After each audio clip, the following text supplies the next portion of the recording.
Chapter 671. Night fell. Autumn fall gradually fell into silence. There was almost no one on the streets. Even the displaced refugees gathered in some dilapidated houses. Since the incident of orcs being eaten in Loya City, there have been more and more strange and horrible things happening in the city. First, people began to go missing at night. Later, even the patrol guards went missing. These patrol guards were not weak civilians. They were all advanced professions. If even some of them went missing, the problem would be more serious. The noble parliament increased the strength of patrols and doubled the number of guards, but there were still strange things from time to time. Darkness was spreading. Two strong negative emotions could always become the nourishment of evil. It was said that there were fallen people in Autumnfall, but this was not the worst news. The worst news was that there were undead in the sewers of Autumnfall. Ghouls. No one knew how ghouls appeared, but they did exist in the sewers of Autumnfall. The smell of dark corruption was spreading. In this world where the mind was strong enough to interfere with reality, many supernatural events occurred because of secular reasons. There had always been such a legend among the people. That was, if a person who starved to death had a strong obsession and resentment before death, then their body may become a kind of undead after death. That was ghouls. Hunger had begun to spread in Autumnfall for a long time. The turmoil made the price of food rise rapidly. Now, it was close to 3 times the price. Even at this price, humans were not willing to sell food because the half-orcs had been attacking caravans near Autumnfall. Winter was coming, and the half-orcs also needed more materials. This winter should not be very easy for them. The legend of the devil was mentioned again and again. The lower class began to believe that the devil cursed the city. Some people even believed that the upper nobles had been bewitched by the devil, so those disgusting vampires did not care about their life and death. Hatred. This was a strong negative emotion and also a dark power. The antagonism of different classes in Autumnfall became more and more serious, and the conflict gradually became more and more intense. Crimes escalated one after another. At this time, as long as there was a little evil force, a more terrible disaster would break out immediately. Withered Leaf said, this was a relatively remote area of Autumnfall. Now, many people were not willing to come close. Even the patrol guards did not dare to come. This was where the first evil thing happened. Some people found the corpses of half-beastmen here. The bones had been cooked and gnawed. This creepy thing made many people panic, but it also made some knowledgeable people feel sad. Hunger. The increasingly scarce resources had begun to erase some people's human form, pushing them into an even more terrifying abyss of darkness. This was a very sad thing. There was a strange noise near the sewer. Then, some rats ran out. No one knew why there were so many rats living here. At first, people ate these rats, but they were all poisoned to death not long after. The body was blue all over. After Loya City sent people to look at it, they burned all the bodies. After that, this place became completely desolate. At this moment, in the dark corners, some distorted shadows gradually appeared. They crawled out of the sewers like hunters in the night as they advanced along the dark corners. In the depths of the cave, there was a faint flickering green flame. A long time ago, a group of refugees had gathered here, but all of them had gone missing. Faint screams came from a few streets away, and then there was the sound of fighting. Then there was the sound of the patrol guards quickly gathering. It seemed that this was not the first time they had to deal with such a situation, because the speed of the military support was quite fast. Everything soon returned to calm. The news was very well blocked, and the ordinary people would never know what happened here. Damn ghouls.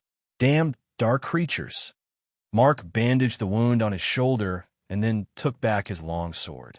This wound needed to be treated, otherwise it might be infected with the corpse poison. He had been responsible for blocking the news of the Withered Leaf Path and defending against the ghouls, but he knew very well that it was useless. Passive defense could never solve these things. New undead might appear every day. The sewers in all directions made their plan to clean up the monsters of failure. As a knowledgeable person, Mark knew very well that the city was just struggling to survive. Food. The army ration was also tightened. The noble parliament needed to survive the winter and wait for the arrival of spring. When the ice and snow blocked the road, even the few supply lines would have to be temporarily suspended. After the snow closed the mountain, it would be difficult to transport supplies from the elves and Drool order. Burn all the corpses. Mark glanced at the battlefield. Another comrade died at the hands of the ghouls. Those poor people had no power when they were alive, but they were stronger than many professionals after death. It was really sad.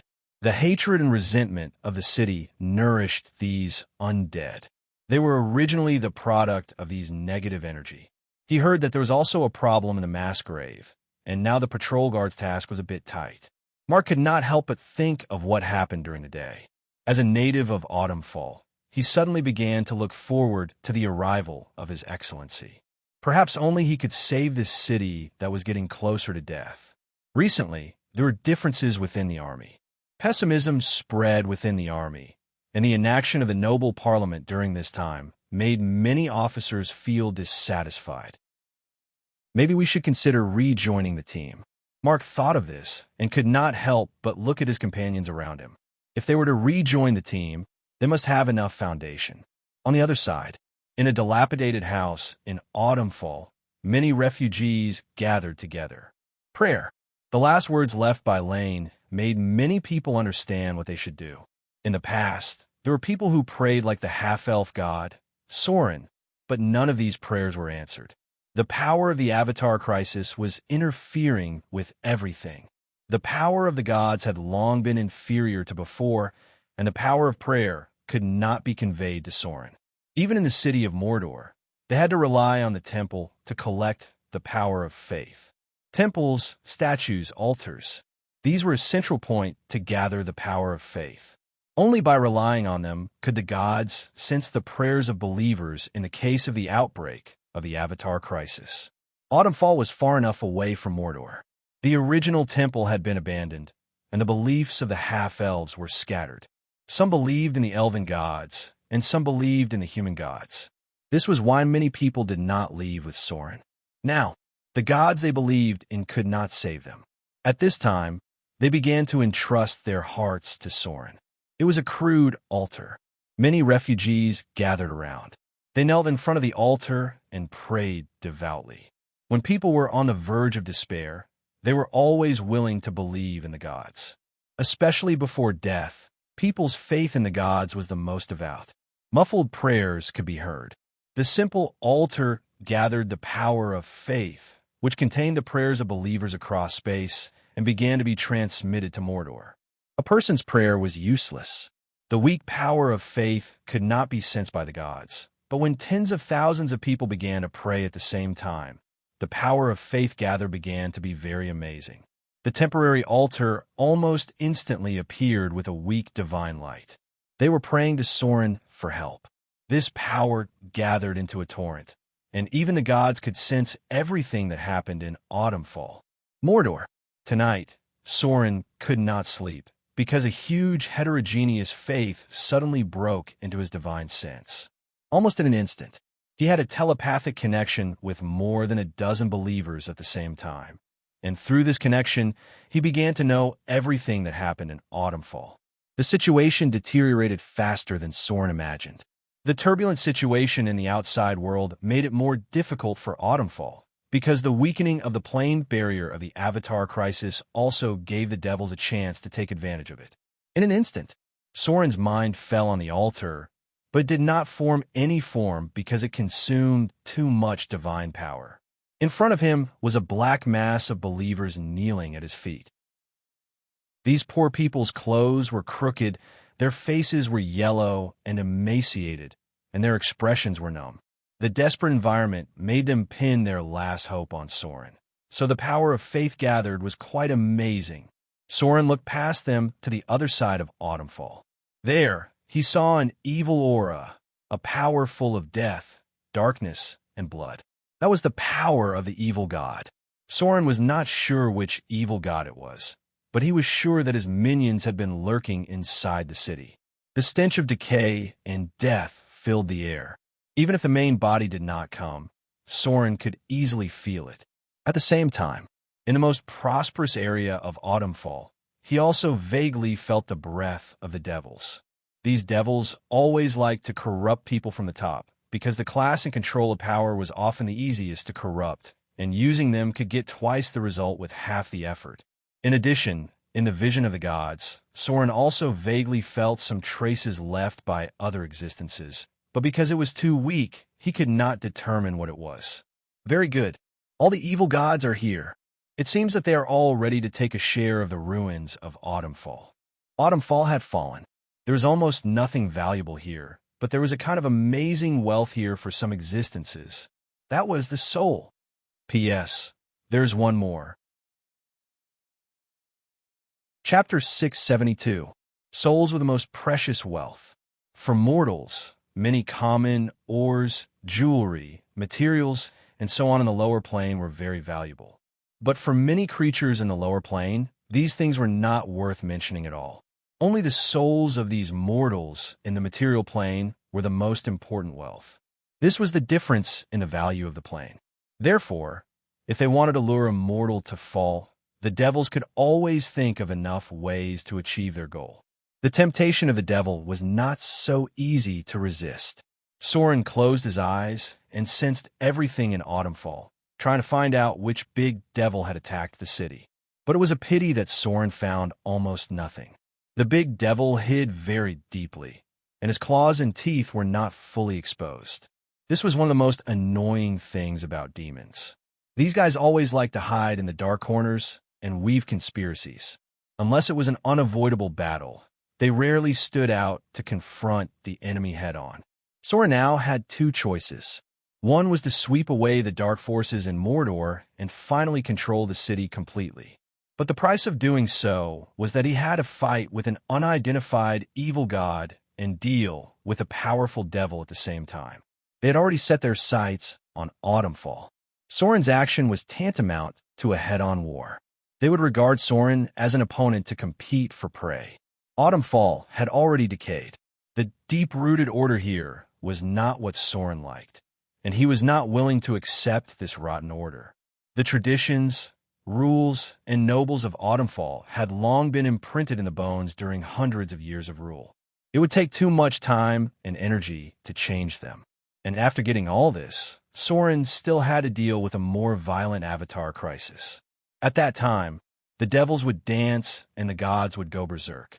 It was almost impossible for him to take care of Autumnfall. The second choice was to take away those who were willing to go with him. This should be the last time he took these poor people from Autumnfall, because there were still more than 2 months before the new year. At that time, the Avatar crisis would officially begin.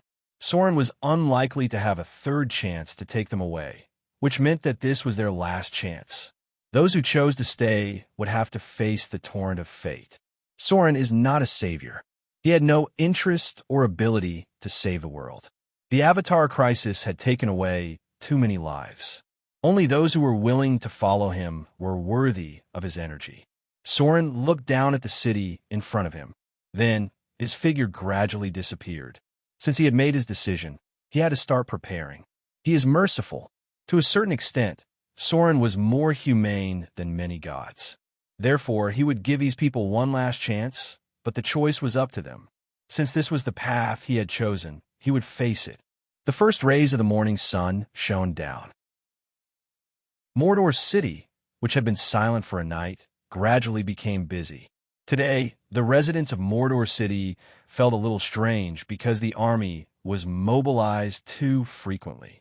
What surprised them even more was that there were many beautiful northern witches wearing wizard robes in Mordor City. The central square near the shrine had become a restricted area since the morning. All unrelated people were not allowed to approach.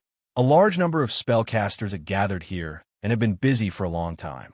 Inside the shrine, Soren looked at the high priest in front of him and said slowly, "How are the preparations going?" The high priest's expression was calm as he nodded gently and said, "It's almost done. Now we just need to wait for Gloria to preside over the teleportation circle."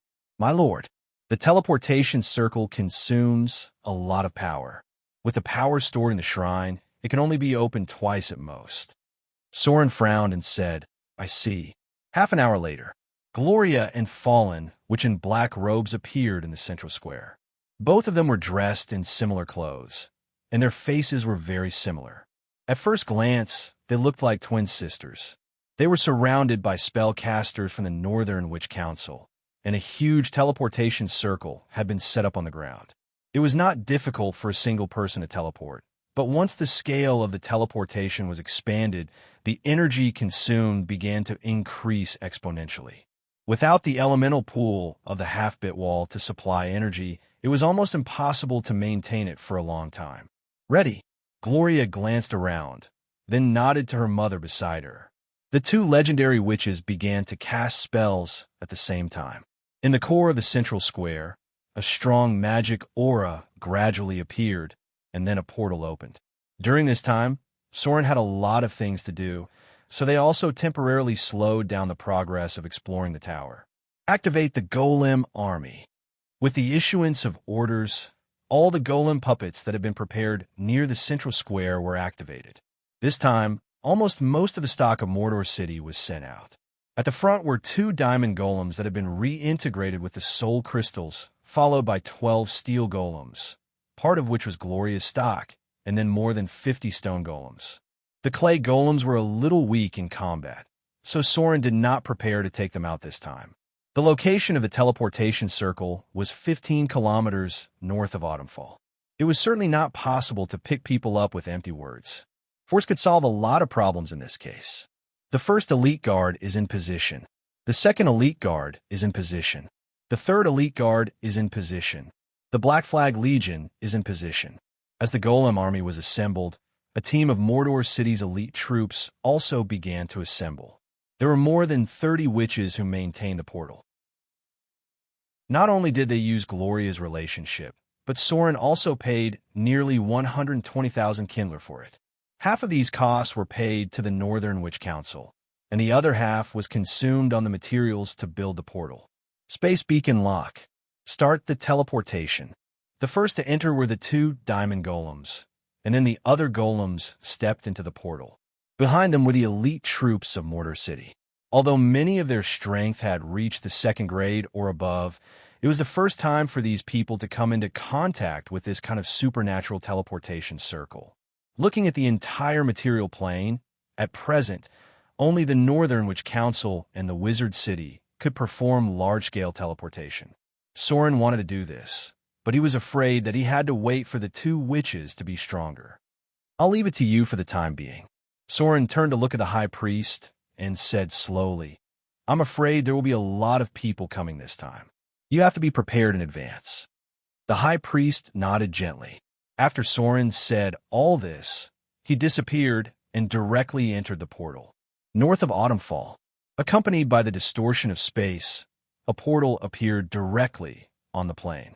Then, golem puppets walked out of the portal one after another, causing the ground to tremble slightly. These golem puppets, which weighed more than half a ton, scared the birds and beasts within a few kilometers into fleeing in all directions. They stayed where they were and waited in formation. Then, a group of fully armed elite troops appeared. The teleportation circle lasted for about 10 minutes. When the portal closed, there were thousands of troops on the plane. This portal is so easy to use. Scarface looked at the desolate scene around, playing with a cold dagger in his palm, and murmured, The last time we came here, we ran so far, but this time we arrived in the blink of an eye. If we can open the portal ourselves, wouldn't we be able to fight wherever we want? The bleak sound of the horn echoed. Scarface put away his dagger and turned to reorganize his troops. The military system of Mordor City was a bit special. The core guards were in the hands of Sir Soren, but many pirate leaders also had their own legions and some elite guards. Usually, these troops were commanded by many pirate leaders, but if there was a war, Soren would take over the command. What should we do next? Fallen Witch's figure appeared beside Soren. Gloria needed to stay in Mordor City, so only she could help Soren. The cold wind whistled. Because winter was coming, the climate near Autumnfall had become much colder. Thousands of troops stood neatly in the cold wind, and everyone quietly waited for Soren's order. The air was filled with an austere chill. Soren glanced at the city in the distance and said lightly, "Flatten it." Chapter 673. Level. Soren dared to say these two words not only because of his own strength, but also because the army of Mordor itself was the top force in the material plane. The strength of his army was all fought all the way. Before Soren became a god, many pirate leaders followed him to fight all over the world. They had experienced countless battles, big and small. Some of the core elite troops could be said to have survived hundreds of battles. Although there were fewer opportunities for these troops to be dispatched now, their strength to eliminate the indigenous people did not fall behind at all. Looking at the entire material plane, it was estimated that only Soren's army had a battle every month, from the beginning of the year to the end of the year. These pirates could not be left idle. These guys liked to make trouble when they were idle. Note, if there was no battle, a group of drunk people in Mordor's tavern would explode more than 10 times. There were too many unruly guys among the pirates. They were honest in front of Soren, but it did not mean that they would be the same in front of others. At present, the army of Mordor was divided into two factions. One was the conservative faction, responsible for maintaining the order of Mordor and taking over most of the more stable jobs.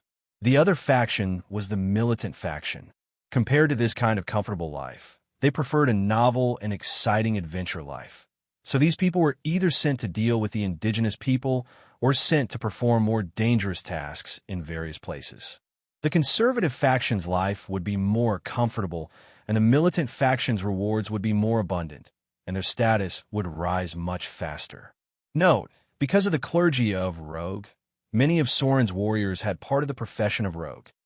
With the gradual improvement of the rules of Mordor, everyone had found the role they should play in this environment.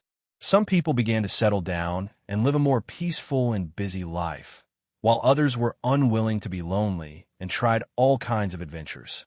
The rules of Mordor would provide them with opportunities. No matter what kind of people they were, they could find a way to rise. The recent rapid rise of Ugly Monkey, Jackdaw, Little White Shark, and other rookies were quite eye-catching. Some of them had even caught up with the old pirate leaders. The gate of Autumnfall had appeared in front of them. Soren's army moved very quickly. Before the enemy could react, they had already approached the city gate. After all, the teleportation location was not far from Autumnfall. The sudden appearance of the army made the defenders of Liyas City panic. The black flags fluttering in the cold wind made people feel depressed. Break the city gate. Soren's expression was very cold, and his attitude was not very friendly. This was because he did not come here to express goodwill to the aristocratic council. Wasting time arguing with politicians was definitely not his habit, so before this kind of war of words began, he would use his strength to solve some problems. Dong dong dong. The heavy diamond golems stepped forward. The technology of making diamond golems in Motor City had been perfected day by day. If there was enough money and soul crystals, maybe the two legendary witches could make diamond golems close to double digits when the Avatar crisis broke out next year. At that time, they would really have the momentum of a golem army. Rumble. A violent impact sounded. Accompanied by a slight tremor of the city wall, a crack appeared on the solid north side of Autumnfall. The diamond golems were level 21, which belonged to the legendary golems. All of them had more than 35 points of strength. In addition to the advantage of their size, they were more violent than many violent legendary barbarians. Soren directly ignored the panicked defenders on the gate and ordered the golems to break the gate. The two diamond golems hammered at the gate, which was much better than any siege vehicle. In the blink of an eye, the north gate of Autumnfall collapsed, and then the elite troops of Motor City raided in. Take the gate. Soren glanced around coldly. On the other side of the city, there were troops gathering, but he did not care very much. Instead, he calmly said, "Surrender. Don't kill captives. Don't hurt civilians." Scarface. Yes. You take a team to raid the prison and pull out a man named Ryan. Understood. Sir. Yes. You take people to set up a line of defense here. Kill anyone who approaches. Understood. A series of orders were issued. Although Soren came to pick up the civilians, in order to save time, He directly occupied a quarter of Autumnfall first. There were still 2 months before the new year. In January next year, the Avatar crisis would break out completely. At that time, the first batch of the demon army that broke through the barrier would come to the material plane. In just 1 month, more than 20 towns were destroyed by the demon army, and millions of people died in the endless war. It also opened a tragic chapter for the beginning of the Avatar crisis. Time was already in the final sprint. If the politicians were to argue with the aristocratic parliament of Autumnfall, God knows when these guys would allow Soren to take away these civilians. So Soren was ready to do all this with a more domineering method. In less than half an hour, the north gate of Autumnfall had fallen. 1/5 of the city had been occupied by Soren, and the elite pirates took over the city, defense everywhere. Part of the reason was that the army of Mordor was really elite. There were too many grade 2 professions. Another reason was that the civilians here had long been looking forward to the arrival of Soren, and there were organizations in the city to cooperate with the action. My lord, an old man in a gray robe appeared in front of Soren. He bowed his head respectfully and said, "The things you ordered have been done." This was the Archbishop of the Half-Elf Church. Not only did he manage Soren's church, but he was also the Archbishop of the original god of the Half-Elves and Rogues. Now that Soren had become the god of the Half-Elves, he naturally changed his camp. However, because of the re-establishment of the church, although he retained the position of Archbishop, the real power had been transferred to the High Priest, Butterfly, and other young priests. Now the old priests were concentrating on training new successors, especially those who were talented, such as Soren's young chosen. Very good. Soren heard the words and nodded slightly, then said, "You are responsible for negotiating with them. Tomorrow we must take these civilians away." As a god, he naturally had his own rules. With the passage of time, Soren gradually began to adapt to the perspective of a god. The Avatar crisis provided him with a buffer so that he would not directly change from the mentality of a mortal to that of a god. Instead, he would adapt little by little like now. The old man bowed and nodded understood. "I'll do it now." At this time, on the other side of Autumnfall, there was a burst of footsteps. It took half an hour to assemble the army. This speed was not fast, but it was not very slow either. It could only be said that the army of Autumnfall was transitioning to an elite force after the war with the orcs. Formation. Get ready to fight. The giant stuck out his tongue and licked the blade. A bloodthirsty expression appeared on his face. His huge and burly body and ferocious face gave a lot of pressure to many people. The people nearby didn't dare to get close to him, afraid that they would be accidentally killed. Because he was about to break through the realm of legends, the giant's bloodline had a slight mutation. The further improvement of his strength was easy to cause accidents because his agility and balance were not high enough. Recently, when he drank, he always accidentally crushed the wine glass. A gentle pat could break someone's bone, so no one dared to approach him during this time. To be honest, the giant actually wanted to fight with the enemy in front of him, but he didn't know if they dared to fight with the army of Mordor. Soren's order was to occupy the north gate of Autumnfall. They were not allowed to take the initiative to fight with the half-elf army, but if the other side dared to launch an attack, they could directly counterattack. To be honest, the giant felt that this was a bit troublesome. It was better to send more troops over and directly take down Autumnfall. At that time, whether they wanted to empty Autumnfall or occupy it, they could do it. The giant didn't know what Soren was thinking, but Soren must have a deep meaning. Maybe he didn't want to waste his strength on fighting with the half-orcs. Rumble. There was a violent explosion near the prison of Loyes City, followed by a flurry of fighting. Then Scarface was seen carrying a man covered in blood and flesh toward this side. "Your Excellency." Scarface carefully put down the man on his back. The reason why he was so careful was because the other party was too badly injured. He was afraid that he would accidentally kill him. At this moment, his back was covered with blood, but it was not his own but the man on his back. "Damn it." Scarface glanced at the badly mutilated man on the ground and muttered, "These guys are really ruthless. I'm afraid only old pirates with years of experience would be able to do something like this." Ahem. His back was covered with whip marks, and not a single piece of skin was left intact. More than 10 branding irons were left on his chest, and the skin on his chest was almost completely charred. His face was severely beaten, and it was so swollen that it was almost impossible to recognize his original appearance. His legs and arms were clearly fractured, and what was even more shocking was that his hands, from his pinky finger to his index finger, had all been cut off, and only 4 of his 10 fingers were left. If it was an ordinary person with such injuries, they would have died long ago. He was completely relying on his tenacious vitality and willpower to survive until now. Ahem! A trace of blood overflowed from Ryan's mouth. He struggled to open his eyes and looked at Soren, murmuring, My lord, you're finally here." Soren's face was pale. He exuded a cold chill, and even Scarface next to him could not help but shudder and quietly stepped back a few steps. Soren was rarely so angry. As a pirate leader who had followed Soren for a long time, he knew what would happen when Soren showed such an expression. Someone was definitely going to die. Soren was very, very angry. However, his expression was very calm, but the temperature around his body dropped a lot, and the nearby pirate leaders could not help but shiver. Ryan had obviously been subjected to extremely cruel torture from the moment Soren agreed to accept the civilians of Autumnfall.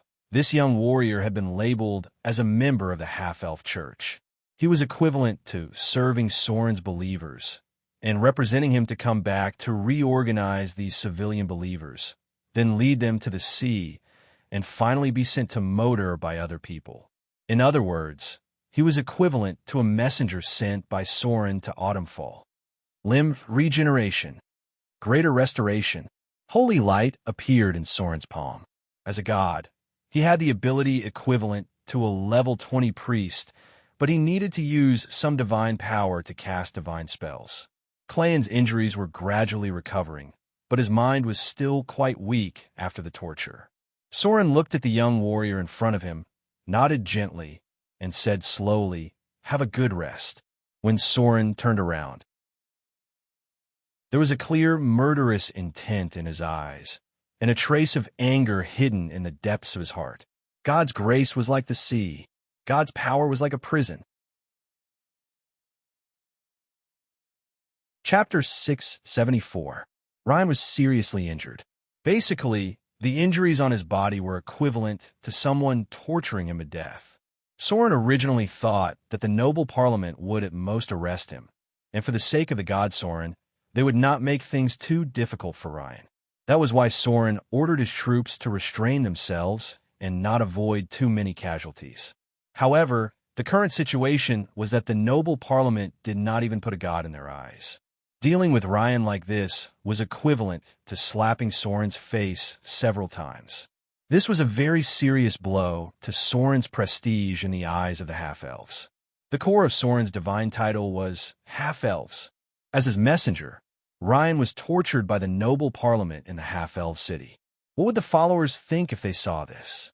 As the god of the half-elves, Soren was not respected by the nobles within the half-elves. This was a serious contempt for the dignity of the gods. Therefore, these people must pay the price. Lift the ban. Soren's expression was quite cold at the moment, and he slowly ordered, "Take over this city. Anyone who dares to resist will be killed." Bloody conflict was inevitable. Soren was the god of the evil camp, so it was necessary for the enemy to respect him.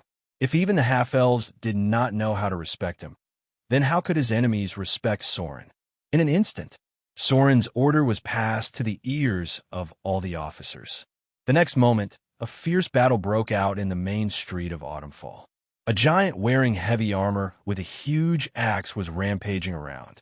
Even the elite guards of Mordor did not dare to approach him. Only 2 steel golems were protecting him. On the other side, Scarface also led a team of people to rush in. The battle had just begun for a while, and immediately several teams of half-elves joined them. These were the people originally organized by Ryan. Their dissatisfaction with the upper nobles broke out continuously because of the continuous losses in the war. The middle class and the lower class had long hated the nobles. There are spellcasters approaching. Fallen, which issued a warning. and then her figure floated in the air. In an instant, several magic auras appeared. She raised her hand and shot down a flying spellcaster. The strength of the legendary, which was undoubtedly revealed at this moment. Those poor fellows had their flying spells removed and fell directly from a height of hundreds of meters. Those who were lucky were able to cast a levitation spell, while those who were unlucky were smashed into meat paste on the spot. Bigby's Palm of Protection, Greater Missile Storm, Arbadaka's Withering Spell. The spells of the fallen witches fell like a storm, directly beating the opponent's spellcasters to the point where they could not even lift their heads. The legendary witches' dispel magic immunity was too high, and their defensive spells were simply like paper. At the same time, Soren's figure also appeared in the air. The army of Autumnfall was not a threat. He opened his vision at the level of the gods. In a moment, he found a guy with a strange blood-red aura in the vast sea of people. It was a nobleman who was not young. The other party was wearing a gorgeous silk robe, and there was an evil aura that ordinary people could not see with the naked eye. It was the aura of the devil from the Bator Inferno. Sure enough, there was a devil behind all of this. Saint form, the light of divinity, appeared on Soren's body. He looked like a shadow emitting a holy light. The activation of the saint form required the consumption of divine power. This would not increase his power, but it allowed Soren to directly cast any level of magic. This form was almost the highest form that all gods could reach. As long as the divine power was not exhausted, the gods could use all kinds of magic indefinitely. Dimensional Lock, Level 8 Divine Spell, Divine Power Transformation. As Soren raised his hand, an invisible energy field covered the space in front of him, directly blocking all teleportation spells. No enemy could teleport, flash, or move across planes. Law, Level 7 Divine Spell, Divine Power Transformation. With the brilliance of divinity, Soren raised his hand and pointed to the front. In an instant, a group of half-elves dressed as nobles in front of him stood in place. The only exception was the guy with a strange blood-red aura. Sunburst, Level 8 Divine Spell, Divine Power Transformation. A terrible brilliance emerged. Soren personally cast this spell in the form of a saint. In an instant, it was as if a sun had risen over Autumnfall. His divine power value was rapidly consumed. Many enemies' eyes were hit by the strong light in an instant and directly entered the state of blindness. With Soren's spellcasting level, there were few enemies who could successfully pass the test. At the same time, when the strong light of sunburst shone on the enemies, some people's appearance also changed very strangely. The most obvious one was a beautiful female half-elf noble. She stood far away at first. When she was shrouded by Soren's sunburst, her white skin suddenly began to burn. She let out a shrill scream of panic. Then her skin gradually turned into a black color. Her pupils turned into a strange green color. Her 10 fingers grew sharp nails, and finally even her sharp fangs were exposed. She fell to the ground and struggled for a while. In the end, she was directly burned into a strange black coke. Vampire! Drul's exclamation came from afar. They tried to calm the conflict between the noble council and the half-elf god, but it seemed that they had no room to intervene at all. Ow! Painful howl sounded. Under the light of sunburst, some of the hidden undead creatures were instantly exposed. The skin of a handsome half-elf nobleman suddenly began to fall off. Pieces of bloody scalp fell off, and then his handsome face mixed with flesh and blood fell off. The skin on his arm directly cracked, and the swollen muscles showed a strange dark red color. His body gradually bent, and finally his body began to grow bigger. The clothes on his body burst open, and he turned into a huge, hideous ghoul. Ah! Sharp and frightened screams sounded. Not only in the crowd of noblemen, but also in the army of half-elves, there were people who suddenly turned into undead creatures. There was no exception. These people all turned into ghouls. A dark aura spread. As Soren's main target, the noble in the middle of the crowd also underwent a very strange change under the light of sunburst. His whole body seemed to suddenly begin to expand, and then red skin was exposed. A pair of sharp black horns appeared, and then an even more amazing change appeared. His body began to twist and lengthen greatly. Only the upper half of his human body remained, and the lower half had turned into a huge snake tail. At this moment, the half-elf noble had turned into a giant snake with a muscular torso, a huge human head, a mouth full of sharp teeth, and two huge poisonous fangs. The demon Archduke, man. Soren's expression was very cold as he slowly said, "So it's you who is playing tricks here." At this time, everything became clear. It seemed that the culprit who secretly lurked in Autumnfall and plotted a terrible conspiracy had appeared. The monster in front of them was not a snake demon from the bottomless abyss, but the demon Archduke of the Bator Inferno, man. As for the ghoul on the other side, it should be the servant of the ghoul king, Dorison. Damn new god. Accompanied by a poisonous black smoke, a large number of the half-elven nobles around man suddenly died. Their souls had gradually been corroded away from their bodies, and then they screamed miserably as they struggled to be sucked into the body of the Archduke in front of them. The Avatar crisis had not yet fully erupted. The Archduke in front of them did not come to the material plane with his body. Instead, he corrupted a half-elven noble from the heart, and then turned his body into his own host. It was a method similar to the god's creation of avatars. The lord of the third layer of the Bator Inferno. The demon Archduke, man, an ambitious schemer, the embodiment of selfishness, greed, and lust. His palace was located in the sinking city of Minoros on the third layer of the Bator Inferno. Some people said that this magnificent building was more like a mausoleum. In the past, Man's true form had been a bloated pit fiend. However, this archdevil had been punished by the Lord of Hell, Asmodeus, during the Great Reckoning, and had ended up in this form. Because of his betrayal, the Archduke's situation in the Bator Inferno was quite awkward. The other lords were unwilling to believe him, and although the Lord of Hell, Asmodeus, retained his status as a lord, he also gave him enough punishment and warning. Black smoke filled the air. The figure of the Archduke, man distorted, and a raging fire appeared. He actually turned around and wanted to use the fire to escape. "You still want to leave?" A trace of cold, killing intent appeared in Soren's eyes, and his figure disappeared in an instant. Then, a divine radiance appeared, and he shouted in a low voice, "Stay." This was the material plane. After entering the material plane, the Archduke's oppression was similar to that of the gods. They could not bring out the power of the plane given by the Bator Inferno. The avatar of the Archduke was basically as strong as the avatar of a god. Soren's true form was now in the material plane, and it could be said that he had a 70% chance of winning against the avatar of the Archduke. How could he let the mastermind escape just like that? Moreover, the Archdukes of the Bator Inferno were famous for their high divinity, but it could also be said that their divinity was higher than many demon lords of similar strength.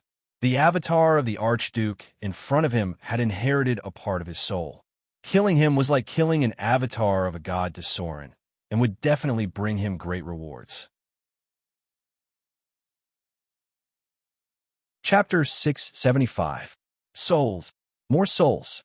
As the archdemon of the third layer of the Bator Inferno, Man had a special power that Soren could not understand. He did not know what he had done to these half-elven nobles in advance, but after coming into contact with the strange light around his body, they began to wither and decay one by one. Soren did not know whether to describe these poor guys as withered or decayed, because their bodies withered like dead plants. Then, confused souls emerged one by one. Like seeds of light suddenly appeared on their souls, and finally all the souls were absorbed into the body of the archdemon Man. The souls are enough.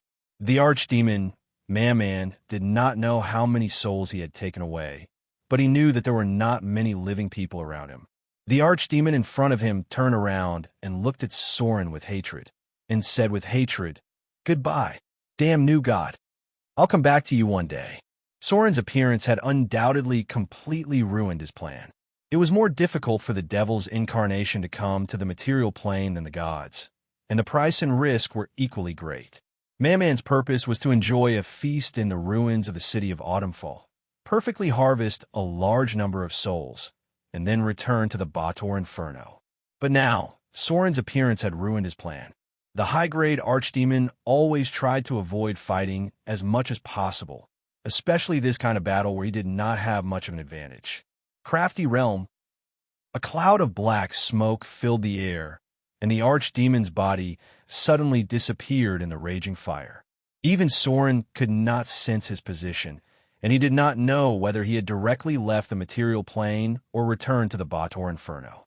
There's no need to wait for the next time. Soren's pupils flashed with the light of divinity, and in an instant, he relocked the position of the target and said in a deep voice, "If you want to deal with me, now is the time." Tracking clergy. Conventional means could not find the trace of the archdemon, Man, and the divine perception did not find anything. But Soren had another way, and that was his new clergy tracking. How is this possible? A horrified scream echoed in the void. Then, a hazy figure appeared in front of Soren. It turned out that the demon lord didn't leave. He only relied on crafty approach and soul to teleport himself to the space between the spiritual realm and the material realm. In other words, it was a crack in the underworld. Archdevils often dealt with the Grim Reaper, so it was not surprising that they had some soul-level abilities. Man's twisted body appeared again. She said angrily, "How could you have discovered me? Damn it." Clang. Soren did not answer such a boring question. As a god who had mastered the tracking divine domain, it was almost impossible for anyone to escape from him. Shadow, territory, evil aura, slaughter, transformation. Greater haste, dimensional lock, divine power, transformation. Divine shockwave, single target, order awe. Facing an enemy like Man, even Soren didn't dare to be careless. High-level demons always had some special abilities. They were much better than demons when it came to the study of souls. Therefore, Soren went all out as soon as he attacked. He almost instantly activated most of his abilities, and at the same time, sealed the surrounding space. The strength of the Archdevil's avatar was certainly not as strong as Soren, but he had to prevent it from escaping again. Clang, clang, clang. Soren attacked like a storm. The Archdevil in front of him could only block and dodge. The avatar had at most 70% of the strength of the body, and it had to be made by oneself. The Archdevil in front of him was certainly not an avatar made by himself, but a form directly transformed after eroding the soul of a mortal. In this case, the strength of the avatar depended on the strength of the host. If a legendary host was eroded, the strength of the Archdevil could reach about 80%. However, if the host strength was not in the realm of legends, then they could only have about 50% of their strength at most. There were not many legendary professions in the city of Autumnfall, and the noble class was generally not very strong because of their rotten life. The Archdevil in front of him, Man, retained at most 60% of his attributes. Ah! A shrill scream sounded. Soren's curved sword directly pierced the Archdevil's abdomen and directly cut off one of his arms. The battle had been decided. The Archdevil, who only had one arm left, could not be Soren's opponent. He could only stare at him with resentful eyes and curse. "You will pay for everything today." Puff! Blood gushed out from the wound. The Archdevil's head was directly cut off by Soren. With the death of his body, a wave of souls rushed out crazily. At the same time, the Archdevil's shadow appeared, full of malice and resentment, and then tried to leave the material plane. No. How is this possible? How can this be? The death of the body exposed the essence of the soul. The first to appear was a part of the Archdevil's soul, which was also the foundation of the incarnation. Just like the demon Sauron's death caused the strength of Soren's body to decrease, all the incarnations extracted a part of the soul energy of the body. The second soul was the original consciousness of the body. It had been completely eroded and twisted into a demon-like form. As long as a little power of the Bador Inferno was extracted, this soul could be shaped into an intermediate demon. It had to be admitted that although the noble class was corrupted, their experience and education were enough to make their souls better. Of course, this was for the demons. If it was the soul receiver in the heavenly mountain, he would certainly not like these cunning souls. A large number of wailing souls appeared. These were the wealth that the archdevil, Mammon, wanted to take away. The souls of the noble class were very consistent with the standards of the demons, because many of the nobles were in the lawful evil camp. They were very good at playing tricks when they were alive. After death, their souls only needed a little manipulation to create a group of excellent intermediate demons. 3 souls rushed out crazily. Soren's target was naturally the soul of the archdevil, Mammon. The soul energy collected from killing the target was only a small part of it, which gave Soren less than 8,000 slaughter EXP. This meant that he only killed the body of the archdevil. The real incarnation was on the soul level. If he did not kill this part of the soul, he could find a new body at any time. Slaughter domain, blasphemy, soul summoning, divine power transformation. Soren now had 2 choices.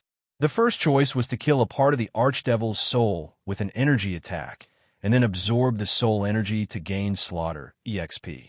The second option was to use a soul-type spell to seal the archdevil's soul and seal it in a gemstone. Soren chose the second choice. No. With an extremely painful scream, the soul of the archdevil, Mammon, was twisted and injected into the gem in Soren's hand by the soul summoning. The huge soul energy directly transformed the gem, and at the same time, the divinity contained in the soul gave it a special brilliance. Soul summoning, divine power transformation. Soren began to use the soul summoning for the second time, collecting all the souls around and then injecting them into the gem. Killing the incarnation of the archdevil gave him an opportunity to not consume his own divinity, and at the same time, he could make a divine artifact. First of all, most of the divine artifacts had camp requirements. Soren's camp was lawful evil, and almost all the archdevils were in the lawful evil camp. Second, divine artifacts must be injected with divinity. Soren's divinity was very precious. It was a very extravagant thing to inject the divinity he absorbed into the divine artifact, especially now that his divinity had just reached a new level. The soul of the archdevil, Mammon, contained divinity. After using the soul summoning to extract all of it, the innate conditions for making a divine artifact were almost completely met. Make a magic weapon. The strange stone from the bottomless abyss appeared in Soren's palm. With the crazy consumption of his divine power, he directly took advantage of the moment when the enemy's soul was at its strongest to forcibly erase the consciousness of the archdevil, Mammon's soul. Then he injected it into the legendary curved sword in his hand. The divine power burned into a blazing flame and began to integrate all of it into it. Making a divine artifact was quite a complicated thing. What Soren had to do now was to seize the opportunity to complete the embryo of a divine artifact. The core part of the embryo was divinity. When the incarnation of the archdevil had just died, it was full of resentment and malice. It was enough to be an excellent nourishment. A dazzling light of divinity emerged. As the soul fragments and divine power of the archdevil were forcibly injected into the legendary curved sword by Soren, the light of the weapon became completely different. Item type: unnamed +2. Item grade: grade 2 divine artifact. Item description: this was once a weapon with a legendary history. Its former owner once brought it into the abyss of hell. Its blade was stained with the blood of demons and devils. But now, it had become even more powerful. This was because its new owner had infused the soul and divinity of a certain archdevil into the weapon. The powerful resentment and evil energy made the weapon even more dangerous. Requirements: lawful evil, 18 strength, equipment effect, divine artifact, curse characteristic, soul absorption, +8 sharpness, +10 penetration, +8 toughness, +5 armor break, +5 ice damage, plus 5 evil damage. Weapon special effect. Curse characteristic. This weapon contains the resentment and curse of the Archdevil Duke. Any enemy hit by this weapon must pass through a legendary immunity level curse. Otherwise, their stats will be permanently reduced by 1 point. Note, 1 point of attribute will be reduced. Weapon special effect. Soul absorption. This weapon has the power to absorb souls. Any target killed by it will have a part of their soul absorbed. The absorbed soul can be used to heal the user's injuries. After killing the enemy, the user will recover 10 HP. A divine artifact embryo was completed, as Soren injected a large amount of divine power into the weapon. The newly completed divine artifact embryo had already reached the level of a grade 2 divine artifact. The entire process was relatively short. However, it consumed the divine power that Soren had accumulated over the past 2 months. The Archdevil's soul was indeed filled with evil power. This newly completed divine artifact unexpectedly had the ability to reduce the enemy's attributes. This ability was extremely rare. Even among the divine artifacts, there were very few that could reduce the enemy's attributes after hitting them. As for the soul absorption ability, it could only be said to be average. This was because the most powerful ability Soren had ever seen was the legendary divine artifact, Dark Demon Sword. After hitting an enemy, it could absorb 10 HP.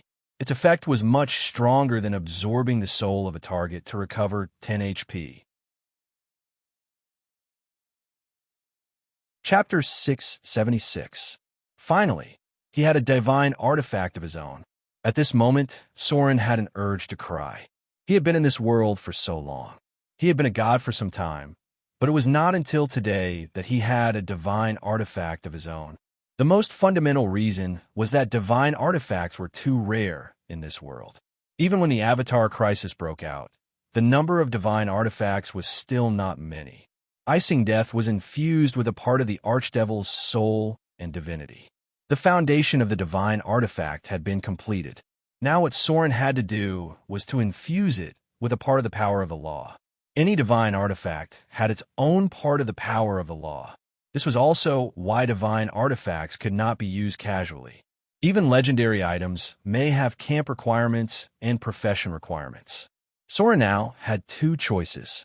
One was to infuse a trace of his soul power into it, so that this divine artifact would become his exclusive weapon. Even if others held it, they would not be able to exert its power. The material plane's warlock families had such a divine tool. The most representative one was a ring. Because the name was too long, it wasn't mentioned. Its effect was that only the direct descendants of the family's bloodline could use it. Of course, if you had a special ability like omnipotent hands, you could also use it. The second choice was to infuse Soren's own power of the law, which was the evolution of his divine power. This method was more common. Take the Ring of Reinhardt, the demigod vampire, for example. Apart from himself, other vampires could also use the artifact ring. If Soren chose to infuse his own divine power of the law, then this divine artifact could not only be used by him, but also by the priests and followers who believed in Soren. Of course, the premise was that they had obtained Soren's permission. This effect was similar to divine power. It was used to deal with some powerful enemies, and Soren's body was not in the material plane. Many powerful gods had left such divine artifacts, but the premise was that the god had more than one divine artifact. Finally, Soren still chose to infuse the divine power of the law. This would take some time after returning to Motor City. When the divine power was infused, the power of this weapon would be even more powerful. After all, it was impossible for a divine weapon to only have 1 or 2 weapon characteristics. Note, if Soren chooses this option, he can infuse his divine power into the weapon when necessary, and then allow a devout believer to temporarily obtain a portion of his power to fight. In the end, that was the name of the weapon. Since it had already been upgraded to a divine artifact, he naturally had to consider changing its name. Coming up with a name was too troublesome. Soren didn't have a good choice for the time being. He could only look at the weapon's characteristics in the future. If he couldn't think of anything, then he would continue to call it Icing Death. After all, The name was just a code name. Meanwhile, on the third level of the Bator Inferno, inside a huge and magnificent palace, a furious and terrified roar suddenly rang out. How is this possible? My power! Damn it! He actually stole my power? A terrible breath filled the air, causing the entire palace to tremble slightly. However, this voice didn't spread out, but only echoed inside the palace. This was because the archdevil couldn't let others know that his power had been weakened. Although he was extremely angry, he didn't lose his mind, especially when he had many competitors and potential enemies. The incarnation represented a part of the soul. If Soren's demon incarnation died, it was possible to permanently reduce a part of his attributes.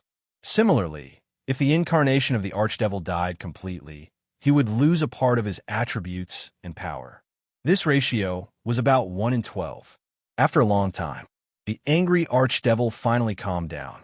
His snake-like body circled on the throne and began to think about his next plan. The lost power would not come back. He was not a stupid demon lord. Since he had lost a part of his power, as a devil, he must find a way to restore or take away the power of others. With the arrival of the Avatar crisis, the attention of many archdevils had shifted to other planes. The intensity of the internal strife had temporarily decreased by several degrees, so no one would notice that he had become weak in a short time. Master. At this moment, a coquettish demon appeared outside the palace. They were a species similar to succubus, but they belonged to the Bator Inferno camp and had a part of the blood of fallen angels. These beautiful females were all demons.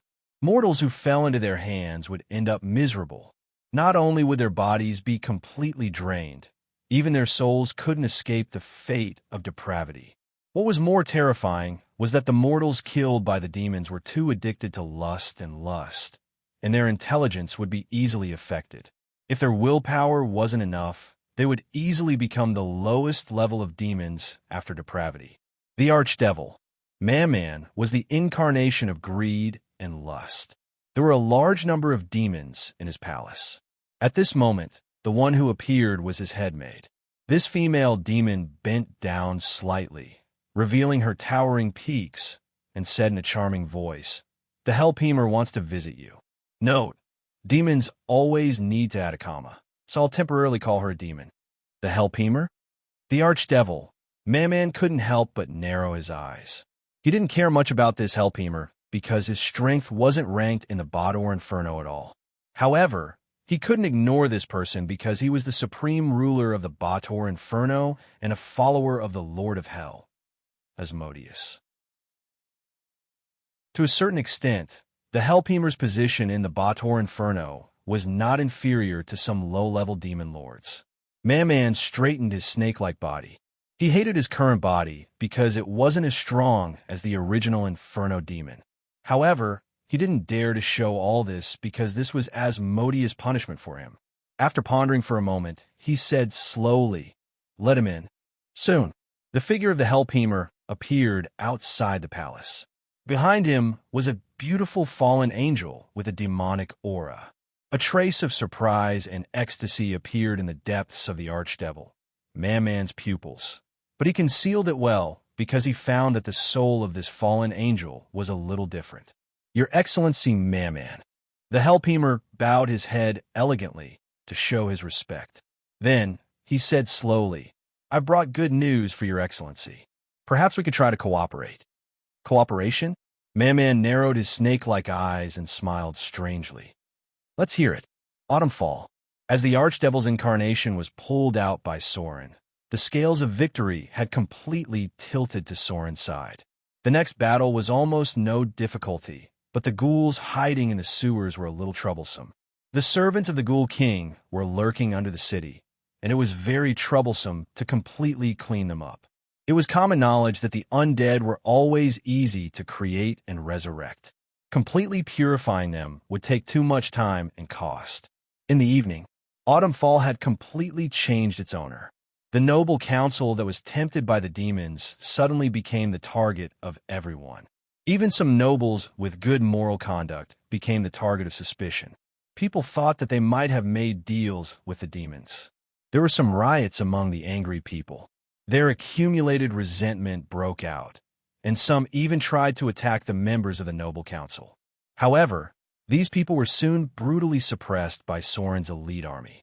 The remaining members of the noble council became the targets of Soren's protection, because he absolutely would not allow this kind of behavior that was close to rioting. Blood and fire. Under the swift and cruel suppression, a small number of rioting civilians and a small number of soldiers were quickly slaughtered by the elite army. The people who had calmed down began to feel afraid and learned what was meant by obedience. They also understood that Soren was not a savior like the Virgin Mary. He was a ruler with an iron fist. Perhaps in the past, they would have rejected such an iron fist dictatorship. But now they were just weak lambs. They needed the strong to protect their own safety. Any anger, any resentment, any suffering should not evolve into chaotic violence. This was Soren's order. Therefore, after thousands of heads fell to the ground in a row, Autumnfall restored order and peace at an amazing speed when night came. Starting tomorrow, they would prepare to move the population. Soren incorporated part of the Autumnfall army and took over the defense of the entire city. The Drool were silent. The lurking of the demon Archduke represented their dereliction of duty and proved their incompetence. They did not even notice such a serious corruption. This severely weakened the power of the Drool Order. Soren did not want to waste time, because his time was too tight. There were only 2 months before the new year. After more than 60 days, Soren would have to consider dealing with the first batch of enemies across the plain. The plane's barrier had completely failed because of the energy storm. The existence of a large number of space cracks caused creatures from other planes to appear in the material plane at any time due to some accidents. A simple analogy was that when a demon in the bottomless abyss was wandering, it may suddenly encounter a space crack and then appear in the material plane or the elemental plane in the blink of an eye. The city of Moder was also within the range of the impact. In Soren's memory, there had been a demon army and senior demons in the Amazon Islands, although these enemies were defeated by the powerful Amazonian female warriors. But this also meant that the outer islands, which were very close to the Amazon Islands, would also become a disaster. Population transfer. This should be the last time Soren transferred the population of Autumnfall. Those who were willing to go with him would find a way to send them to the outer islands. Those who did not want to go could stay in Autumnfall or go to the Elven Kingdom. The Avatar crisis had broken out. The orcs were no longer a threat. The arrival of winter slowed down their pace of attack, and before the ice and snow melted in spring, Eugene should have a headache on how to deal with the sudden arrival of the demons. The terrible era of turmoil had come. In the end, Sauron could only give them one sentence: good luck. Chapter 677. Mordor City. Soren was busy with the migration of people in Autumnfall, and Gloria was also carrying out an important experiment during this time. The migration of people from Autumnfall to Mordor was a very tedious matter. It was even necessary to mobilize the fleets of Shipwreck Bay and Raging Sand Island. Therefore, Soren was unlikely to have time to further explore the Wizard Tower in a short time. However, there were already a lot of results, and many of them needed to be understood and mastered by the 2 legendary witches. After all, the alchemy technology of the Arcane Empire was very different from the current alchemy technology. Even if Gloria had advanced into the realm of legends, she still felt that a lot of knowledge was very profound. In the laboratory, with the emergence of a magic aura, the figure of Fallen, which appeared in the teleportation circle. The laboratory had a specific space waymark to ensure that they could be directly teleported back, no matter where they were in the material plane, which could avoid a lot of dangers. Daughter, the battle in Autumnfall was over, and the next thing was other trivial matters. Soren was enough to stay there, so Fallen, which teleported back the next day. As soon as she returned to the laboratory, the Fallen, which found a metal ring suspended in the middle of the laboratory table. There were countless arcane runes engraved on it. The entire metal ring was silver-white in color and had a strange luster. It did not seem to be a common type of metal in the material plane. Fallen Witch's expression was a little excited, and she murmured, daughter. You succeeded? At this time, Gloria, who had been holding a quill pen and writing something quickly, turned around. She looked a little tired and excited because she had not rested for 3 days. Even with the physique of a legendary witch, she could not bear it. After all, she was not a fighter. Gloria slowly closed the magic book in her hand, and then waved her hand to take the silver-white metal ring in front of her. There was a smile on her face, and she slowly said, "It seems to be a success, but further tests are needed. Some data needs to be re-recorded." Floating ring, one of the core mysteries of the arcane empire. It was also the key to allowing a wizard tower or even a city to rise into the sky. On the first floor of the wizard tower in the shadow plane, there was a huge, incomplete floating ring. At this moment, Gloria was making another replica. It was much smaller in size and might have weaker functions. However, if he were to succeed, as long as he had enough materials, it wouldn't be impossible to create a large floating ring. "Let me see." The fallen witch quickly walked over. For every magus, the thought of having their tower rise into the sky was a very tempting thing. She carefully observed the floating ring in front of her. After a while, the fallen witch slowly said, "It seems that there's no problem. Maybe we should test it." Gloria nodded slightly. The two witches then cast their gazes towards a steel statue beside them. The floating ring was a standalone device. Its function was to make anything float. As the core part of the floating city, its most important function was to be able to float multiple objects. The weight of a wizard tower was difficult to calculate, and the weight of a city was even more difficult to estimate. The steel statue in front of them weighed about a ton. This was an experimental assistant golem, so it would be heavier than other golems. It should be the best to use it to test the effects of the floating ring. The two legendary witches acted at the same time.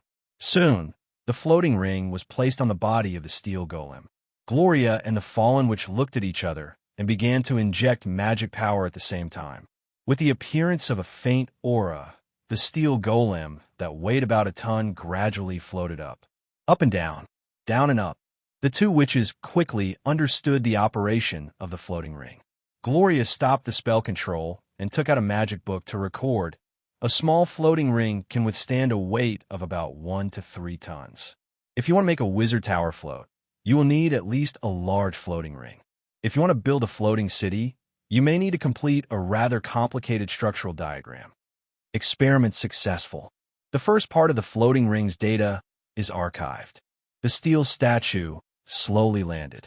Fallen Witch reached out and removed the floating ring, then carefully put it back on the test bench. The process of making a floating ring was not very difficult, but the metal was quite rare. It was not an ordinary metal, but some kind of alchemy alloy research during the Arcane Empire. If they had enough of this material, perhaps they could try to make a medium-sized floating ring for testing. The two major cores of a floating city, one was the energy system, and the other was the floating ring. Only sufficient energy could maintain the normal operation of the floating ring.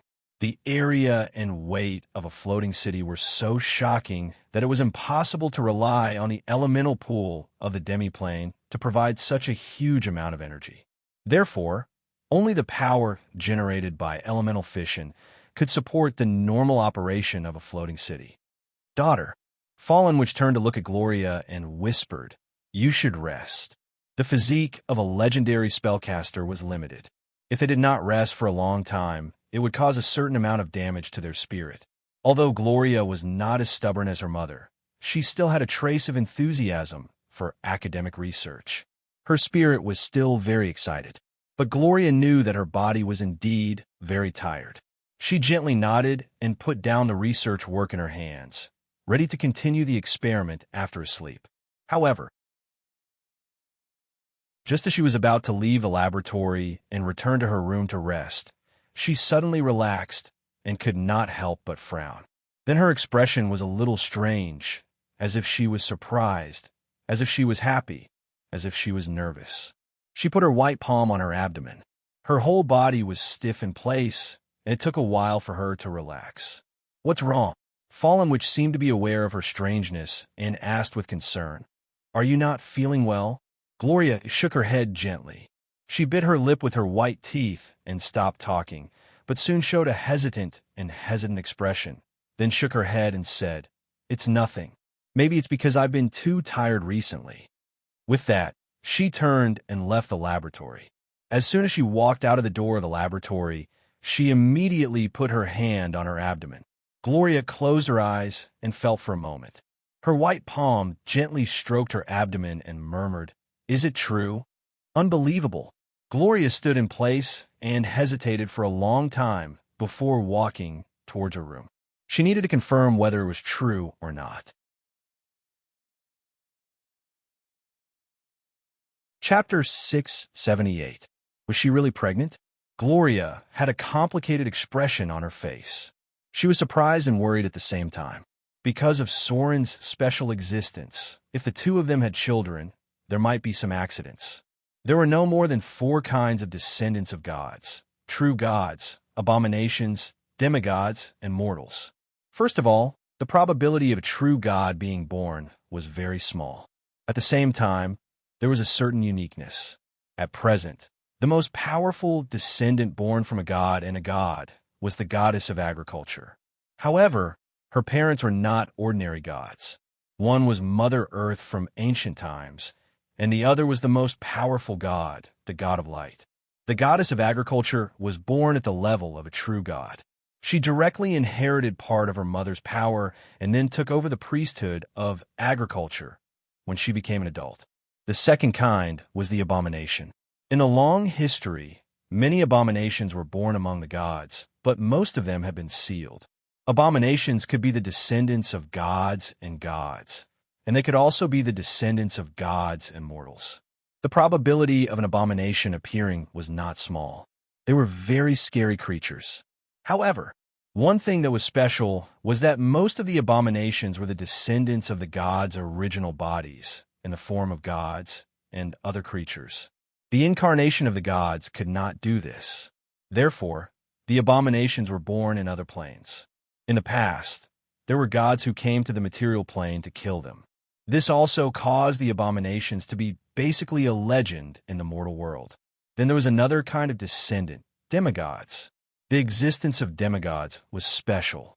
They were incomplete gods. They were not true gods, but they were not mortals either. They inherited part of their parents' power, but they did not have a complete divinity. The probability of demigods appearing in history was also very small. Many of them stayed in the gods' kingdom because many gods in this world like to mate. These demigod descendants might be the guides and hold important positions in the gods' kingdom. Usually, they would rarely appear in other planes. The last kind was mortals. Of course, even if mortals were the descendants of gods, it was impossible for them to not inherit any power. It was just that the power they inherited was even smaller. The probability of not inheriting any talent or power at all was probably smaller than the probability of an abomination being born. The son of fear, the divine son of massacre. These children of God that had appeared in history were all mortals. Vivian was a mortal descendant of a god. For a long time, her power did not awaken until one day. Her talent suddenly awakened, and she began to inherit the divine power from her father. The probability of such offspring being born was also relatively high, especially if only one of the parents was a god. The most likely situation for an abomination to be born was when both parents were gods. In this case, for unknown reasons, the probability of an abomination appearing was a little scary. Gloria was worried about the abominations. They were terrifying existences filled with a desire to destroy. They were a kind of twisted life form, and they could also be the world's punishment for the gods. After all, the gods themselves were immortal. The only fortunate thing was that because of the Avatar crisis, Soren was not in the form of a real god, but in the form of a saint between a god and a mortal. Logically speaking, the chances of a divine abomination being born in such a situation would be much lower. When did I get pregnant? As a legendary witch, Gloria had a strong sense of perception. She vaguely felt that a life was being born in her body. Although she was not 100% sure whether it was true or not, This feeling would become more and more clear as time passed. This discovery made her a little panic, but she soon calmed down. She decided to hide this matter for the time being and not tell anyone, including Soren. When she was sure that she was pregnant, she would choose the right time to tell him. Although she never knew what spurred Soren to move forward crazily, Gloria knew that Soren had been actively dealing with something. Maybe it was a great crisis. Gloria gently stroked her belly with her hand, and her expression gradually calmed down. Then a smile appeared at the corner of her mouth, and there was an inexplicable motherly aura around her. She murmured, "When was it?" As the Avatar crisis approached, the number of times Soren made out with her was obviously not as much as before. During this time, Soren had been learning magic like crazy. According to the time, there were only 2 times that might lead to pregnancy. Gloria thought of this, and a blush appeared on her face. She murmured, "It can't be the first time. That time, I ate them all. In that case, then it can only be that time in the astral realm. Could it be that she got pregnant because of this?" Astral realm. Gloria's eyes flashed with the scene of the past. She felt that she seemed to have discovered something, but there was still a trace of worry in her eyes. Autumnfall. The second migration of the half-elves had begun. Soren must take advantage of the first snow of winter to send people back to Mordor as much as possible. Otherwise, when the snow blocked the road, it would be quite difficult for these people to go to Mordor. Moreover, the cold ice and snow may take away some people's lives. The winter in these 2 years was much colder than before. The portal could no longer be used. The power of the temple had to be reserved to deal with the Avatar crisis, and the expenses of Mordor were already very large. Before the income of the Abyss arrived, Soren must reduce some of the expenses. A huge army. There were 12 towns that were being developed near Mordor. These 2 were the most important. At present, most of the income of Mordor was filled in these 2 holes. If it were not for the occupation of Treasure Island, overseas trade alone would not be able to support it. "My lord," the old archbishop came to Soren and bowed slightly. "The first batch of believers has been sent away.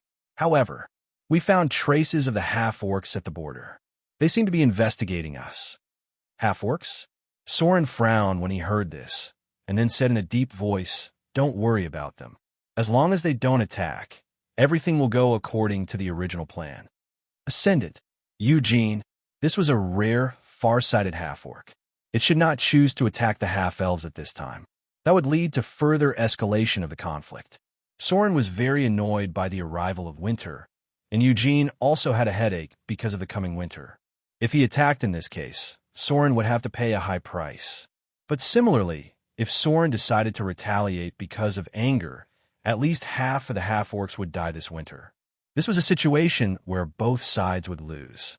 As a far-sighted leader of the half-orcs, Eugene should not be so stupid to attack Soren now. A large number of people began to move south. However, there were still some people who were unwilling to leave. It was a difficult decision to go overseas. Many members of the Noble Council finally decided to stay in Autumnfall.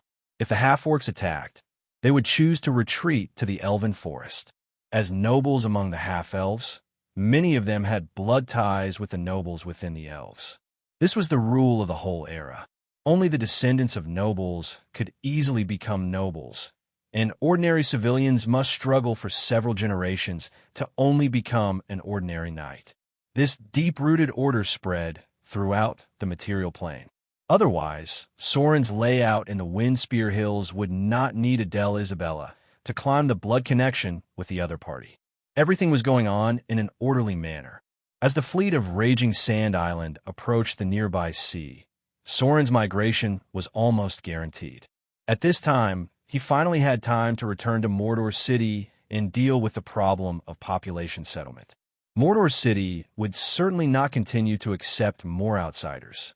The overcrowded environment would make the whole city dirty and messy. These people could only be distributed to nearby towns that were being developed. According to Soren's plan, there would be 12 large towns with more than 5,000 people near Mordor City. After returning to Mordor City, Soren finally had a little free time. But what surprised him was that on this day, a very special visitor came to Mordor City. Lady of Silvermoon. This mysterious lady still did not appear in her true form. Her avatar was directly teleported to Mordor City, and in order to express her goodwill, the Lady of Silvermoon immediately sent a message to Soren after arriving, telling him of her visit. It was a little unexpected. The lady did not come at night.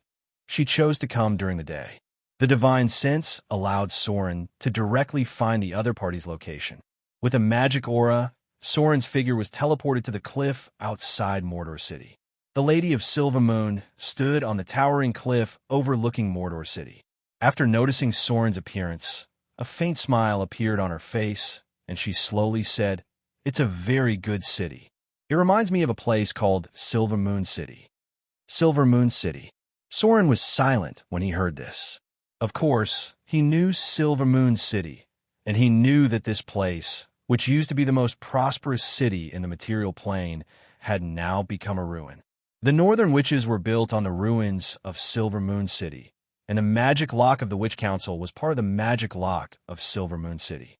Silvermoon City and the Lady of Silvermoon naturally had a very special relationship. The other party must have mentioned the city at this time to express some special meaning. It may mean that the gods were immortal and no city could be prosperous forever, but it may also mean something else. I once tried something similar to you. The Lady of Silvermoon looked down at the bustling Mordor City in front of her. Her sight seemed to include every corner of the city.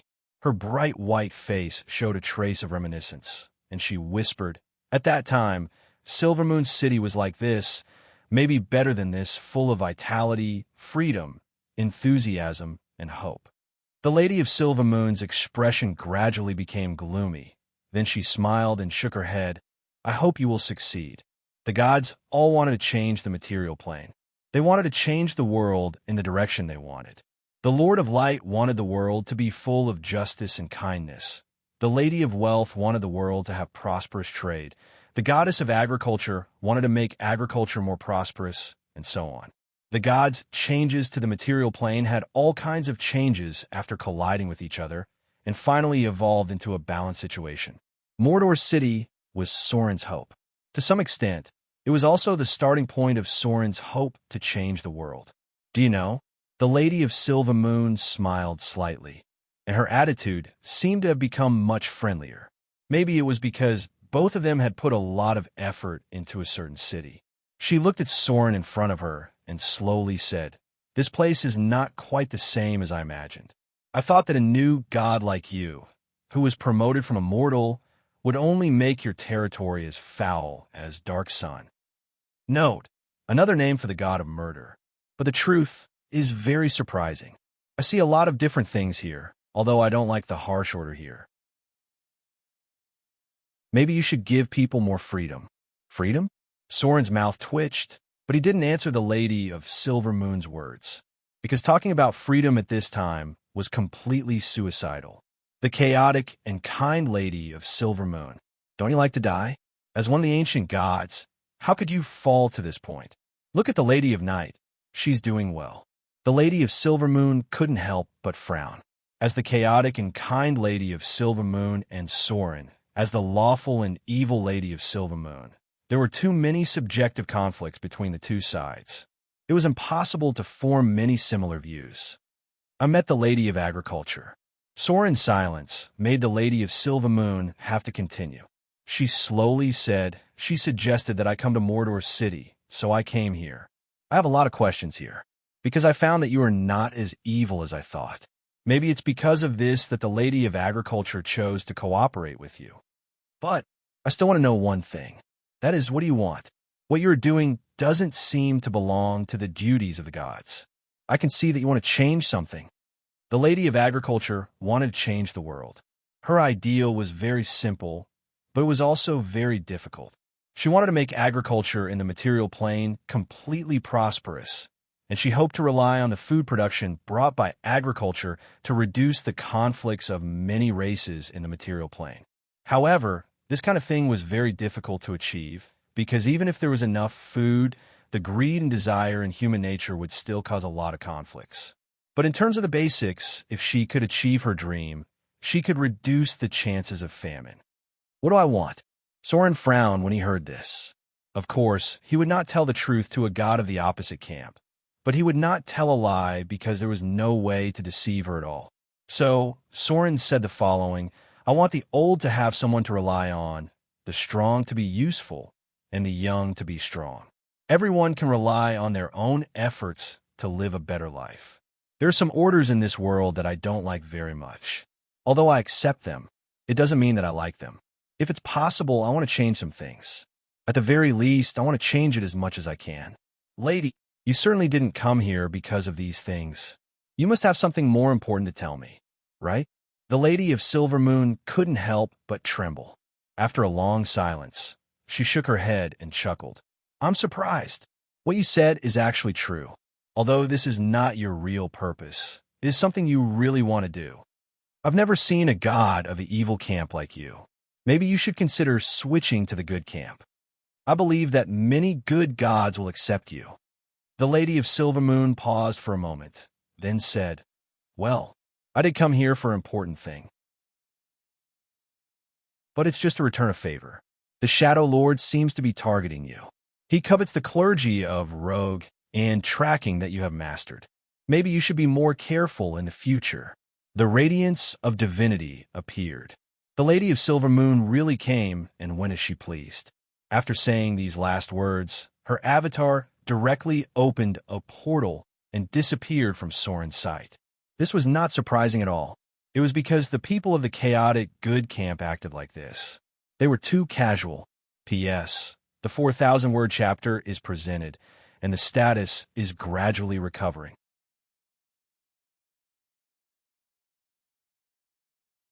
Chapter 679. Was the Lord of Shadows going to deal with him? Soren stood in place and fell in a deep thought. The sea breeze blowing in his face carried a hint of fishy smell. At a glance, he could see the fleet coming and going in the port of Mordor. This place was full of business opportunities and wealth. It could only attract those businessmen who pursued money because there were too many people moving around. Even if Soren had a large number of rogues under his command, there was no way to cover everything. There were many eyes and ears in the periphery of Mordor City, and there might be believers of the Lord of Shadows among them. Soren could only firmly control the inner city, and at most, he could only set up more informants in the area near the port. Soren was not surprised that the Lord of Shadows was hostile to him, because there were too many conflicts between the two. Even if the Lord of Shadows did not want to deal with Soren, Soren would still have to fight with him in the future. Because the Shadow Domain was also a shadow, rogue clergy, and because both sides were gods who mastered the same law. But now the Lord of Shadows seemed to have decided to take the initiative to deal with Soren while his foundation was not stable. I'll deal with whatever comes my way. Soren stood in place and thought for a long time, but he did not think of a suitable way to deal with it. Because the Lord of Shadows was the same kind of god as him, Soren had no way to grasp his whereabouts, and it was difficult for him to determine Soren's location. Because he was in charge of the clergy of Rogue, Soren's church had trained many elite rogues. But as a god who mastered the clergy of Shadow, there were also many good rogues in the Church of the Lord of Shadows. Their strengths were similar. Although Soren was at a disadvantage, it was not very obvious. In this case, the best way was to wait for the Lord of Shadows to reveal himself first. At least he was safe in Mordor City. If the Lord of Shadows dared to attack him directly, Soren was 80% sure that he would stay forever. However, Soren had a fatal weakness. That was Vivian. The little girl had not returned to Mordor City yet, and she, who was determined to face her fate, might not be willing to stay behind Mordor City all the time. But at this time, he couldn't care less. Soren was prepared to bring Vivian back himself. If she didn't agree, he would forcefully take her back. If the Lord of Shadows wanted to use her against Soren, then he would be in a very passive position. Vivian was his lifeblood. He couldn't let her run around anymore. Soren immediately prepared to bring Vivian back, but before that, he had to inform Gloria and Fallen which not to run around and pay more attention to the abnormalities in Mordor City. When the Avatar crisis officially began, the Shadow Lord would not have so much energy to deal with Soren. The reason was simple. He would become a target to be hunted. After the Avatar crisis officially broke out, a super boss of the evil camp, Lady of the Night, would also appear in the mortal world. This goddess of the evil camp had always coveted the priesthood of Shadow. The fragile alliance between the Shadow Lord and her only took effect when they used each other. At that time, both of them were in their god's kingdom, and it was basically impossible to have a more intense conflict.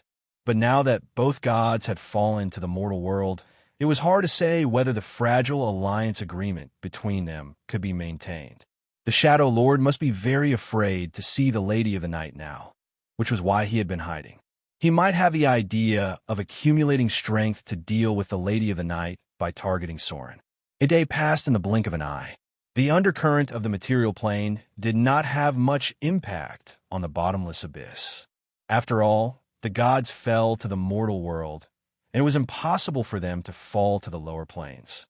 However, the situation in the bottomless abyss had become more and more turbulent recently, mainly because many demon lords with priesthood and evil gods who had placed their god's kingdom in the bottomless abyss had disappeared.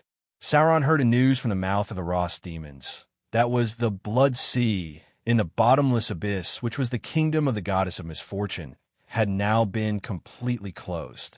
The evil merchants could not go through the Blood Sea to the lower planes and could only go back and forth from other planes through the Styx. The Blood Sea was closed. The whereabouts of the goddess of misfortune was unknown. The bottomless abyss was now in a situation where there were no leaders everywhere. Many of the weaker demon lords were not affected by the Avatar crisis, and now they all stayed in the lower planes. Taking advantage of this opportunity, these demon lords fought with each other, wanting to improve their strength before these powerful demon lords returned. Chaos spread. In the third layer of the bottomless abyss, the Forgotten Land, dozens of big and small guys who claimed to be demon lords emerged overnight. Galumba Arena. After such a long time of preparation, Sauron was finally ready to attack the interior of the arena on this day and completely conquer the remaining demons and goblins. Fire. With Sauron's roar, the battle broke out at dawn. The reason why it took so long was that the demons in the bottomless abyss were too stupid. Few demons knew how to use the heavy artillery sent by Sauron's body. He tried to train the artillerymen, but in the end, he found that the low-grade demons were too stupid and the middle-grade demons were too reckless. These brainless guys would rather go up and kill people than stay behind and fire. In the end, Sauron had no choice but to let the succubus who served him be the artillerymen. Succubus were very smart demons. After a period of training, these succubus were soon able to use the artillery skillfully. The overall strength of the material plane was not as good as the bottomless abyss, but the artillery still had great lethality here. With the roar of the artillery, the Galumba arena was completely suppressed in an instant. After 3 rounds of artillery suppression, the demon army under Sauron's command began to charge. On the side were the mercenaries from the demons. They were driven to charge bravely for the sake of profit. The artillery fired 6 times, and Sauron waved his hand to signal the succubus to stop attacking. In the bottomless abyss, production was extremely low. Basically, ammunition could only be replenished from the material plane. The remaining ammunition had to be saved to deal with the enemy in the future. Under the cover of the artillery fire, some demons had already rushed to the walls of the Galumba arena. At this moment, Sauron also pulled out a huge beheading sword. His body was burning with raging flames, and he flew directly to the center of the enemy's front line. There was a goblin demon warlock holding a scepter. He was originally the right-hand man of the demon lord, but now he had become the leader of the demon goblins. "Master, I'm here to give you a hand." A coquettish voice rang out. The lady boss of the Furnace Tavern also flew up at this moment. She was a high-grade succubus, and she knew very well how to please her master. Now that the situation on the battlefield was completely suppressed, she immediately took the opportunity to show her loyalty. The berserk demons rushed toward the entrance of the Galumba arena like a tide.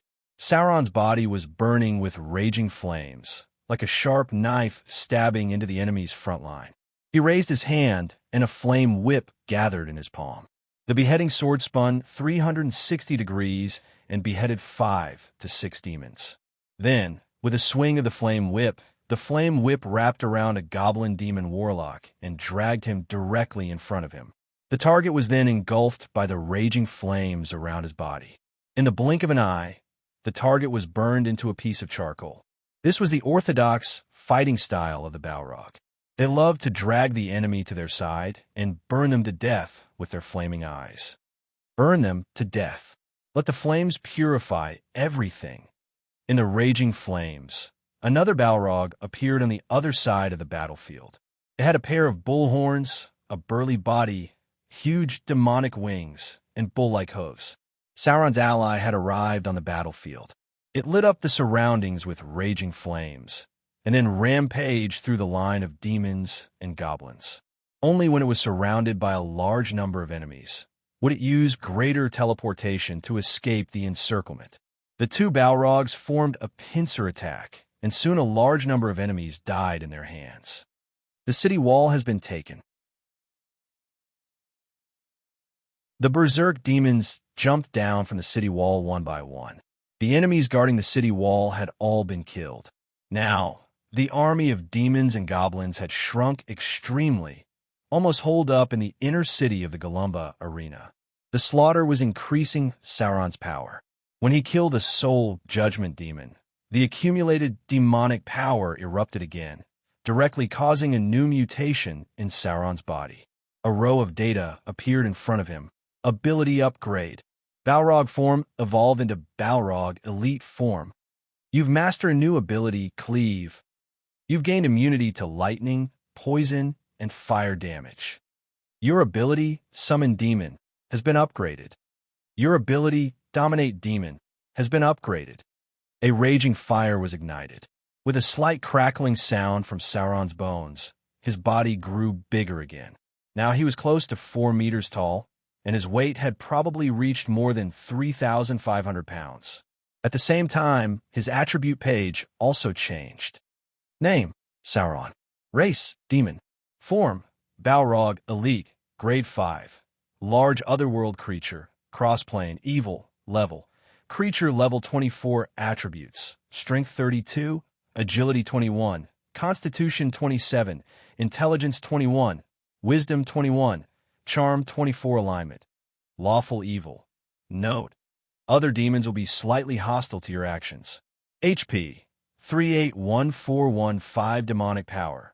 153000 skills. Sneak 195, Deception 155, Negotiation 155, Literacy 170, Intimidation 300, Spellcraft 150, Use Magic Device 150, Listen 135, Scout 135, Search 110. Abilities: Gaze of Fear, Aura of Fear, Body of Flame, Whip of Flame, Bind, Demon Claws, +1 natural magic weapon. Demon Skin, damage reduction +10. Demon Resistance, all types of resistance +10. Abilities: Cleave, Dual Wielding, Proficiency in preemptive attacks, multiple attacks, Weapon Mastery, Beheading Sword, Heterogeneous Weapon Mastery, Whip, Fierce Attack. Spell-like abilities: Soul Manipulation, Telekinesis, Blasphemous Words, Greater Teleportation, Fear, Cast at Will, Fireball, 5 times a day, Instacast, Dominate Demon, once a day, Burning Hand, Summon Demon, Telepathy. The eyes of the entire battlefield were attracted by Sauron, who seemed to have advanced. At this moment, he looked like a huge, burning, human-shaped flame, which made the temperature of the entire Golumba arena seem to have risen a lot. It was as if they were close to a hot lava area. The aura of a demon close to the leader level spread. Many demons and goblins were full of despair. They began to put down their weapons and knelt on the ground, trembling. Evil and powerful beheader, Sauron, we are willing to submit to you. We will serve you as our master. Like a chain effect, after the first demon and goblin surrendered, a large number of enemies began to surrender. In the end, Even the goblin demon warlock who commanded the battle put down his staff with a pale face. He looked a little uneasy and walked toward Sauron. They had failed. Now, they could only pray that the other party would not kill them all. Otherwise, this group of demons and goblins would never recover from this setback.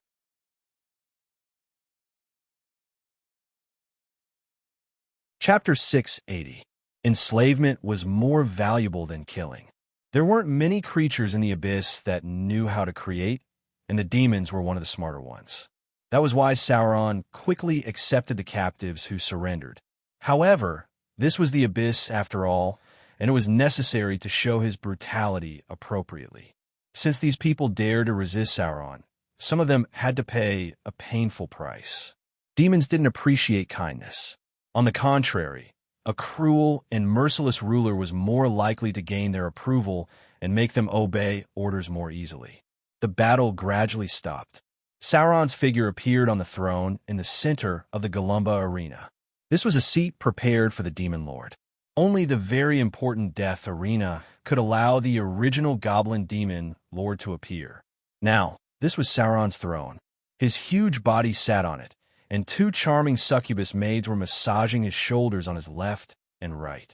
Below him was the unusually obedient succubus boss, who was carefully massaging Sauron's thighs.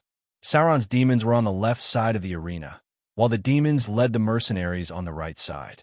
In the middle was a group of captives who surrendered. At this moment, they were waiting for their fate, and all of this depended on Sauron's thoughts. Suppress those at the back. These people will become slaves and laborers. Sauron glanced at the demons and goblins behind. These were captives who weren't strong enough. He could keep them without worrying about any trouble. However, when he turned his gaze to the high-grade goblins in front of him, his target became a lot colder. These were the core elites of the demons and goblins, and many of them were close to becoming high-grade demons. Naturally, he couldn't use the same method to deal with these people. So Sauron thought for a while and said in a deep voice, "I will give you a chance.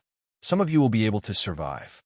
Not only can you survive, but you can also regain your power and status. But those losers will not be so lucky. The Golumba arena will reopen in 3 days. You will be the first batch of gladiators. The winner will regain his status and power and will be rewarded by me. Losers have no value. I don't need useless trash here." Demons and goblins were of the same race, so it was easy for them to band together. Although they had already surrendered to Sauron, it was hard to avoid the possibility that some of them would join forces to do something behind the scenes. Therefore, Sauron could not take all of these captives, and he might need to suppress and divide them in the future. In order to avoid such a troublesome matter, Sauron simply let them kill each other first. As for these powerful high-level demons and goblins, Sauron planned to let half of them die first.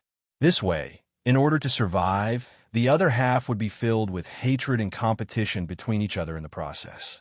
You die, I die. Sauron's words instantly made many of the demons and goblins wary of each other.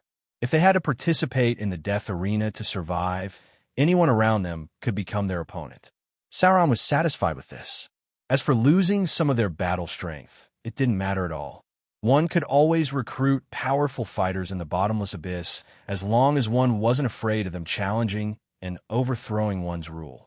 Besides, it was necessary to celebrate the reopening of the Golumba arena with a death arena. Sauron's goal was not only to weaken and divide the demons and goblins, but also to declare his existence and rule to the surrounding demons. The battle ended. Next, it was naturally time to divide the spoils of war.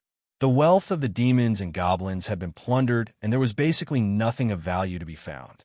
However, since they had already conquered the Golumba arena, Sauron naturally had to divide the territory outside the Golumba arena to the demon merchants who had participated in the battle. An Anababa, a night witch, and a Yugoloth demon. The three of them were currently the leaders outside the Golumba arena. The three most prosperous streets were divided by them. Obtaining these territories was equivalent to having their own foundation in the third layer of the bottomless abyss. As long as Sauron, as the demon lord, didn't fall, he couldn't violate the contract that he signed. According to the contract, these territories could be operated independently. Sauron didn't care about a small territory. What he wanted was the Galumba Arena. This huge, circular arena was the key to his rise in the bottomless abyss. A landmark building was also beneficial for him to stand out from the other demon lords. Many times, recruiting in the bottomless abyss depended entirely on whether the demon lord's reputation had spread far enough. Sauron had a lot of ideas in his mind about how to operate this huge circular arena. Of course, it was necessary to use benefits to attract people. If possible, Sauron intended to build this place into a huge cross-plane arena. Perhaps it would be of greater use in the future. Meanwhile, in the city of Mordor in the material plane, Vivian, who was not very happy, and Lulu, who was full of joy, had been caught by Sorin. The little girl seemed to be addicted to being a cult master recently. No matter how intelligent Vivian was, she was still a child after all. Trying to manage such a large church for the first time would definitely be filled with all sorts of novel and interesting things. However, Sorin couldn't let her stay out there any longer. The Shadow Lord wasn't like any other enemy. His methods were similar to Sorin's. If he were to attack Vivian in secret, it would be too late to stop him. The most important thing now was to deal with all changes by remaining unchanged and forcibly drag it out until the Avatar crisis completely broke out. Just like that, day after day passed. In the blink of an eye, a week had passed. After a lot of effort, the first batch of residents of Leia City was also sent to Mordor City. These people were first placed in tents near the port of Mordor City, and then sent one by one to the nearby towns that were being developed. The arrival of this group of half-elves attracted a lot of attention. Many of the half-elves who originally came here even ran out to look for their relatives and friends. They had been living in Mordor City for a long time. Compared to the situation of the first batch of half-elves who arrived in Mordor City, the treatment of the second batch of half-elves was obviously much worse. This difference made many half-elves who came here earlier feel fortunate, because if they came a step later, they would have to go to the villages and the suburbs. Everything was going on in an orderly manner. Sorin never liked to keep idle people, so starting tomorrow, these people would be arranged to work. At the same time, the third wave of expansion in Mordor City would begin. A road directly to the port and connecting 12 towns would begin to be built.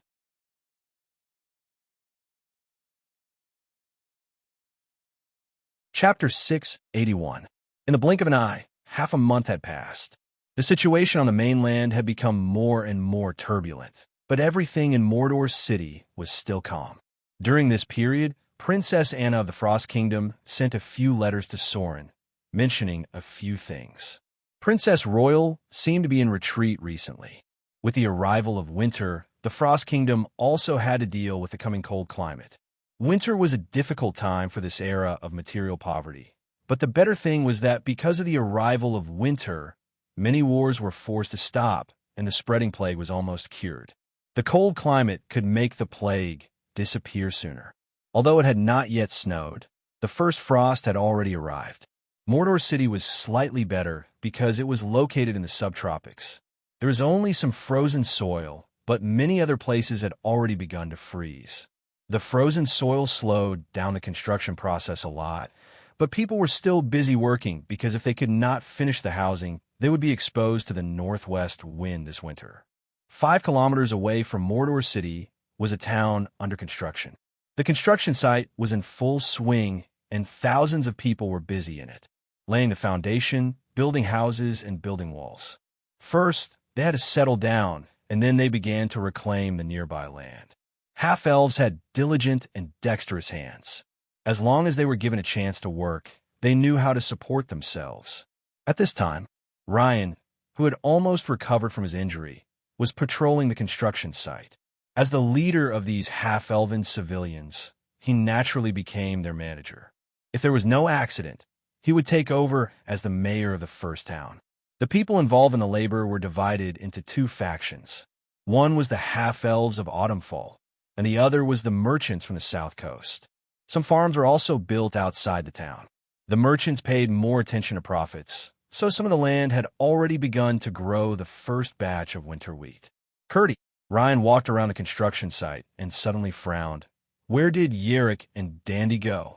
Did the two of them go out to slack off again? Not all half-elves were very hard-working. Some of them liked to take risks and did not like boring work. Ryan was talking about the two guys who were idle. Soon, a young half-elf ran over and whispered. They said they were going to catch fish last night and ran out at dawn. I haven't seen them yet. Catching fish. Ryan frowned when he heard this. There were rich aquatic products near the city of Mordor, but these half-elves who had just moved here did not have fishing tools, so they should not go to the sea to catch fish, so the biggest possibility was the nearby river. Because it was close to the Amazon rainforest, there were many fish in the freshwater river near the city of Mordor. Among them, the most tender and delicious was a kind of piranha called tiger fong fish, tigermouth fish. If there were many of these fish, they could eat a person until only the bones were left. They had extremely sharp teeth and liked to bite people's lower body very much. Therefore, it was very dangerous to go into the water naked. If one was not careful, they might only be able to use half of their body. Naturally, Ryan had eaten this kind of fish before because there were too many of these piranhas and they tasted very good, so they were often caught as a side dish. These two lazy bastards. When I catch them, I'll whip them a few times. This was not the first time. Not long after they came here, these two guys were lazy once. They rashly went to the river to catch fish, and they almost got bitten off by the fish. But because of this, both of them liked to roast piranhas. Usually, they would go after work, but today, they didn't even come to work, which really made Ryan a little angry. Letting the people next to him help watch, Ryan directly picked up his weapon and whip and was ready to go to the river. There were dangerous piranha flowers further away, and the two boys were not idiots. They would not run there, so they could only catch fish in the nearby river. Ryan naturally knew how to track. Judging the footprints on the ground and the plants that had been trampled, he quickly found a route that the two boys had taken. However, suddenly, there was a shrill scream in the distance, and then the birds and beasts around were scared away. Something's wrong. Ryan noticed that something was wrong in an instant. He instantly pressed his hand on the hilt of his sword, and then his whole body sprinted at high speed, rushing in the direction of the scream. The surrounding scenery quickly passed by. As a high-grade profession, Ryan ran extremely fast at full speed. In a few minutes, he passed through the dense jungle and approached the place where the sound came from. Then, Ryan saw a half-elf boy covered in blood. At this moment, he didn't care about scolding him. He said anxiously, "What's the matter? What happened? Where's the other person?" The half-elf boy, named Din, was covered in blood. At this moment, when he saw Ryan, it was as if he saw his savior. He grabbed him and murmured, "Alec is dead. He was eaten." Damn it. Ryan was so angry that he wanted to slap the guy in front of him. He had already warned them that the nearby river was very dangerous and not to run to catch piranhas. Now, he finally learned his lesson, but a young life was ended because of this. Ryan thought that the other half-elf boy was eaten by a group of piranhas, but Din's next words made him tense up. "Demon," the half-elf boy named Din said incoherently. "Eaten. Demon. Eaten. The demon ate Alec. Demon." This time, Ryan's face finally changed. He wasn't sure if the half-elf boy in front of him was scared out of his wits. Besides, he called the piranhas demons, or he really met a demon. There were many dangerous things around here, including piranha flowers and so on. Demon may refer to a real demon, or it may refer to something else. But this was the city of Mordor. Logically speaking, there should be no demons. But now, no matter what the reason was, as the supreme commander of this town, he had to investigate the situation. "Follow me." Ryan picked up the boy in front of him and rushed forward. Din still seemed to be afraid, but he knew Ryan's strength, so he still followed him timidly. The distance was not far. Soon, the vision ahead opened up, and Ryan, who saw the scene in front of him, couldn't help but take a deep breath. His expression became unexpectedly dignified. "Demon. It's really a demon."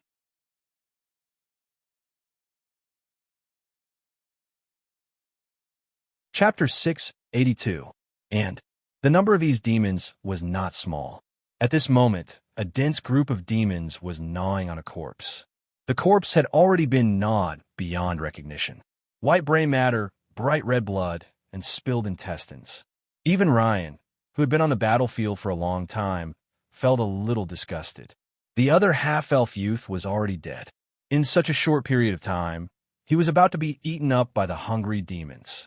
Din was so frightened by the scene in front of him that his legs were a little weak. He fell directly to the ground and kept retching. Zzz. The demons noticed the arrival of Ryan and Din, and soon several figures rushed towards them. The number of these demons had reached double digits. The only fortunate thing was that their levels were very low. Most of them were the lowest level dretches. The rest were special abyss quarks, which were also a branch of small demons. Clang! Ryan quickly pulled out his sword and rushed up. These demons were not enough to threaten him. Although he did not understand why there were demons here, it was better to kill them all now. There were many ordinary civilians in the range of Mordor City. These civilians could not deal with the demons. Even the lowest level demons could easily cut open a civilian's stomach. The basic strength of the abyss and the material plane was still too far apart. The battle soon ended. It took Ryan a few minutes to kill all the demons, and the demons that wanted to escape were also shot to death by his bow. He frowned and glanced at the remains of the boy named Alec. Then he glanced at Din, who was still weak in the legs, turned around, picked him up, and rushed outside. These evil demons appeared without any warning. It was too strange. For this matter, Ryan felt that it was beyond his ability, so he decided to report the matter first and let the higher-ups of Mordor City deal with it. Demons would not appear for no reason. He was afraid that this matter was not that simple. Soren was preparing to continue attacking the higher-ups of the Wizard Tower. During this period of time, Gloria's attitude was a bit strange. Soren could not tell what it was. Since she did not say anything, Soren did not ask much. However, just as he was about to continue exploring the interior of the Adept Tower, a message was sent directly to him from the guards. This news caught Soren's attention. He immediately notified Gloria after receiving the news, and they teleported to their destination together. Demons appeared in Mordor City. Although they were not very strong and there were not many of them, the way they appeared was extremely strange. It was as if they had appeared out of thin air. It should be here. Soren's expression was grim. In front of him were the corpses of the demons and the remains of a young half-elf. It should be the victim. The nearby area had been blocked by the Mordor City guards who rushed over, and the news did not spread out. Another boy who knew about it was temporarily locked up. At this time, it was better not to leak the news. It could easily cause panic among the ordinary people. Send someone out to search immediately. Soren glanced at the battlefield and ordered his guards, search the nearby area and see if there are any demons that escaped. Block this area and don't allow anyone else to come close. Yes. The guard standing behind Soren took the order and left. Soren took Gloria to follow the footprints left by the demons. They quickly passed through the dense jungle and arrived at a dark valley. It was a very inconspicuous little valley. With his god-level perception, Soren did not find any abnormalities. Gloria was also checking the surroundings, but her expression was very puzzled. After a while, Gloria stopped and murmured, "It's strange. There are no summoning circles. There are no traces left by others. It's as if these lower demons appeared here out of thin air." Soren was shocked when he heard this. Immediately, he fell into silence. Then he said in a deep voice, "I'll use telepathy to help you open the divine vision. You can check the nearby space." Space? Gloria looked up with a puzzled expression, but she quickly nodded and said, "Okay." The brilliance of divinity emerged. Soren's pupils emitted a golden brilliance. At the same time, with the power of telepathy, everything he saw was transmitted to Gloria's mind. Everything in front of them began to change. Space began to distort slightly. Everything seen at the divine level was completely different from what mortals saw. What's more, Soren was trying to master the power of space change. Something's wrong. Gloria's expression also became very dignified. She murmured, The space here seems to be a bit distorted. I'm not sure what's the reason, but the space here is really unstable. It began. It seemed that the Avatar crisis had really begun. Hearing Gloria's words, Soren already had the answer in his heart, but he did not say much because he wanted to confirm it further. So he slowly said, "Can you set up a warning circle here? I think the answer should appear soon." Gloria immediately nodded and said, "Yes." Soon, an exquisite warning circle had been completed. The two stayed in place for a while, and after confirming that there was nothing else, they quickly left. Half a day passed in a blink of an eye. When night fell, the warning circle set up by Gloria was suddenly activated. In an instant, both of them felt it, and then they were directly teleported to the valley during the day. The air in front of them seemed to be rippling. Soren saw that the space was gradually distorted, and then a small crack appeared. Through the crack, Soren could see hot magma. He could not determine where the other side of the crack was, but he was sure that it was somewhere in the abyss. Zzz. With a chaotic sound, some short dretch crawled out of the narrow crack in space. Through the crack, a huge berserk demon could be seen, but it seemed that it could not pass through such a small space. The crack in space lasted for a short time, less than a minute or two. Because of the fighting behavior of the demons, only 6 dretch crawled out of it. I think I know the reason. Gloria's expression was unprecedentedly dignified, and she murmured, "Is this what you have been worried about?" Soren did not answer. He gently raised his hand, and the dretch in front of him was caught. Then he directly crushed it into meat paste in the air. He slowly said, "This place must be sealed. I'm afraid there will often be demons running out here in the future." The crack in space closed. The whole valley was quiet. Except for the demon corpses on the ground, there seemed to be nothing unusual here.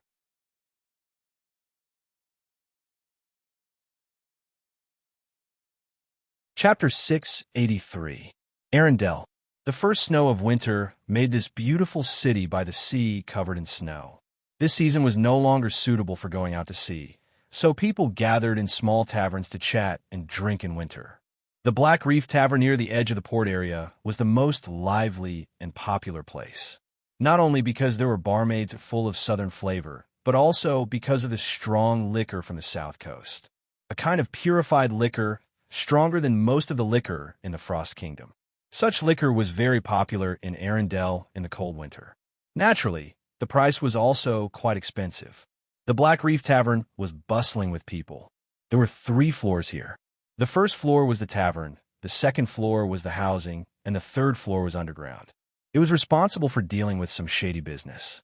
Of course, there were also gambling, dog fighting, and other entertainment.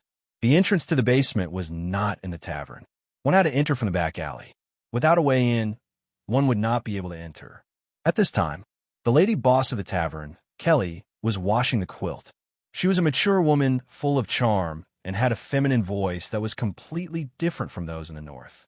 Many people tried to woo this beautiful and rich lady boss, but those who really knew her identity would feel their hearts skip a beat when they saw her. Because she was a very special woman.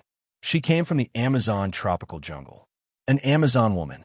Although she had a mature and charming appearance, and her every frown and smile was filled with flirtatious charm, only those who knew her well would know that this woman was also a very powerful killer. The door of the bar was pushed open. A man in a cloak came in, then shook off the ice and snow on his body at the door, gave a look to the bored lady at the bar, and then quietly went to the second floor of the tavern. The lady's eyes narrowed. Then she motioned to the maid next to her to help watch, and quickly went upstairs from the other side. Urgent information. The man was already waiting upstairs. After seeing her, he quickly handed a document to her and said in a deep voice, "Special situation. It must be sent to Mordor City immediately." Kelly nodded solemnly when she heard the words, and quickly took the information into the basement through a secret door. At the same time, in this season of ice and snow, several knights outside the gate of Arendelle were also approaching quickly. Before they got close to the gate, they shouted, "Open the gate. There is important news that needs to be sent to the palace." The knight took out a token. Immediately after, the heavy city gates were opened, and they urged their horses to rush towards the palace. Arendelle Palace. Perhaps it was because of the arrival of winter that people began to become lazy. The eldest princess was unexpectedly lazing in bed today. Only when it was close to noon did she lazily let the maids dress up. She casually asked the leader of the maids beside her and learned that Anna still hadn't woken up yet. She was holding a book and reading it under the blankets. In winter, Arendelle would become very quiet and peaceful because the ice and snow had blocked everything. Many people would not even go out of their houses. Princess Royal. A burst of hurried footsteps sounded, and then a female guard rushed over and whispered, "Sir Dimorton has an urgent matter to see you." Sir Dimorton? Princess Royal frowned slightly when she heard this. She thought for a moment and recalled the identity of the person who had come. He was the lord of a small village near the south. Let him wait first. I'll be there soon. At this time, there should be no nobles who suddenly wanted to see her, so Princess Royal directly told her that something must have happened. Thinking of this, she could not help but rub her forehead. She looked a little tired. The plague had just been solved, and it seemed that something new had happened. Soon, Princess Royal's figure appeared in the palace hall. Sir Dimorton had been waiting there respectfully. When Princess Royal appeared, he did not dare to look at her. He respectfully bowed his head, but his voice was anxious. "Your Majesty the Queen, demons suddenly appeared near the village in my territory. Although I have led the guards to destroy them, we found a dark and strange crack where the demons appeared. There was a very terrible sound coming from inside." Demons? Princess Royal's expression was dignified. In a flash, she appeared beside Sir Dimorton and said in a deep voice, "Take me to see it." A light of magic emerged. Before Sir Dimorton could react, he had returned to his village.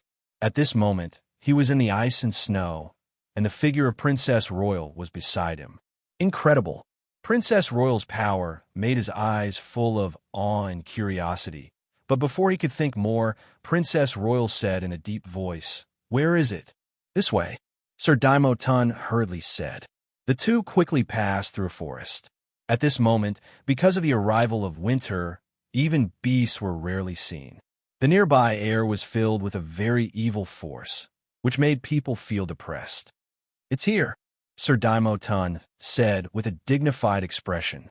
Princess Royal's figure moved forward in the thick ice and snow. She didn't even leave a single footprint on the snow when she walked. At this moment, there was a dark crack in front of Princess Royal.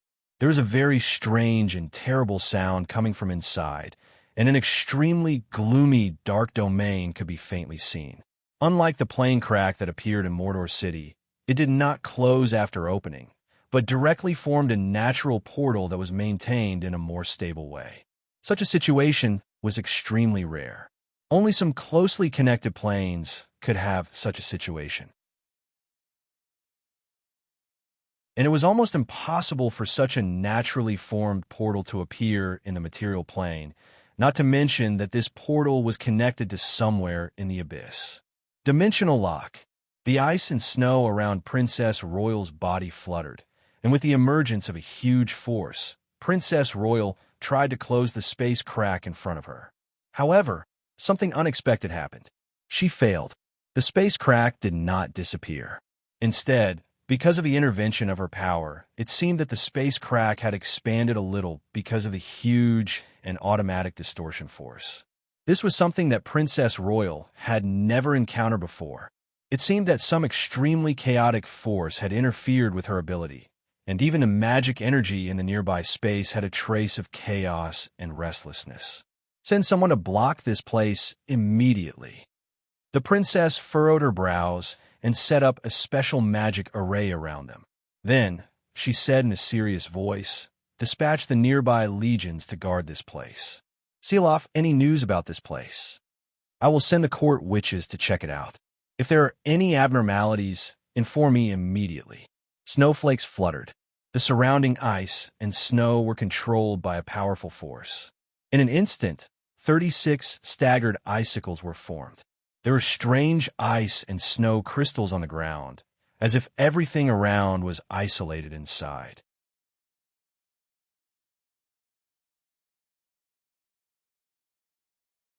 Chapter 684.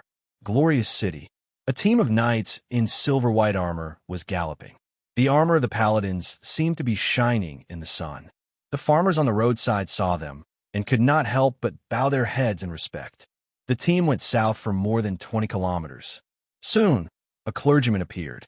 He quickly came to the front of the team of knights and respectfully said to the middle-aged man in the lead, "Your Excellency, the Silver Hand." The neigh of a horse rang out.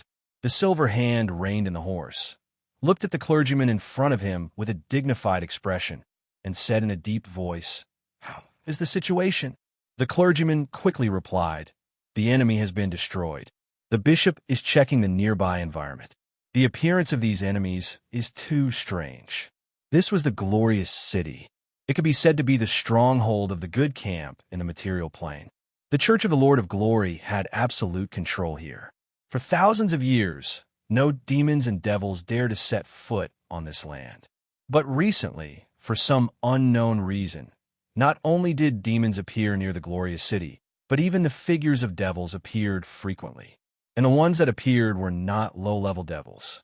In a town near the north, the priest in charge of presiding over the temple was actually tempted by the devil. If it weren't for a high-grade paladin who happened to pass by there, perhaps people would not know that there was an evil and depraved devil lurking in this town. "Take me to see it." The Silver Hand looked around and then said in a deep voice, "The matter here must be reported to the Pope. Send someone to inform him at once." A young paladin next to him responded, "Yes, Your Excellency, the Silver Hand." At the same time, 100 kilometers north of Autumnfall, a vigorous figure was also leaping in the jungle. She had a slender figure and a pair of pointed ears. One did not need to look much to know that she was an elf. This elf had a strange tattoo on her arm. After landing, she suddenly turned into a black panther. She carefully sneaked along the grass and soon found the source of the bloody smell. There were traces of battle around, and there were pieces of broken bodies on the ground. Demon or devil? The Black Panther turned back into the tall elf drool. The girl picked up the strange horn left on the ground, as well as the broken limbs with dark red skin, and murmured, "No, I must report to Your Excellency the Earth Walker immediately." Opposite Loya City, Eugene's tall and sturdy body stood outside a newly built village. The departure of the gnomes made his mood a lot better because this meant that they had given up on this land. As long as he led his people to properly manage this place, the gnomes would not be able to take it back in the future. The arrival of winter made life difficult for the orcs, so they wanted to collect as much food as possible before the first snowfall in the south. But a very bad thing happened. The hunting team sent out by Eugene was almost completely wiped out. The only one who came back alive was Delirious. All he could do was shout, "Demon! Damn demon! I'll kill you all! Ha ha ha! Come on! Come and eat me!" It had already gone mad. Excessive violence and psychological stimulation could drive the half-orc crazy, and the news it brought back cast a shadow over Eugene's heart. Winter arrived. Before the winter completely enveloped the world, some irresistible changes were slowly eroding everything. Many of the lower-class civilians were still unaware of this, but the high-level rulers had already noticed this. Demons appeared. They not only appeared in their own territory, but also frequently appeared all over the world. In one night, the evil sects hidden in the material planes suddenly became active, especially the followers of the demon lords and archdevils who had developed in the material planes. Now, they were frequently operating in the dark, using the power of fear to recruit fallen followers. Mordor City. Soren slowly put down the information that had just been sent back, and then ordered in a deep voice, "Send out all the hidden sentries. There must be no fallen followers in Mordor City. Kill them all." The drow warrior standing outside the door answered, "Yes, my lord." "Sir Soren." The demon followers appeared. They used fear to confuse ignorant civilians, telling them that the terrible demons were coming to the mortal world. Only by joining them to serve the powerful demon lord, these mortals would not be attacked by the demons. To a certain extent, they weren't wrong. The demons might not attack these fallen followers, but If you wanted to join these fallen, you had to go through a very evil and bloody sacrificial ceremony. At that time, people could no longer be regarded as people. They used to fear the demons to grow rapidly. In a short time, there were even traces of the fallen on the south coast. Soren's fingers tapped on the table gently. He was thinking about whether to tell the news to the people. In fact, after the frequent appearance of demons, many people in Mordor City had already heard the news, especially the well-informed merchants. They had spread the news to many places, but no one had brought the news to the surface yet. It was inevitable that this would cause a certain amount of panic. Soren was now thinking about whether to tell the ordinary civilians in advance, so that they could avoid the number of casualties. After all, it would be impossible to block the news until the new year. Finally, Soren decided to tell the news to the lower-class civilians slowly. Now, he would let some of the smart ones be aware of the situation first. There was no shortage of smart people in this world. So Soren directly issued a decree ordering the city of Mordor to enter a state of slight preparation for war. Militia training. The decree from Soren was transmitted to the entire island through the city hall for the first time.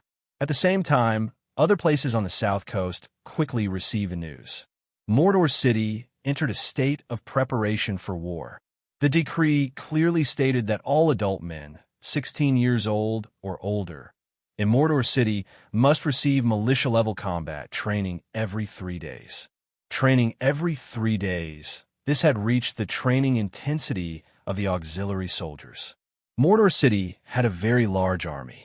Whether it was a fleet composed of pirates or a legion recruited by civilians, the number had far exceeded most of the duchies on the south coast. Now that Mordor City had entered a state of preparation for war and began to train all adult men at the militia level, then the hidden meaning was worth pondering. Perhaps even the ordinary people could feel that something was wrong. Was there going to be a war?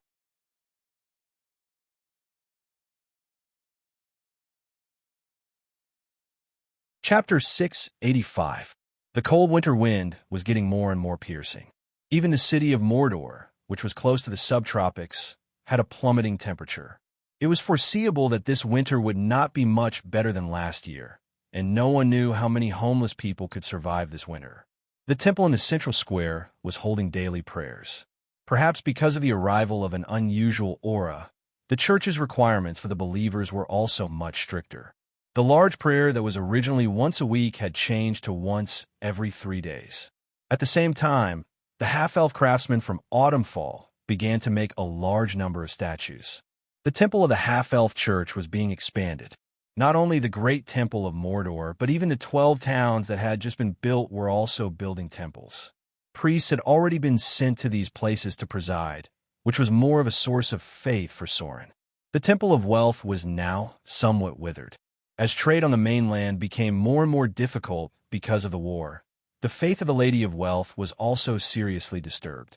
Although the trade routes in the outer islands were still very active, they were probably down by about 30% compared to the past. Soren faintly felt that the divine power of the Lady of Wealth was decreasing. If there were not enough believers and sources of faith, then the power of the gods would become weaker and weaker. Therefore, the choice of what kind of divine title was very important. The Lady of Wealth needed to maintain the power consumption of the priest's prayers. If she did not give the priest divine power, then her church would be seriously hit. Giving the priest divine power required divine power. Divine power was converted through faith. The heavy damage to trade led to a decrease in faith, and the divine power naturally decreased.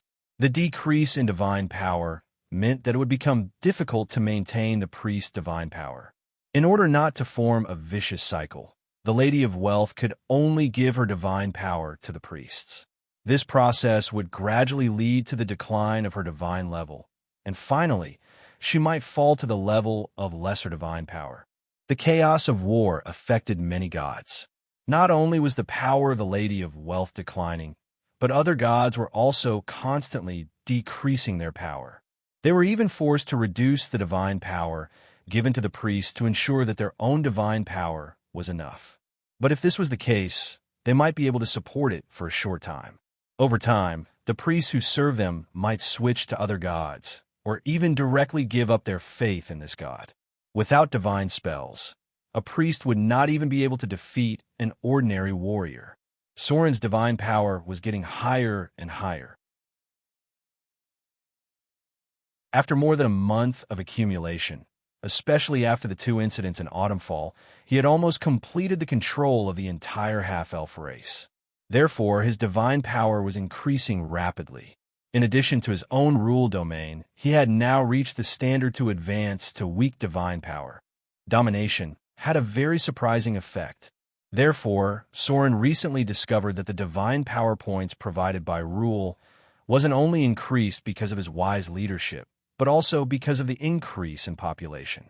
In the beginning, Soren relied on rule to accumulate about 2 to 3 divine power points a day. This was the accumulation of divine power after deducting the divine power given to the priests, which was equivalent to the pure divine power of the gods. Recently, Soren had discovered that when Motor City once again accepted a large number of people from Autumnfall, his daily accumulation of divine power had reached an astonishing 4 to 5 points, which meant that he could accumulate at least 150 divine power points in a month. And this did not include the large prayer ceremony that was held once a week. Such a large prayer ceremony could provide Soren with more than 10 divine power points at once.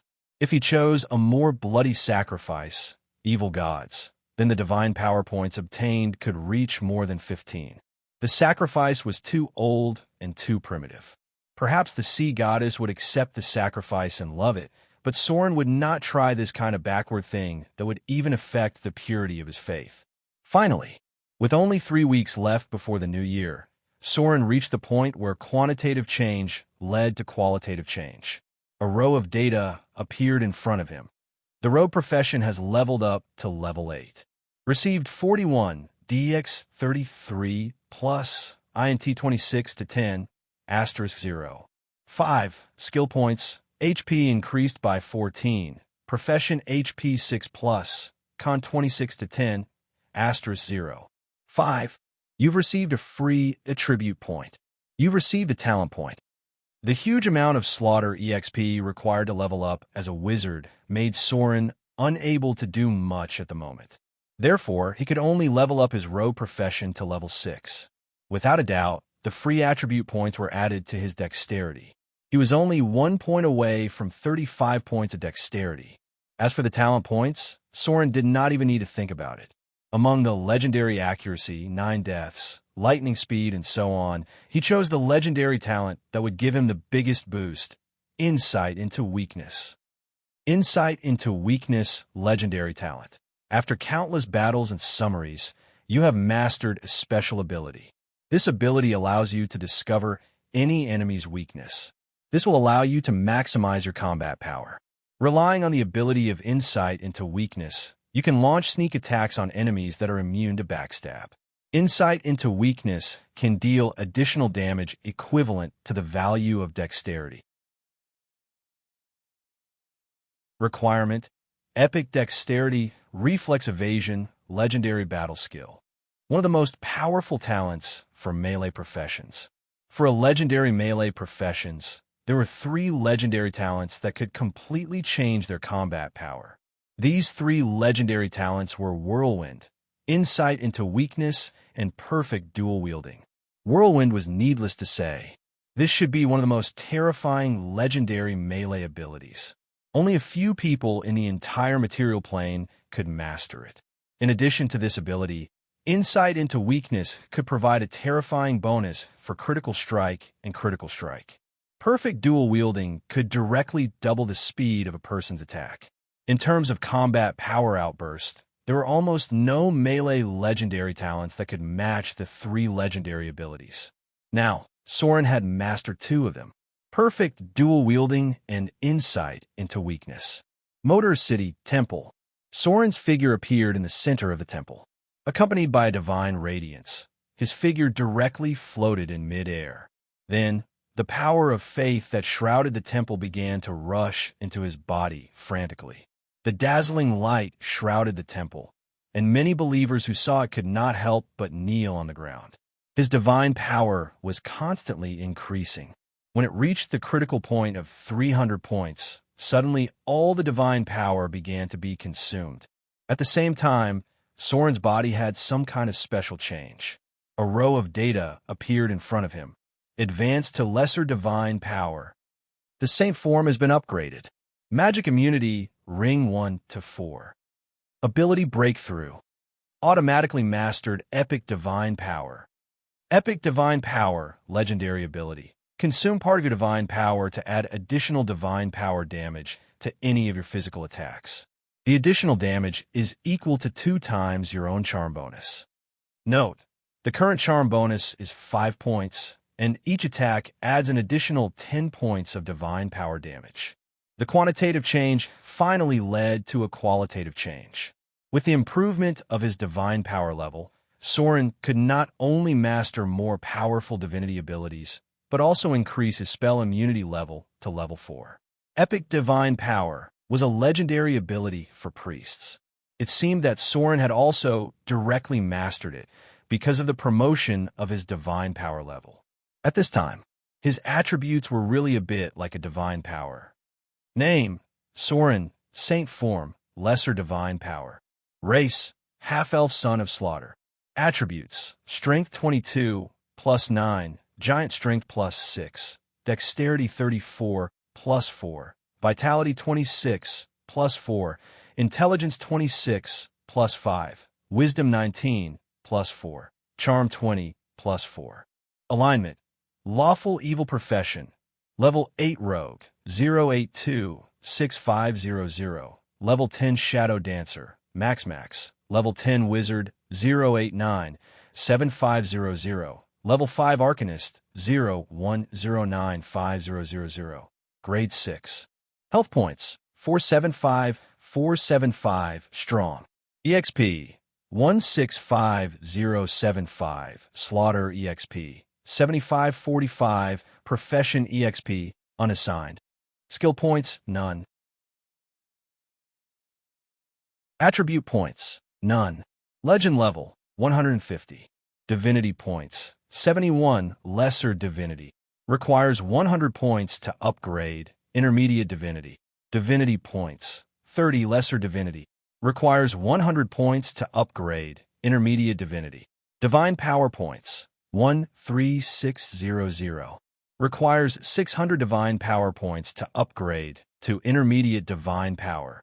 Master, Space Change of the Divine Law. The limit of the divinity in the past was 600 points. Clergy: Half-Elf, Rogue, Tracker. Domain: Slaughter, Evil, Domination, Piracy, Shadow. Aura: Evil Aura. Status: Normal.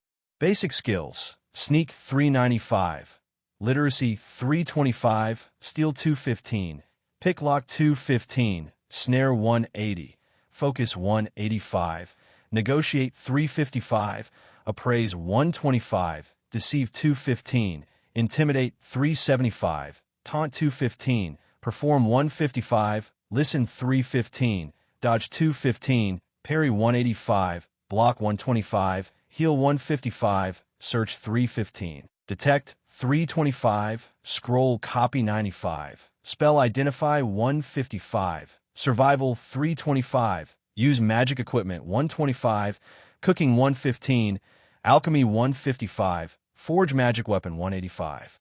Saint Form, Transcendence, Spell Immunity 1 to 4, Epic Divine Power. Divinity Abilities, Reality Change, Form Change, Divine Power Shockwave, Language Proficiency, Character Proficiency, Interplane Communication, Astral Teleportation, Plane Teleportation. Legendary Skills: Expose Weakness, Perfect Dual Wielding, Omnipotent Hands, Legendary Evasion, Legendary Battle Skills, Epic Dexterity, Epic Intelligence, Epic Constitution. Special Abilities: Life Extension, Eternal Youth, God Slayer, Blessing of the Misfortune Goddess, Blessing of the Ocean Goddess, Dragonblood Baptism LV2, Killing Heart, Slayer, Death Walker, Ascetic, Erudite, Blasphemy. Personal Abilities: Nimble Left Hand, Eidetic Memory, perseverance, encyclopedic knowledge, skillful spell casting, reflex evasion, intuitive evasion, roll evasion, nimble movement, evade sight, dark vision, battle spellcasting, mobile spellcasting, spell control, empower spell, maximize spell, crafting magic equipment, spell penetration, minor magic resistance, minor cold resistance, medium fire resistance, minor poison resistance, minor electric resistance, robust, high regeneration, telepathy. 100 feet profession abilities. Arcane memory, arcane counterspell, arcane runes, shadow dominator, flexible mind, military weapon proficiency, curved sword legendary. Battle skills, summon shadow, shadow jump 300 meters, shadow strike, shadow jump 2 times, fear gaze divine, vampiric touch divine, sword form, heavy slash, sword form, horizontal slash, sword form, beheading, sword form, waist chop, sword form, spinning strike, spinning slash. Currently, except for his wisdom, which was only 19 points, all of Soren's other attributes were above 20 points. Whether it was his basic attributes, abilities, basic skills, or other aspects, Soren had gradually caught up with the local gods. At his current level of strength, it would be very difficult for him to improve further. Whether it was a god-level increase in power or a professional-level increase in power, the requirements would be much higher. Under normal circumstances, many gods' professions would reach their peak after one more level. Unless it was a powerful being, it would be very difficult to reach level 40. Lesser divine power was a process of qualitative change. From now on, to calculate Soren's challenge level, there would be an additional label of level 10 god of half-elves. According to the assessment of the adventurers in the previous life, Soren's challenge level should be about 25. In other words, only a team of adventurers who were all high-grade legends would have less than a 50% chance of killing him. Time passed little by little. Mordor City was enjoying the last tranquility before the arrival of the new year. The battle to attack the 3rd floor of the Wizard Tower was imminent. Vivian's accumulation was also close to the realm of Demigod. The demon incarnation was frantically recruiting the army of cannon fodder. Gloria's research on the floating ring seemed to have a new breakthrough. At this time, there was only less than half a month left before the arrival of the new year. Maybe it was because the new year was approaching, the atmosphere in Mordor City was a little more relaxed. People were leisurely enjoying the tranquility of winter. However, when they heard from the merchants how many people had frozen to death, they couldn't help but sigh. The tavern was always the most lively place. During this time, a new kind of liquor had become popular on the South Coast. Although the price was a little expensive, it was undoubtedly a great enjoyment to drink in the cold winter weather. There was a lot of noise in the tavern. In the corner near the left side, there were a few guys with bad intentions teasing a drunkard.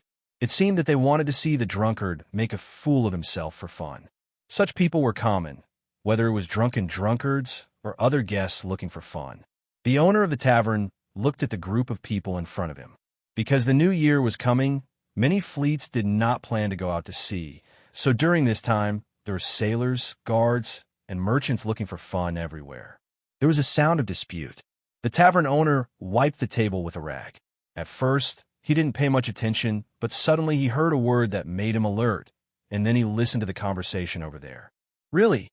The drunkard's eyes were very blurred, and it seemed that his mind was not very clear. He said incoherently in a drunken voice, "Mordor really has an angel. I was at the beach that day, and I saw a beautiful female angel. So beautiful, that chest, that butt, it's so beautiful." The guests next to him who were purely looking for fun did not take the drunkard's words seriously. One of them smiled and said, "Don't tell me you think a beautiful woman is an angel when you see her." Huh. Look at how drunk you are all day. You probably think someone's wife is an angel. The drunkard's face turned red when he heard that, and he panted heavily, "Impossible. It's really an angel. I saw it very clearly. She seemed to be very scared when she saw me. A pair of snow-white wings suddenly appeared on her back, and then she flew away just like that. The people sitting around laughed and did not mean to take it seriously at all. However, the tavern owner who was bored at the bar came over at this moment and poured a glass of rum for the drunkard in front of him. He pretended as if nothing had happened and said, "Really? Then where did the angel fly to in the end?" The drunkard was already drunk, and he could not even speak clearly with his tongue. "South. South. Angel. It's really an angel. You guys don't believe me. I really saw it with my own eyes." Plop. The drunkard who drank too much finally fell down, but he was still whispering something in his mouth. It seemed that he had told many people about this, but no one took it seriously. The tavern owner returned to the bar. He called a bartender to watch over him, and then left from the back door. Late December. There were only a few days left before the new year. Perhaps because of the arrival of the new year, all the places were a little quieter. But today, a very strange thing suddenly happened in Mordor City. It was about 5 o'clock in the afternoon. Yesterday, Mordor City just had its first snow of the year, so the roofs looked white. The light in the afternoon was already a little dim. Just a moment before the sun set, a strange shadow suddenly appeared in the south of Mordor City, a place where almost no one usually went near the ruins of man-eating plants. A tall tower towering into the clouds. It looked like a mirage. It only existed for less than a few minutes, and then gradually disappeared.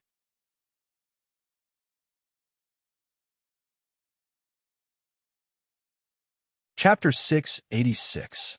At the same time, on the third floor of the Wizard Tower in the Shadow Plane, a battle against time had just come to an end. Soren's chest was heaving up and down violently. In front of him was a pile of metal parts that had been forcibly disassembled. In front of him was a mana generator that was still in good condition. The alarms around him had been deactivated, but the remaining arcane energy was still jumping around and forming electric sparks. Behind him were Gloria and Fallen Witch, who had stopped casting spells. Vivian was slightly injured, and there was a scorch mark on her chest.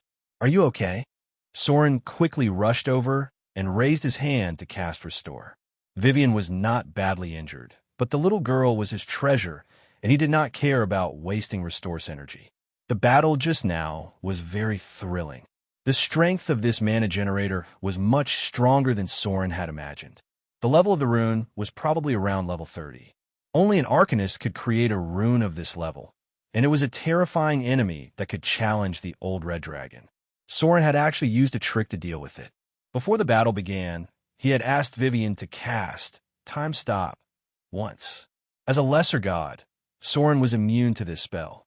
In other words, he had an extremely powerful opportunity to strike first. The time brought by this opportunity was not enough for Soren to kill a powerful mana generator that was made of abnormally strong steel. However, with his strength, he could destroy the energy transmission devices around the Wizard Tower before the mana generator could activate. Any puppet golem needed to be powered by energy. The more powerful the golem, the more energy it needed. Cutting off the energy supply in advance would greatly reduce the strength of the enemy. At most, it would not be Soren who killed it. After about 3 minutes of battle, the powerful golem stopped operating because of the lack of energy. This was extremely good news. Although Soren could not obtain the powerful energy contained in its soul core, it still meant that it had become Soren's trophy. As long as no energy was supplied, it would not restart. The surface of the magic-powered armor was full of holes, but Soren knew that it had only lost about 20% of its power. Its core was not damaged at all. If anyone could change its internal program settings, then the magic power device could be controlled by them. A golem construct with level 30 or above. This thing's combat power was simply too high. Furthermore, its armor level was extremely high. It probably took at least 1,000 damage from Soren's attacks. Crack! As the third floor's magic-powered armor was defeated, the door to the fourth floor opened. The energy supply system had been damaged, and hundreds of golems were left behind. Most of them were stone golems and steel golems, with only 2 intact diamond golems and 1 slightly damaged diamond golem. These golem puppets cannot be activated yet. Gloria walked up to one of the diamond golems and examined it, muttering, The original creator has already injected the operation program inside. It must be completely modified before it can be activated, otherwise they will treat us as intruders. Golems all had their own internal settings. It was just like the golem puppets made by Gloria. Without her authorization, no one else could command them. In fact, if an order was given to protect a certain area, the golem puppets would automatically attack anyone who approached. Although they had a decent level of intelligence, they still weren't truly intelligent life forms.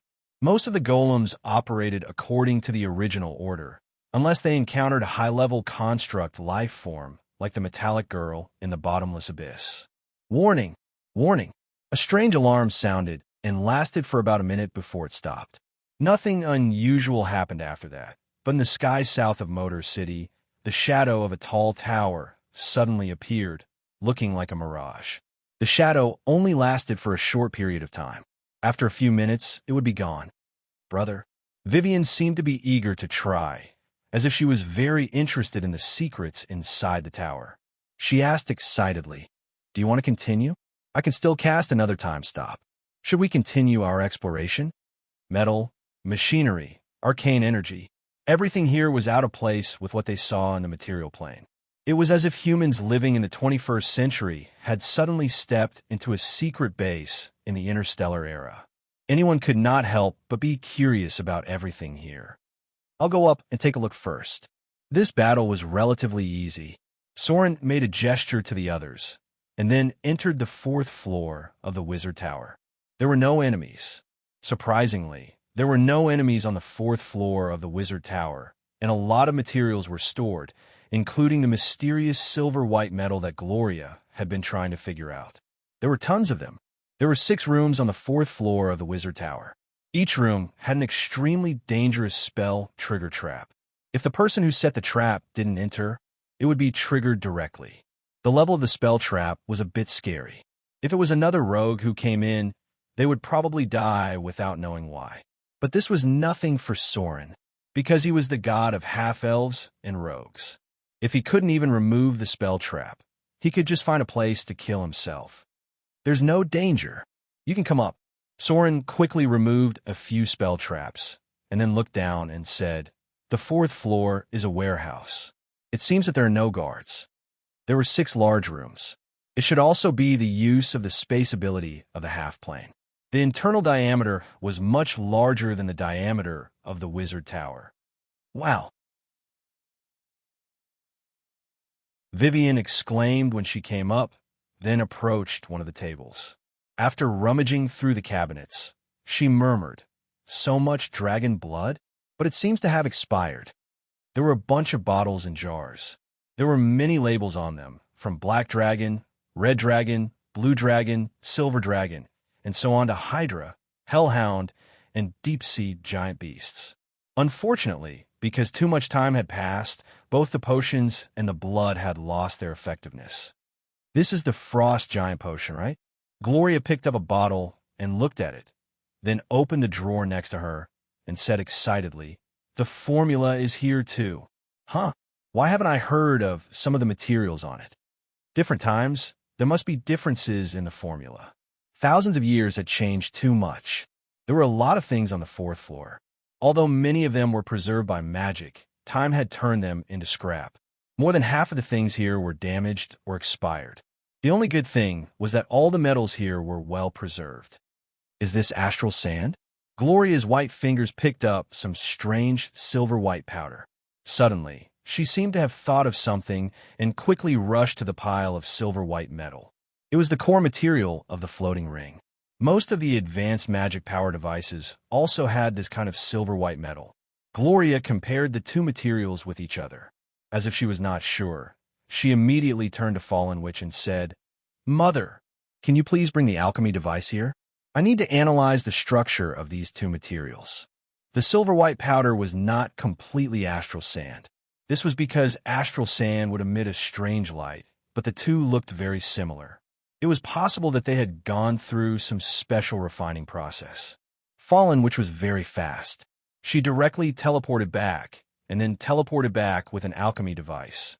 Gloria quickly put the silver-white metal powder on it, then picked up a small piece of silver-white metal ingot and analyzed it. With a faint magic aura, she got the answer in just a few minutes. She was very excited and said, "Although I don't understand how it is made, but I can be sure that this is really astral sand. It's just that the composition has changed slightly." Astral sand? Could it be that these materials used in the Arcane Empire came from the astral world? Great! Gloria's expression was quite excited.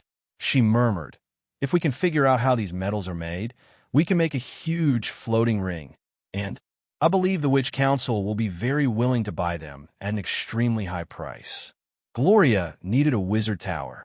Fallen Witch also needed a wizard tower.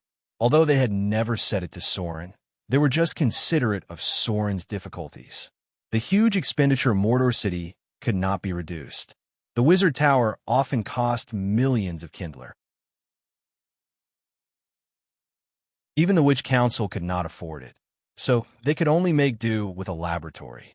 Now that they had this material, Gloria's first thought was to use it to exchange with the Witch Council for a huge amount of material to make a wizard tower. The floating city was the dream of all wizards. Before this dream was realized, the floating space tower was also something that they yearned for. There must be a way to make it. Gloria looked around excitedly. Soren quickly removed all the magic traps he found, lest his woman suddenly be trapped. But it was a pity. They found nothing at all. This floor was a warehouse, and most of it was materials. Could it be up there? Vivian stood at the top of the stairs and looked up curiously. However, she didn't go up rashly because she knew that it was dangerous. Upstairs, Gloria's eyes lit up and looked at Soren with expectation. This kind of thing must be decided by Soren. Soren pondered for a moment and said slowly, "I'll go up and have a look. You guys get ready for battle. We're close to the top of the wizard tower. I'm afraid we may encounter the Thaling who is responsible for guarding the 5th floor of the wizard tower. The height of this wizard tower was about 9 floors. The internal space must be more than that, but the higher the level, the higher the danger." Soren moved forward cautiously, and, as expected, he found another spell trap. There were too many magic traps. In total, he had dispelled 20 to 30 advanced spell traps. The light on the 5th floor seemed to be very good. When Soren came to the 5th floor of the wizard tower, he could not help but be a little excited because he saw rows of bookshelves. Very many bookshelves. He did not know how many books there were on this floor, but what he saw in front of him was close to 10,000 books.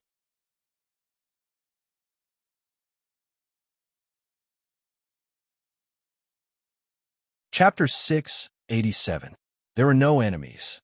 Soren carefully observed his surroundings, using his god-level perception to the limit, but it seemed that there were no enemies on this floor. He quietly approached one of the bookshelves. When he reached out and touched one of the books, the power of time suddenly seemed to be triggered. The book in front of him actually weathered into powder. In an instant, dust was everywhere. The books in the entire bookshelf were all turned into dust. Even the books on the bookshelves next to it were mostly turned into powder. However, after a large number of books turned into dust, some of the books that did not change at all became very obvious. These were all magic books, or books that were enchanted with spells. Even wizards did not have enough energy to enchant all of the books. As a library, they would set up a large magic circle to prevent the books from being damaged and so on. However, time had erased all of these, and only the important books that were enchanted with spells were preserved. Many of the books were completely damaged, and the slightest touch would turn them into dust, but the books that were still intact had a faint magic aura. It seemed that there were no enemies. Soren breathed a sigh of relief in his heart, and then greeted the people below. Soon, Gloria and the others all came up. At the same time, on the top floor of the wizard tower, 3 constructs made of strange metal were watching all of this. Thaling number 1. One of the Thaling whose lower body was made of air like an elemental spirit said in a deep voice, "The invaders have reached the 5th floor. Why didn't they activate the arcane guard?" Thaling number 1 looked very ordinary, but it was this ordinariness that made it extraordinary. In front of it was a virtual image of Soren and the others who entered the 5th floor. After a moment of contemplation, it slowly said, "The 5th floor is the Master's library, and they are all very important things. If there is a battle, it is very likely that this place will be destroyed. I believe that the master doesn't want to destroy these precious books. So much time has passed, and if the master is still alive, he would have returned long ago. Let's just wait and see. Hearing Thaling number 1's words, the Thaling next to it could not help but be silent. As a kind of high-level construct, although they had great power, they were also strictly limited. They faithfully carried out their master's orders, but after so long, even they would feel tired. Rune life forms weren't immortal. Some of them had already disappeared in the river of time. Thousands of years were enough to wear down even their souls. Therefore, Thaling number 1 might have thought of other ways to carry out its master's orders. It had already changed its body 3 times. As the oldest Thaling in the Wizard Tower, more than 3,000 years had weakened it. This weakening was not in terms of strength, but in terms of soul. Since rune life forms were also called life forms, there would naturally be a time when they would die. They weren't liches. They were just artificial life forms, and their souls couldn't be compared to humans. The weakness caused by the liches changing their bodies could be recovered through other methods, but they couldn't do that at all. As a kind of high-level construct life form, Thaling's body could last for hundreds of thousands of years.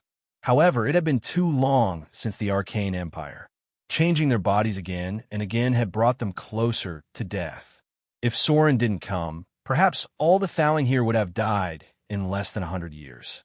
No, perhaps there was another one, and that was Thaling number 13 in the War Chest Plane. It had a special divinity, and perhaps it was the only Thaling that was close to immortality. 1,000 years, 2,000 years, even they would not be able to escape death in the end. Even planes would die at some point, let alone construct life forms like them. Perhaps in the entire multiverse, only the gods were truly immortal. The 5th floor of the Wizard Tower. The collection here was extremely large, but less than 1,000th of the books were preserved. However, without exception, they were all very precious. After flipping through a few books, Gloria immediately said, "These books need to be moved back." The Wizard Tower hadn't been taken down yet. It was obviously not wise to leave these books here. It was better to move them all back first. Vivian was obviously not very interested in these books. As a warlock favored by the gods, she mostly relied on her innate talent to cast spells. So after reading the books out of boredom, she rolled her big eyes and had some ideas about the higher levels. "Brother," the little girl ran to Soren's side and said in a clear voice, "Why don't we continue to go up? It seems like there are no guards on these 2 levels. Maybe it's the same above." Soren's expression was a little hesitant. However, he didn't hesitate for too long. He planned to go up and check the situation. There were no enemies on the 2 levels, so there might be no guards on the higher levels. Soren carefully approached the 6th floor of the Wizard Tower. However, before he could see everything clearly, a strange light suddenly appeared. It was so fast that it was impossible to dodge. It had exceeded the speed of movement, and it directly slashed towards Soren's body. It was a critical moment. Soren's dodging ability, which was close to the top of the material plane, finally came into play. Relying on his strong, intuitive dodging ability, he turned his body 360 degrees in advance and avoided the vital parts of his body in an extremely thrilling way. Pada! Half of his hand fell to the ground. Soren's figure quickly stepped back. When he raised his hand, only half of his left hand was left. There was no blood on the wound because the flesh and blood had been burned. The cut was unusually neat, and it happened in a flash. When he retreated to the 5th floor, he felt a sharp pain from his hand. "Brother," Vivian exclaimed and quickly rushed over. She was worried and asked, "Are you okay?" Soren's face was slightly pale. He shook his head and said, "I'm fine. This injury is nothing. Broken limb, regeneration, restoration." Soren gritted his teeth and cut off a part of his hand. Then the light of divinity appeared, and the broken limb regeneration combined with restoration healed his injury. What the hell is this? Is it a laser? Soren was not sure what it was because the light came out in a flash. It seemed to be a bit similar to a laser. It had a terrible destructive force on a physical level, but he was not sure if the energy shield was effective. "Are you okay?" The situation here alerted Gloria, who was organizing the books.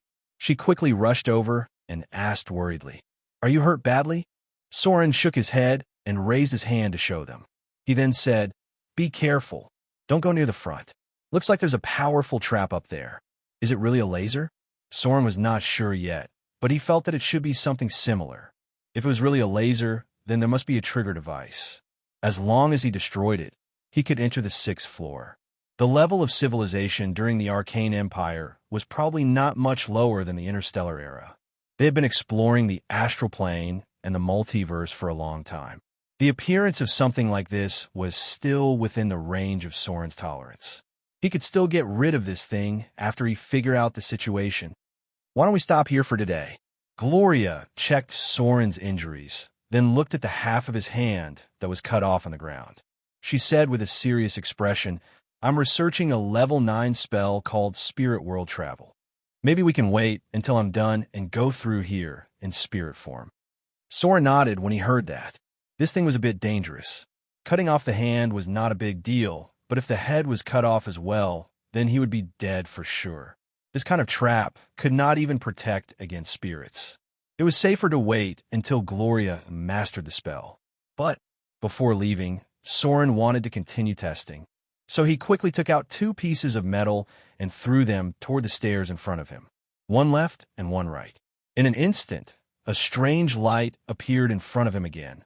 But this time, there were 2 of them. They were so fast that they could not be seen. Then, the 2 pieces of metal were cut into 4 pieces. "Looks like my body can't take it anymore." A thought suddenly popped up in Soren's mind, and a small black stone appeared in his palm. This was the Demon Stone.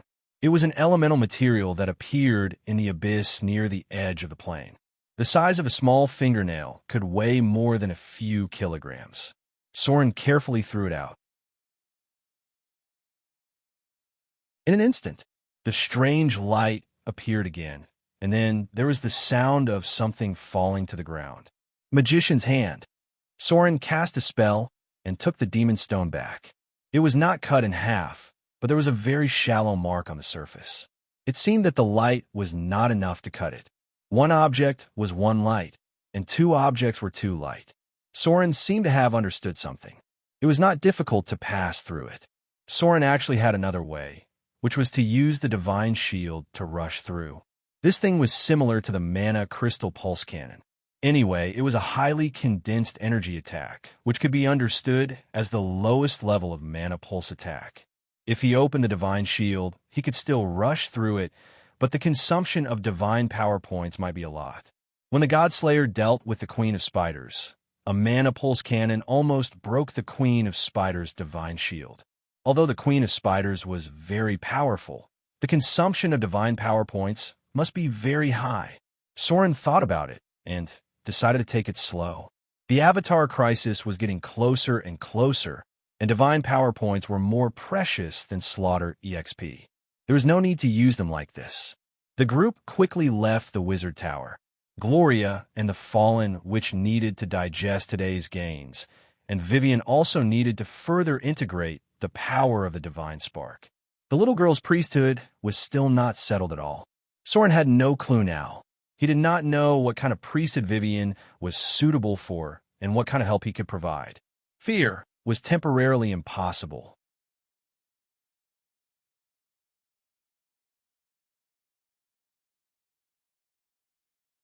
Chapter 688. Clergy, Divinity, and Godhood. These were the foundation of the Trinity at the divine level. If these 3 points could not be met, it was impossible to become a true god. The group soon returned to Mordor City.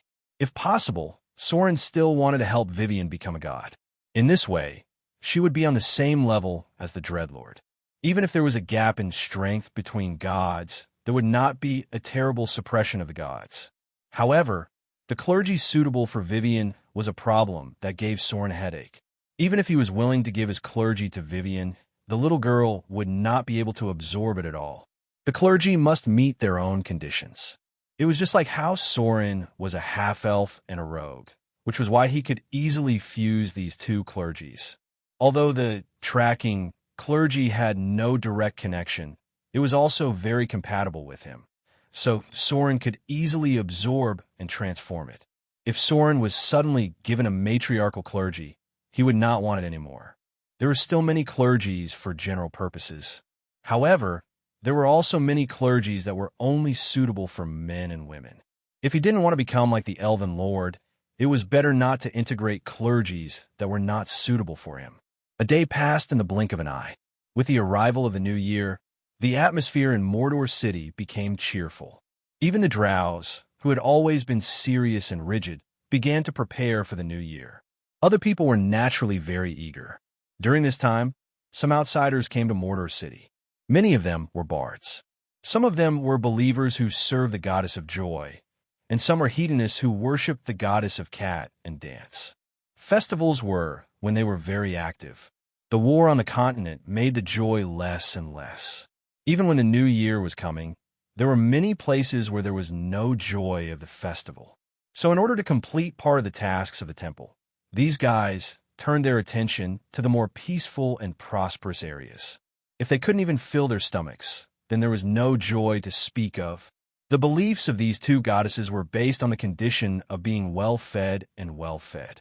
Without material conditions as a foundation, the teachings of these two goddesses were simply a joke. During this time, the street performances in Mordor City had changed a lot. Novel shows appeared one after another, greatly enriching the lives of the residents of Mordor City. Of course, the rich residents of Mordor were not stingy. For those satisfactory performances, they did not mind throwing a few more silver deals. They still had to take a break for the new year. It wasn't a long time. Soren only planned to give them 7 days of leave. The military only had 3 days, and the garrison only had 3 days off. Half a month before the new year, these bards came. The performances in the taverns never stopped. There were also new magic tricks on the streets, or cheerful songs and dances. Joy may be good, but pleasure is better not. Both goddesses were famous hedonists, and their believers were naturally the same. The middle and high levels of Mordor were still restricted by Soren. He would never allow internal corruption to have hedonistic thoughts. Aristocratic ball? Forget it.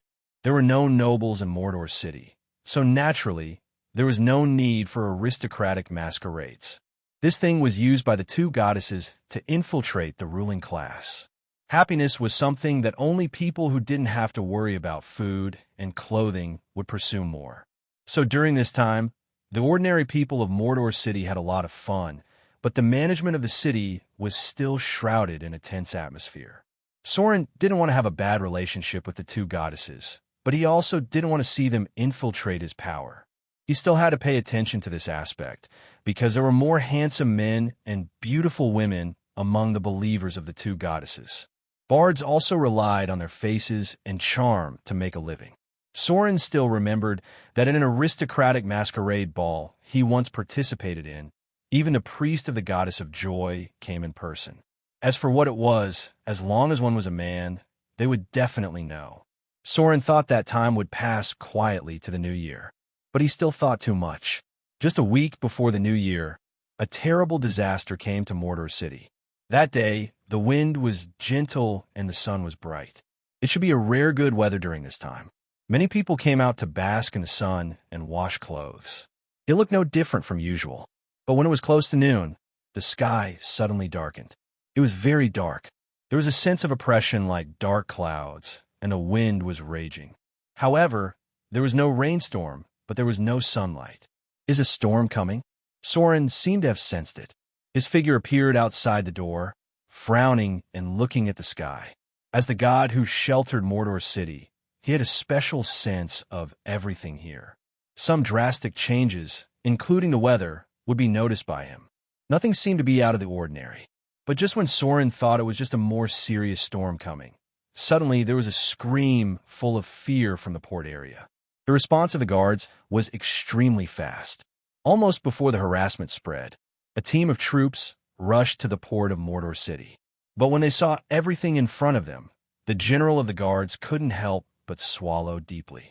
This man, with the strength of a high-grade profession, instantly broke out in a cold sweat. Ahead, a huge whirlpool first appeared on the sea, and then the sea began to surge wildly. It was directly lifted into the air by a powerful suction. Not far away, there was a medium-sized fishing boat.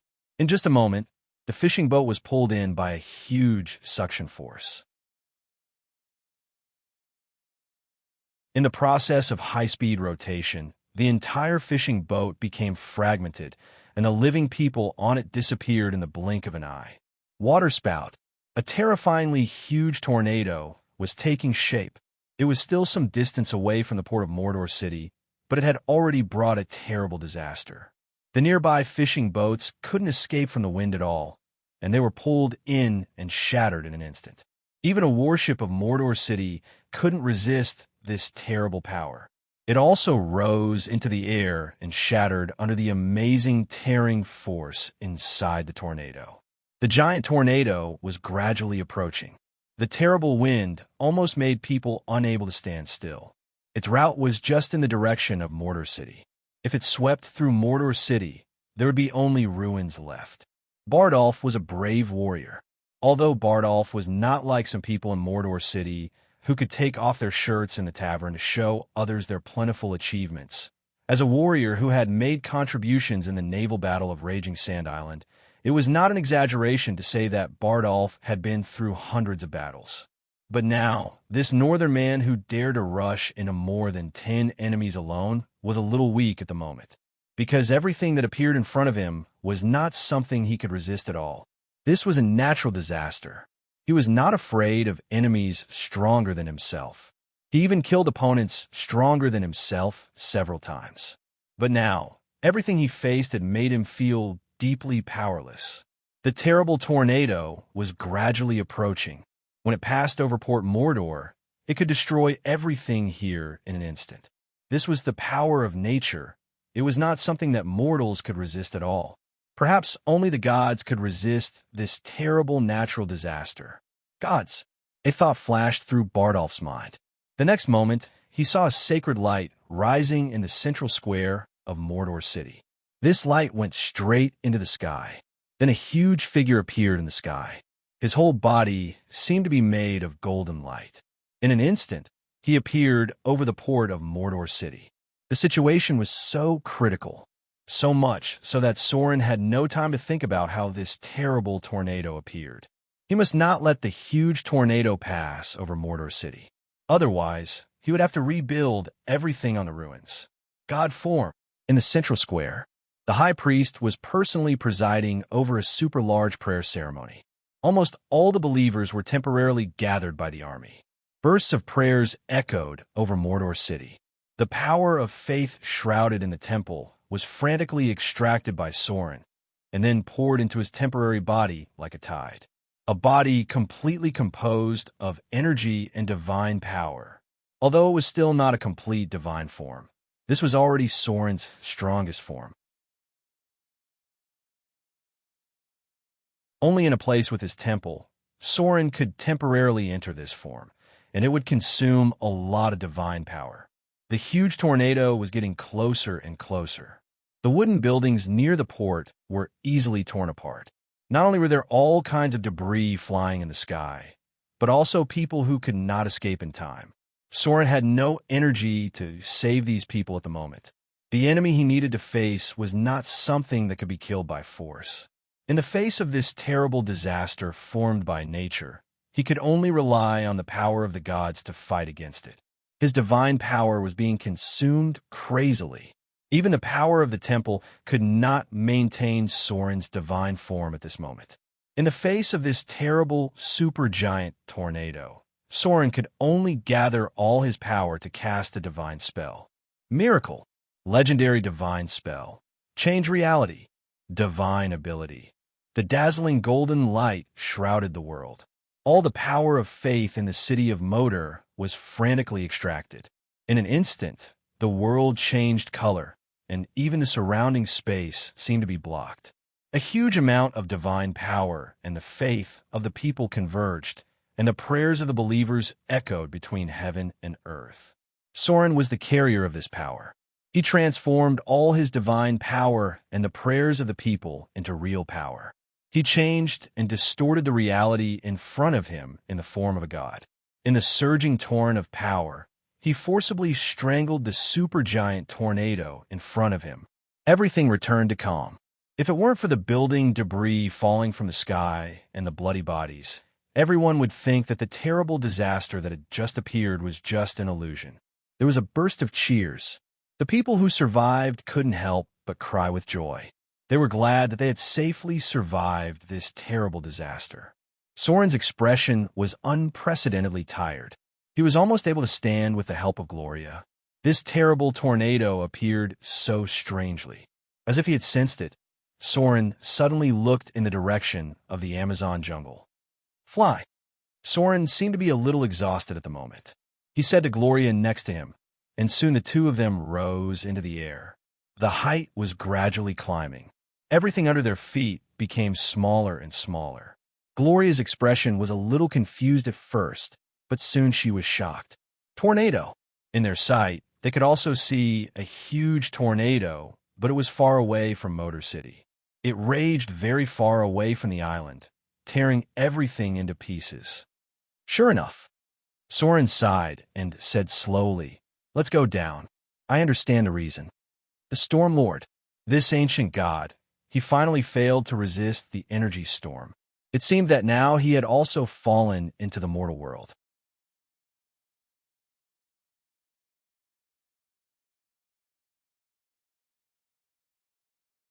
Chapter 689. Motor City. There were several documents on the desk in front of Soren. At the moment, he seemed to be in a heavy mood. After picking up a document and looking at it, he resealed it and archived it in his database. What was recorded was some special information, many of which were directly related to the gods. For example, the information on the left of Soren recorded a place that had been barren for hundreds of years and was called Death Valley by the locals. Suddenly, flowers bloomed overnight and the lush vegetation became a living paradise. Until now, it was called a miracle of nature by the drool. Without a doubt, this must be the work of the gods. The second document recorded a forest near the Frost Kingdom. It was a relatively large, primeval forest. All of a sudden, it withered overnight and became a land of death. It even infected everything around it like a plague. This must also be the work of the gods. It should be the work of the Lady of Pestilence and Poison. These events all had one thing in common. That was when the gods fell to the mortal world, they were accompanied by some special events. These events completely violated the laws of nature. It was not an exaggeration to say that they were some kind of miracles. The sudden appearance of a huge tornado was the same kind of event. The great divine power of the Storm Lord fell to the mortal world because of the Avatar crisis. The terrible divine power he possessed was no longer under his control. It was mentioned before that if the gods fell to the mortal world, they could not retain the divine power accumulated over a long period of time, as well as the power of faith from within the divine kingdom. When the gods fell to the mortal world, they were in the form of a saint, and all the divine power they possessed would be emptied at once. The empty divine power would not disappear for no reason. These divine power values would produce a variety of terrible effects according to the characteristics, power, and priesthood of the gods. For example, the Death Valley suddenly became a vibrant paradise, and a huge forest suddenly withered overnight. Or like Sauron's Mordor city, there was a huge tornado that inexplicably appeared, bringing serious damage to Mordor City. Of course, yesterday's disaster was probably more than that. That was why Soren was sitting here meditating. First, we need to calculate the power of the Stormlord. As one of the oldest primitive gods, the Lord of Storms was a great divine power from the moment he was born. He was one of the few main gods of the divine system who was qualified to be a greater divine power. He was also the master of many gods of the evil camp. Soren's current divinity was 30 points, which meant that he could store 600 divinity points. If he needed 100 divinity points to become an intermediate divinity, then he could store around 2,000 divinity points. Great divine powers were not very clear at the moment. but according to a rough estimate, it should be at least 300 divinity points, which meant that the Lord of Storms had more than 6,000 divinity points. In their own god kingdom, the gods basically maintained a state of full divine power. For an ancient god like the Lord of Storms, the believers and power of faith in his holy kingdom were definitely abundant, but he still lacked a chance to trigger a qualitative change. Based on this calculation, when the Lord of Storms fell to the mortal world, he had at least 6,000 divine power points. The next thing was very crucial. More than 6,000 divine power points, when the Lord of Storms fell to the mortal world, were all stripped away because of the Avatar crisis. Such a huge amount of divine power directly distorted the environment of the material plane. Not only did it form a terrible giant tornado in the city of Moder, but it even caused quite terrible disasters in other places. Because this was an overseas area, the fall of the Lord of Storms should not have much impact on the mainland.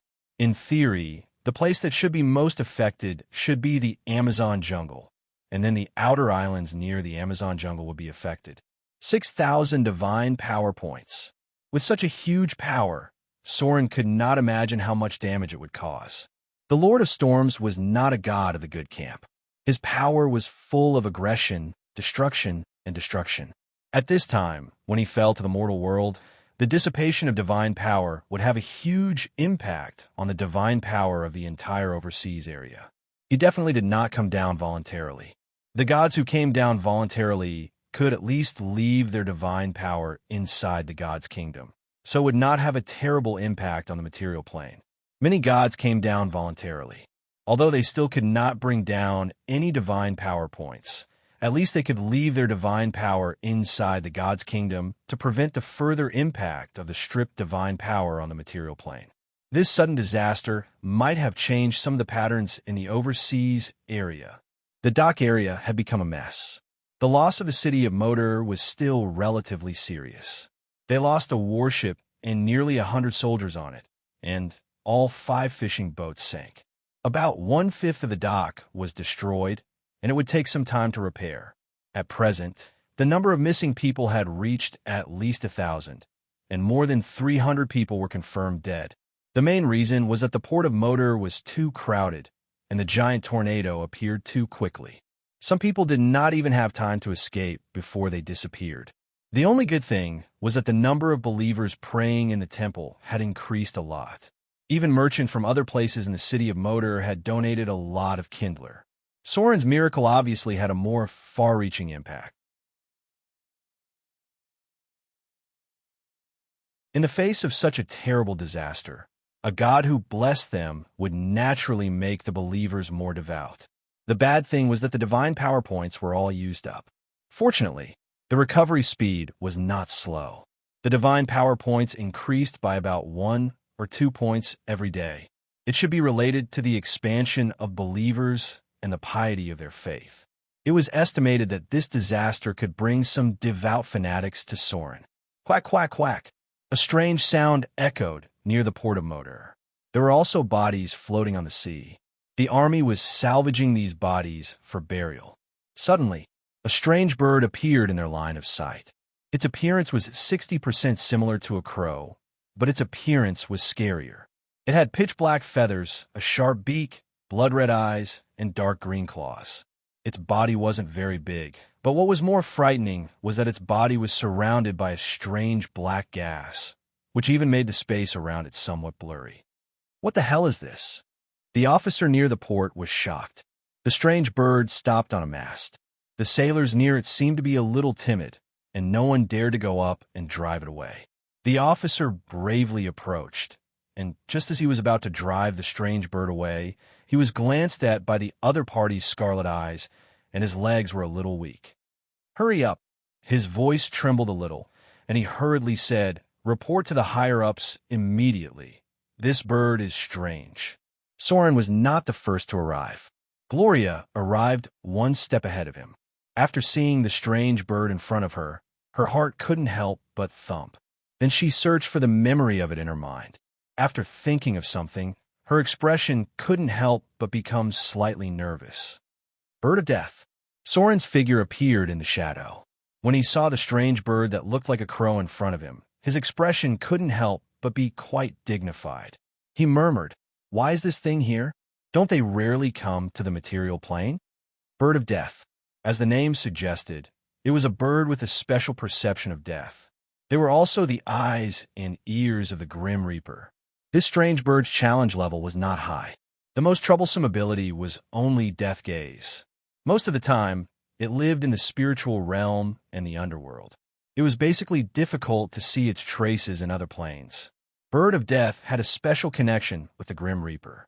Many mortals mistakenly thought that they were crows, but in fact, they were a special life created by the Grim Reaper.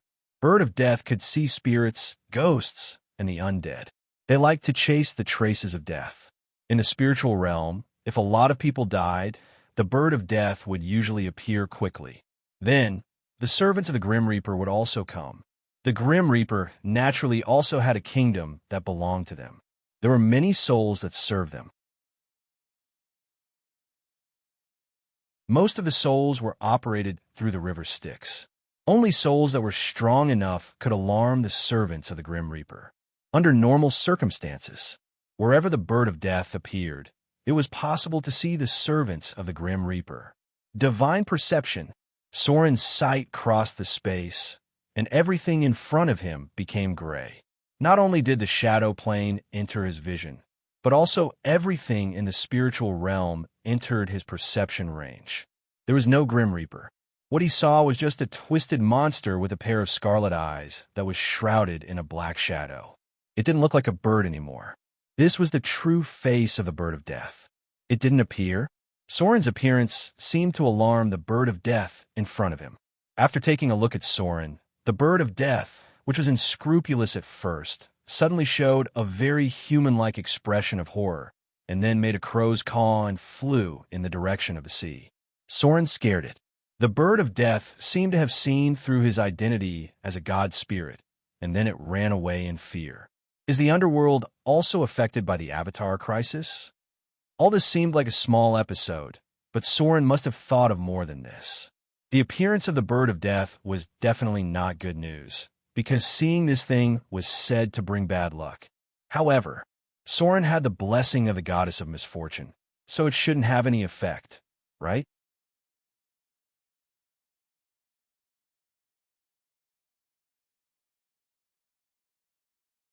Chapter 690.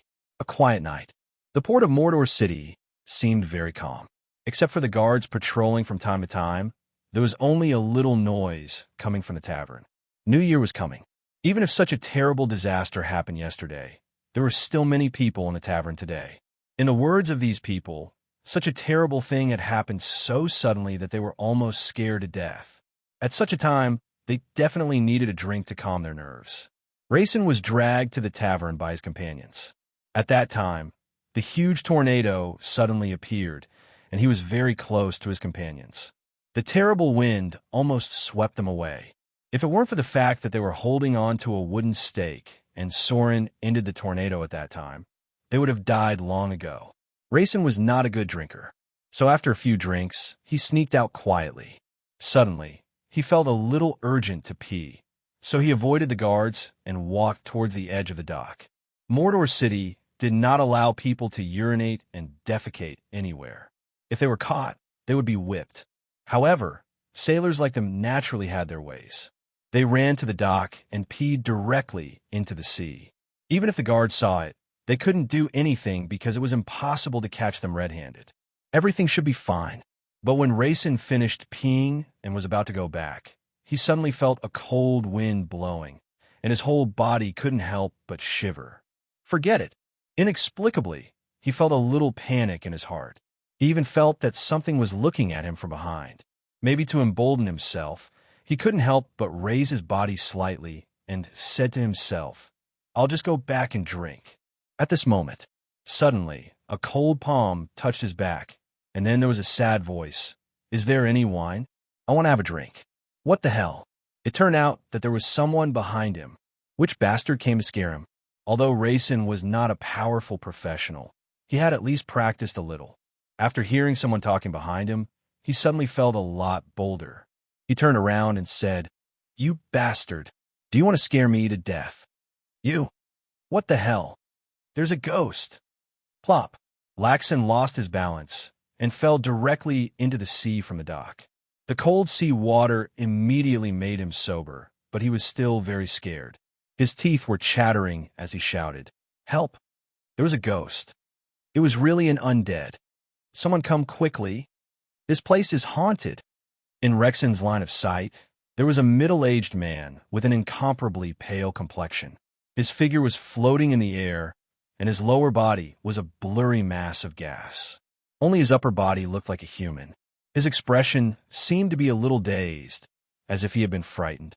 But at this moment, there was a sudden sound of footsteps, and the patrol team members rushed over.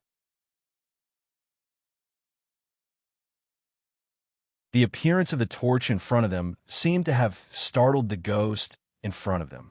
In the blink of an eye, it disappeared without a trace. Lakeson was quickly scooped up. Because of the smell of alcohol, at first, the patrol thought that he was a drunkard who was talking nonsense. So, after being taught a lesson, the patrol let him go.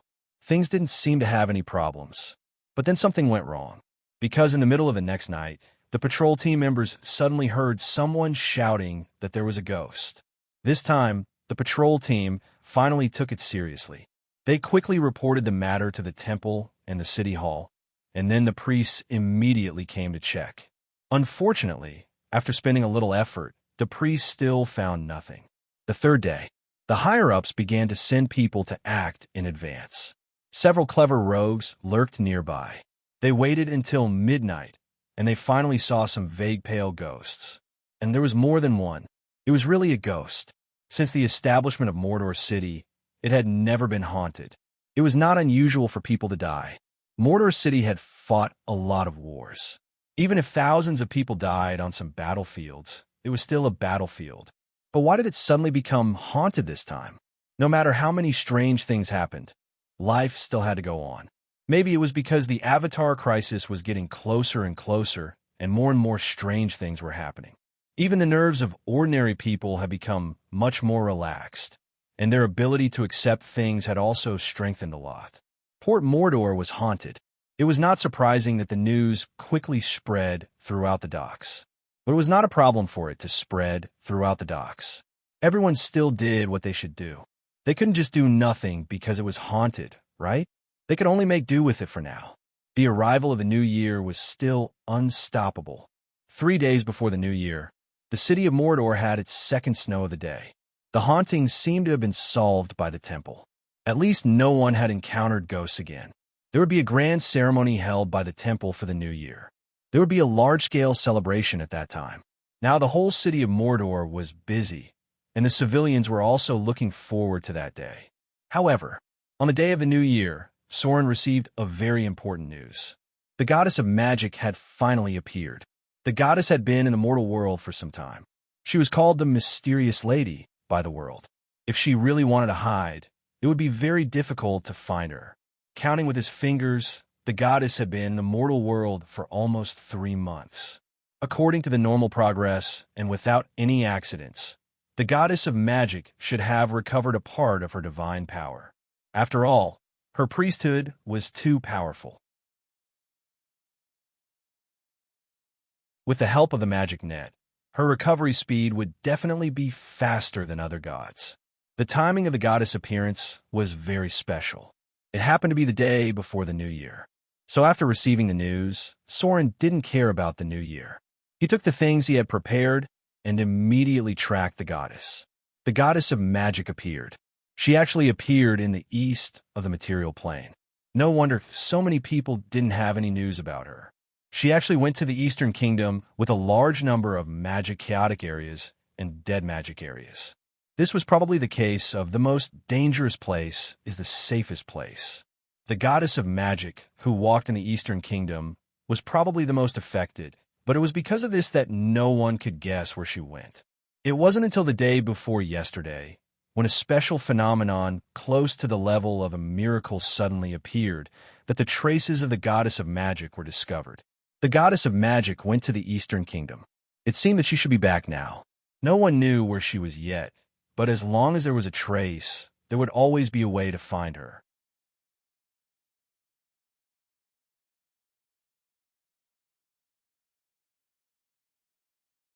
Chapter 691. The Goddess of Magic was one of the biggest changes in the Avatar crisis. It could be said that it was because of her fall that the Avatar crisis caused such terrible damage. The impact of the collapse of the magic net was too long ago, and it affected the whole multiverse until the end of the Avatar crisis. So, from Soren's point of view, the sudden appearance of the Goddess of Magic this time, no matter what, he had to pay attention to it.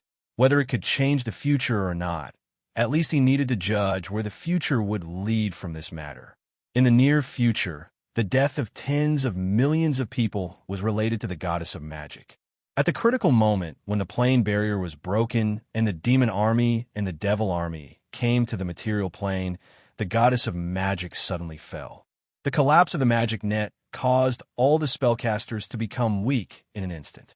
Not only were the wizards sent to hell, but even the priests were in an awkward situation because the faith network above the 9th layer of the magic net collapsed. The gods were temporarily unable to access the divine spells bestowed by the higher levels of the magic net and fell into an awkward situation where they could only fight hand-to-hand. In this case, only the melee professions could stand on the front line against the demons and devils. At that time, there were many tragic heroes. The names of many warriors were spread by the world, but in the end, they still couldn't change the overall situation. It was impossible to stop the demon army by relying on the melee professions. Without the help of spellcasters, they couldn't even close the abyss portals. Many legendary-level warriors had killed thousands of demons, only to be exhausted to death by the demons surging out of the portals. Although the material plane was weak, most of the cities had at least one legendary profession in charge. Especially the Northern Witch Tower and the Southern Wizard City. There were many legendary spellcasters in these two places. If the magic net hadn't suddenly collapsed, the material plane wouldn't have been riddled with holes all of a sudden. The whistling wind was accompanied by sand and dust. Soren sensed everything around him. It seems that the Goddess of Magic really showed up here. This was a place near the Eastern Desert, and the source of the information was here. Just one day before the new year, a quite amazing magic storm suddenly formed here. There were only 2 people in the entire material plane who could do this. One was the Lady of Night, who created the shadow magic net, and the other was the Goddess of Magic. Even though 3 days had passed, there was still a lot of elemental energy left in this place. This place had been permanently changed into an active magic area. Since there was a dead magic area, there were naturally some places that were very suitable for casting spells. The Goddess of Magic should have appeared here, but where will she go next? Soren couldn't help but fall in a deep thought. He could sense that there were other people nearby, but he didn't care. The appearance of the Goddess of Magic had attracted too many people's attention. Everyone was looking for traces of the Goddess of Magic. At this moment, Soren looked like a high-grade magus. Soren didn't dress up like a rogue at all. Now, he looked like a purebred wizard, and there were many people like him nearby. For these wizards who hadn't stepped into the realm of legends, as long as they pleased the Goddess of Magic a little, they might be directly promoted to the realm of legendary wizards. There was no other way. The Goddess of Magic was just that awesome. If she wanted to cultivate a legendary wizard, she could do so in a matter of minutes. I can only rely on the clergy of tracking. The Goddess of Magic was also known as the Mysterious Lady. Soren walked around and found nothing at all. In the end, he could only rely on the clergy of tracking to find her. There were traces left by her here, and the clergy of tracking could provide clues for Soren. Found it. Soren stood still for a long time. When he suddenly opened his eyes, a faint divine light appeared in his pupils, and then disappeared completely. He quickly left in one direction and disappeared in the blink of an eye. The people nearby didn't find it strange. Since the Goddess of Magic appeared here, spellcasters would appear here every day, then stay for a while and leave in one direction according to prophecy or their own intuition, trying to find the Goddess of Magic who had fallen to the mortal world. But it was a little strange that, for some reason, Every spellcaster who used prophecy here seemed to be able to find something. As for whether it was true or not, no one knew. He walked for 3 days. Strictly speaking, Soren really didn't have any clues about the goddess of magic's whereabouts. It was the power of the clergy of tracking that guided him. He himself wasn't sure if the clergy of tracking could find the goddess of magic, but at this point, he could only believe that the power of the clergy wouldn't let him down. It was difficult for others to find such a powerful deity if she wanted to cover up her tracks. Night fell. After walking in a northwest direction for 3 days, Soren's sensing by relying on the clergy of tracking was suddenly cut off. There were only 2 reasons for this situation. One was that he had completely lost track of the goddess of magic, and even the clergy of tracking couldn't find her traces. The second was that the goddess of magic was nearby. The other party's divinity and clergy blocked the effect of Soren because the mysterious lady had a lot of special fields. The clergy of tracking was very likely to fail if he was very close to her. Soren naturally still hoped that the goddess of magic was nearby. So he stopped and carefully searched nearby. This was a forest near the northwest direction, not far from the misty forest. Soren vaguely remembered that he had heard of this place before.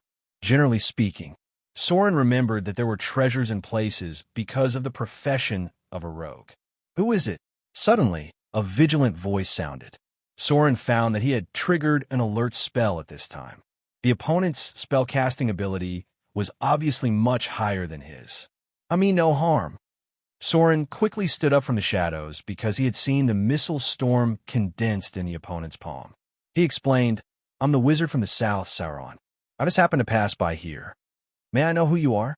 Hearing Soren's words, the wizard in front of him obviously relaxed a little, but he didn't completely eliminate his hostility. Instead, he slowly said, "I'm Ildes from the city of wizards. What are you doing here?" Ildes? When Soren heard this name, he couldn't help but tremble, because he actually met a future famous person and one of the most powerful wizards in the material plane in the future. Of course, this future most powerful wizard didn't have many brilliant achievements. In Soren's memory, although he had heard of his strength, he didn't hear of any powerful enemies he had killed. However, this guy was quite lucky. He had lived safely until the end of the Avatar crisis, and the reason why he could become the most powerful wizard in the material plane was very simple. That was, he slept with the goddess of magic. It should be mentioned before that if a wizard was lucky enough to get the favor of the goddess of magic, or had close contact with her incarnation, then the wizard could get a special gift. Under normal circumstances, this lucky guy would permanently add an extra legendary spell slot. Or even more lucky, all spell slots would be added by 1.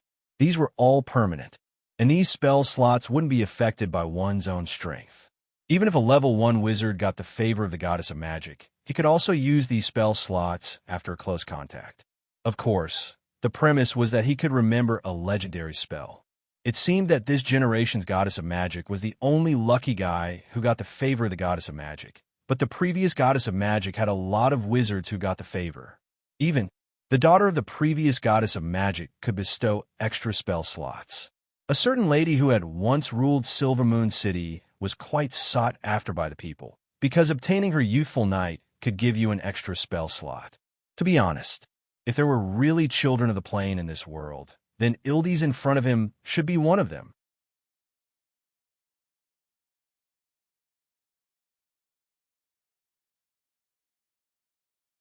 Chapter 692. Ildes. Since he could meet the most powerful wizard in the future here, Soren was sure that the goddess of magic should be nearby. Ildes had been with the goddess of magic for a long time, and it could even be said that before the fall of the goddess of magic, this guy had been very close to the goddess of magic. Although Soren was not quite sure how far the timeline had come, judging from the current situation, Ildes in front of him was very likely to have seen the goddess of magic. Even if he had not seen the goddess of magic, Soren believed that as long as he followed him, he could find the goddess of magic. Hey, Ildes's expression seemed a little impatient because Soren did not answer his question. As a wizard, he was not the kind of guy with a good temper. So, he said impatiently, "If there is nothing else, please leave here immediately." His tone became impolite. Ildiz's reputation in the future was neither good nor bad. It could only be said that he was the kind of guy who would protect himself. At least during the most serious period of the Avatar crisis, many strong men fought for each other's beliefs. This guy in front of him was hiding somewhere, quietly waiting for the end of the Avatar crisis. He had great power, but did not do anything for the mortals. At that time, among the good and righteous adventurers, Ildiz's reputation was actually very bad.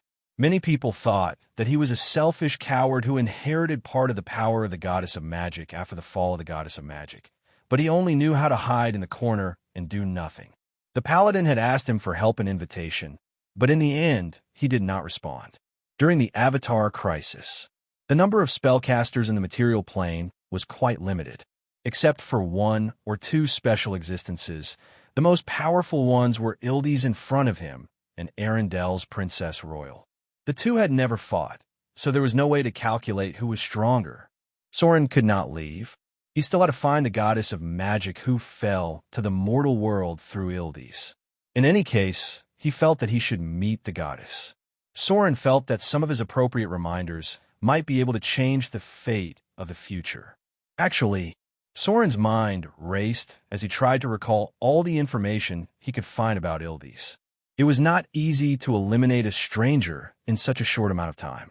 However, Soren was not completely out of ideas because he remembered that Ildiz had yet to find that item.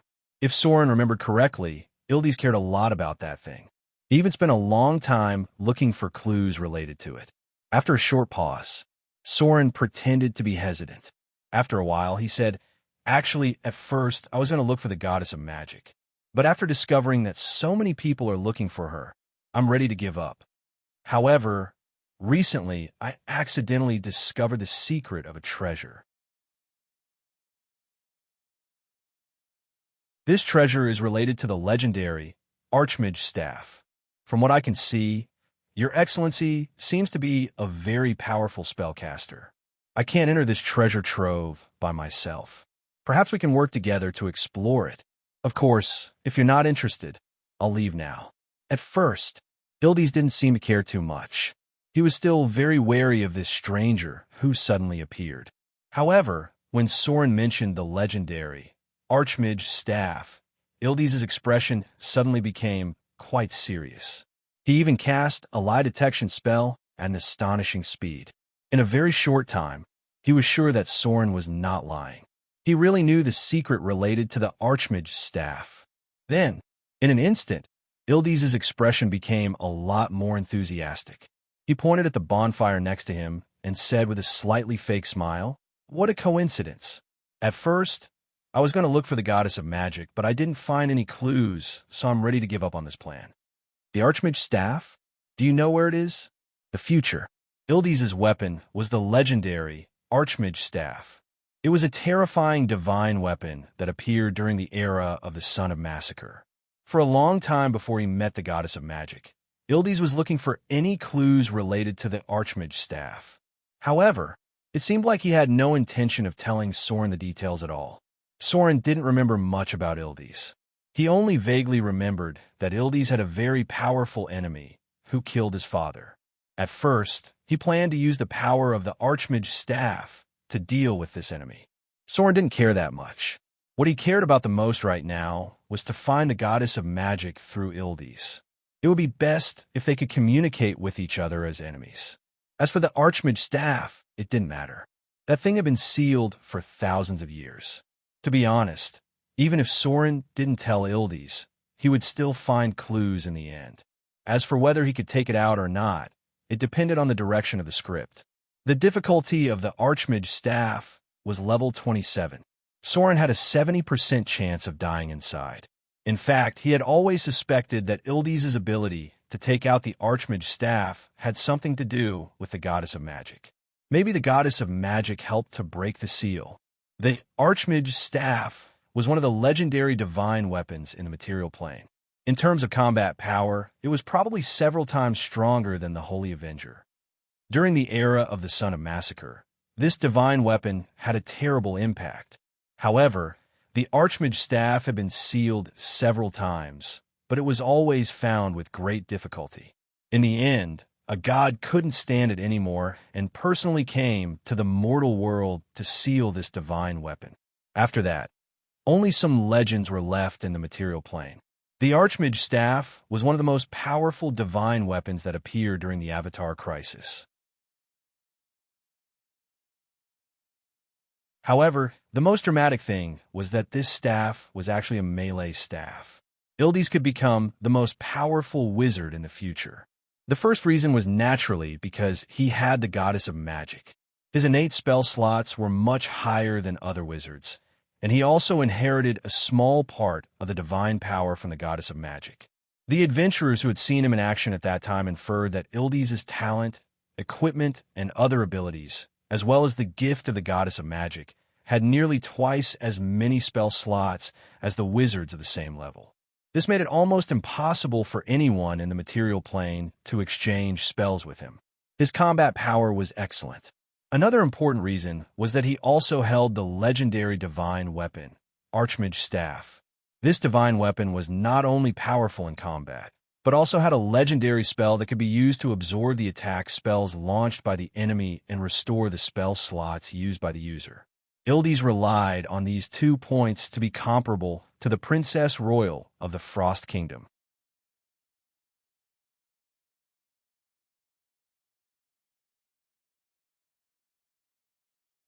Chapter 693. 2 people were sitting on the ground beside the bonfire. Soren was sitting on the left, and Ildes was sitting on the right. In fact, even now, Ildes still felt like he was in a dream. 2 days ago, he had met a witch who had come with him. She had only given him some pointers and helped him break through the spiritual barrier, successfully lifting him to the higher levels of the weave. Now, he was already a quasi-legendary level spellcaster. With his age, he could reach such a level. It was almost certain that he would enter the legendary realm in the future. According to the agreement at that time, he came here to wait for the witch's arrival. At that time, the witch said that if he was free, he would wait for her nearby. She needed Ildes to do a small favor. According to the agreement, the witch should have arrived this morning. However, the witch seemed to be delayed by something. Ildes originally planned to leave, but after thinking about it, he decided to wait a little longer. After all, the witch had helped him before. She might be his opportunity. Ildes had a powerful enemy. That enemy was not only a legendary spellcaster, but also a lich. Then, Ildes met Soren. The witch that was supposed to be here did not appear. Instead, a stranger that he had never met before appeared. However, as dramatic as his encounter with the mysterious witch, Ildes actually managed to learn important clues about the legendary Archmage's Staff that he had been looking for all this while. It was like a dream. As a high-grade spellcaster, Ildes had been stuck at a very important bottleneck. His spirit was not pure enough to break through the higher levels of the weave, so he had never been able to reach the legendary realm. However, just as he was about to give up looking for the goddess of magic, Ildes unexpectedly met a northern, which was also looking for the goddess of magic. Although the other party did not reveal her identity, Ildes intuitively thought that she was a high-level figure among the northern witches because she just gave him some pointers and helped him break through the bottleneck. Then what he thought came true. Ildes was preparing to continue looking for the legendary Archmage's Staff after breaking through the realm and use its power to help him deal with his enemies. He did not expect to suddenly meet a wizard in the wild. He did not know what went wrong with the other party. She directly invited him to explore the secret treasure that might seal the Archmage's Staff. At this moment, Ildes felt as if he had been possessed by an ancient hero. It was just like the stories of bards and taverns. Whenever he went out, he would meet a famous person. With some guidance, he would advance by leaps and bounds. While strolling and drinking in the tavern, he bumped into another so-and-so. Then, the other party told him where there was some treasure. He said, "I see that you have a good constitution and great strength. Why don't you come with me to find the treasure?" This was like the arrangement of fate. That's right. At this moment, Ildes really felt that everything was arranged by fate. He was like an epic hero in a legendary story who could get whatever he wanted. Soren really did tell him where the treasure was. According to the information he had collected over a long period of time, Ildes judged that there was at least a 60% chance that Soren was telling the truth. Since his spellcasting level was higher than Soren's, Ildes had been secretly maintaining the spell to detect lies. In his eyes, Soren was only an intermediate wizard, and he had completely suppressed Soren in terms of strength. Therefore, he naturally let down his guard. Soren didn't tell the truth, but he didn't lie completely either. In his opinion, the lie detection spell that Ildes had been secretly maintaining was a complete joke. However, in order to save time and gain the trust of this guy as much as possible, Soren still didn't point out these things. Now, Ildes was not one of the most powerful spellcasters in the material plane in the future. Soren didn't care much about what he was thinking. What he cared about was that he could find the goddess of magic through him. It would be best if he could lock onto the goddess of magic through the clergy of tracking. In that case, Soren could find her at any time when he needed her. If possible, Soren still hoped that the magic network wouldn't collapse so quickly. If the magic network collapsed, the strength of the city of Mordor would suffer a great loss. First of all, Soren's spellcasting ability would be affected. Even if he had an Arcanist level, it would also reduce a lot. Then, Gloria would basically be completely useless for a period of time. Before adapting to the situation of mastering spellcasting without the help of the magic network, Gloria's combat power was not even 1/10 of what it was now. It was the same for the Fallen Witch. The magic network collapsed. The Northern Witches were hit hard in an instant, and the Wizard City also suffered heavy losses. The latter was nothing, but the former was now an important ally of Soren. According to the historical progress line, during the time when the magic network collapsed, the Northern Witches were directly weakened to a small third-rate organization. A large number of members died in the hands of demons, devils, and other enemies. The entire Witch Union was almost wiped out. Even the Eye of the North, who now had the power of high-level legendary spellcasting, eventually fell. To some extent, the collapse of the magic network represented the destruction of the Northern Witches. For Soren, who was now closely connected with the Northern Witch Council, it was almost like breaking one of his arms. In addition, the power of Gloria and the Fallen Witch was greatly reduced, and the impact was even more serious. It was not easy to jump out of the magic network to cast spells. The last time a magic network collapsed, it caused terrible damage to the spellcasters. At that time, many spellcasters still had time to adapt to the days without the magic network, but this time it was followed by the outbreak of the Avatar Crisis. Many spellcasters had no time to adapt at all. The destruction of the Northern Witches was caused by multiple blows. The collapse of the magic network was the core of it. After all, there were only a few witches who could jump out of the magic network to cast spells. Most of the witches' talents could only be said to be relatively good. From Soren's personal point of view, he still hoped that the goddess of magic would not die. If she died, the divine communication network above the 9th layer of the magic network would also collapse, and a large number of priests in Soren's church would not be able to obtain divine spells. But the death of the goddess of magic was full of doubts and was full of too many strangeness. It could even be said that she died suddenly.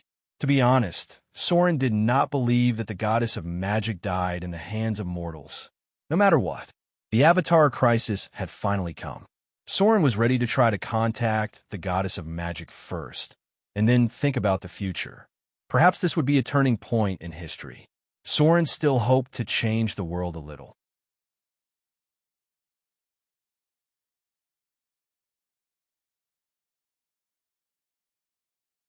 Chapter 694.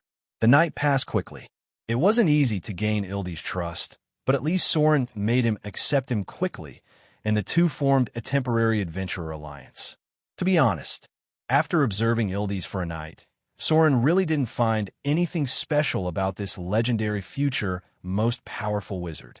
In terms of strength, his profession level was only about 18, and there were many wizards with this kind of strength in the material plane.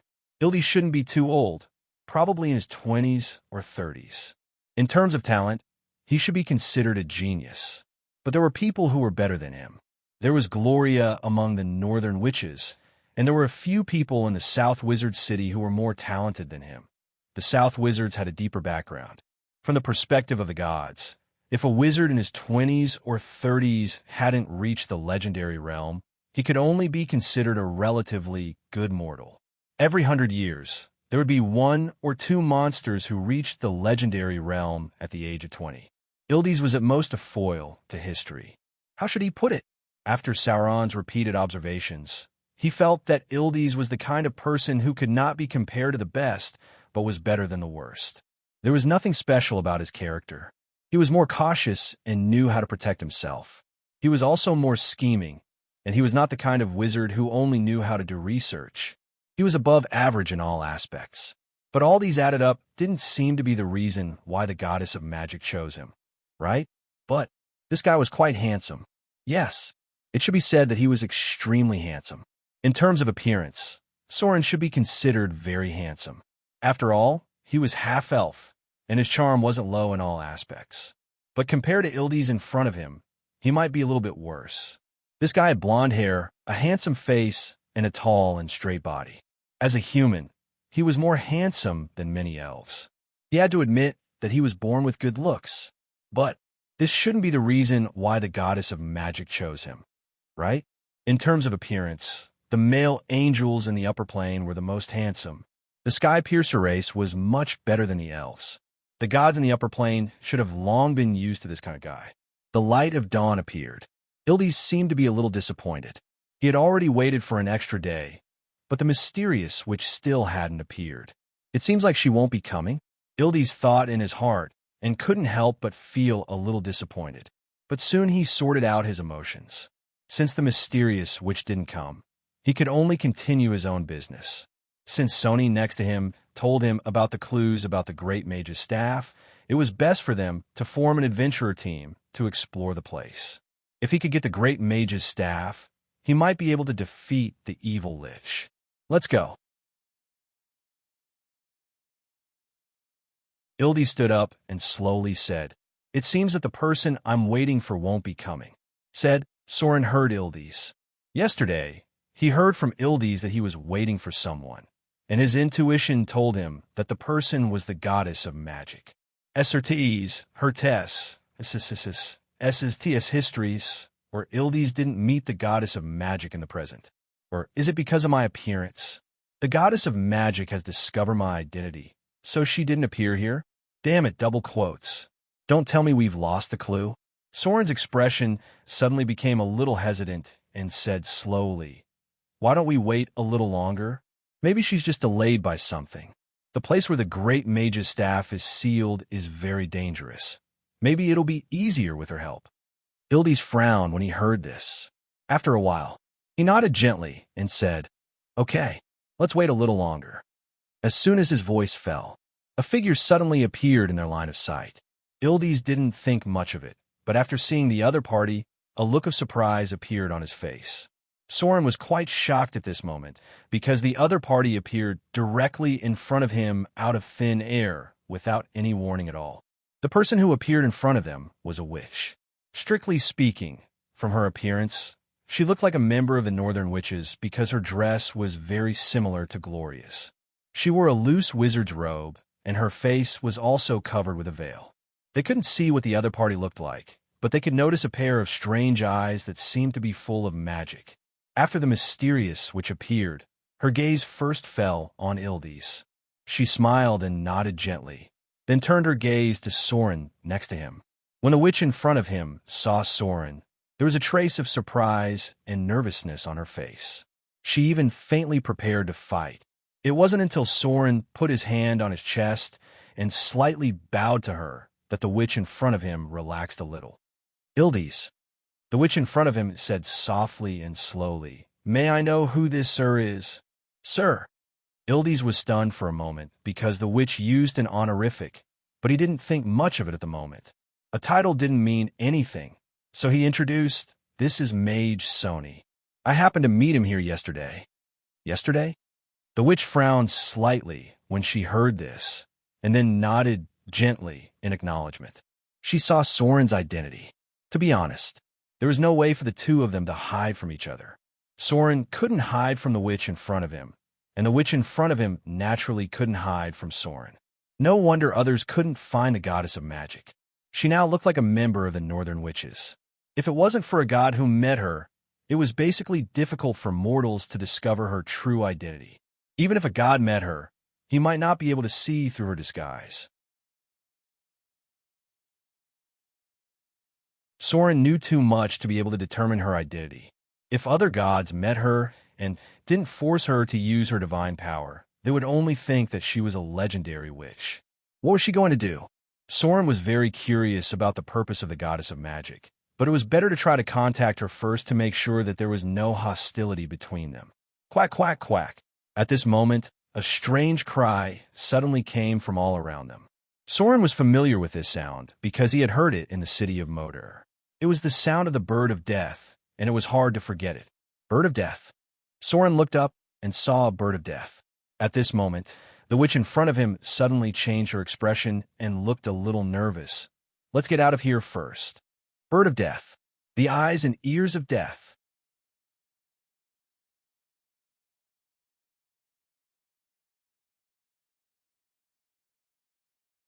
Chapter 695. The bird of death would track the traces of death. In short, only a place where a lot of people died would actively attract the bird of death. It was not strange for the bird of death to appear in Mordor City, because a terrible disaster caused great casualties. The total number of missing and dead people was probably close to 1,000. This scale was likely to attract the bird of death. If there was a loophole in the plane barrier, it was not strange for the bird of death to appear in Mordor City. But it was strange for the bird of death to appear here. First of all, there were no dead people nearby. It was very close to the virgin forest. Even if there was a war, it would not be here.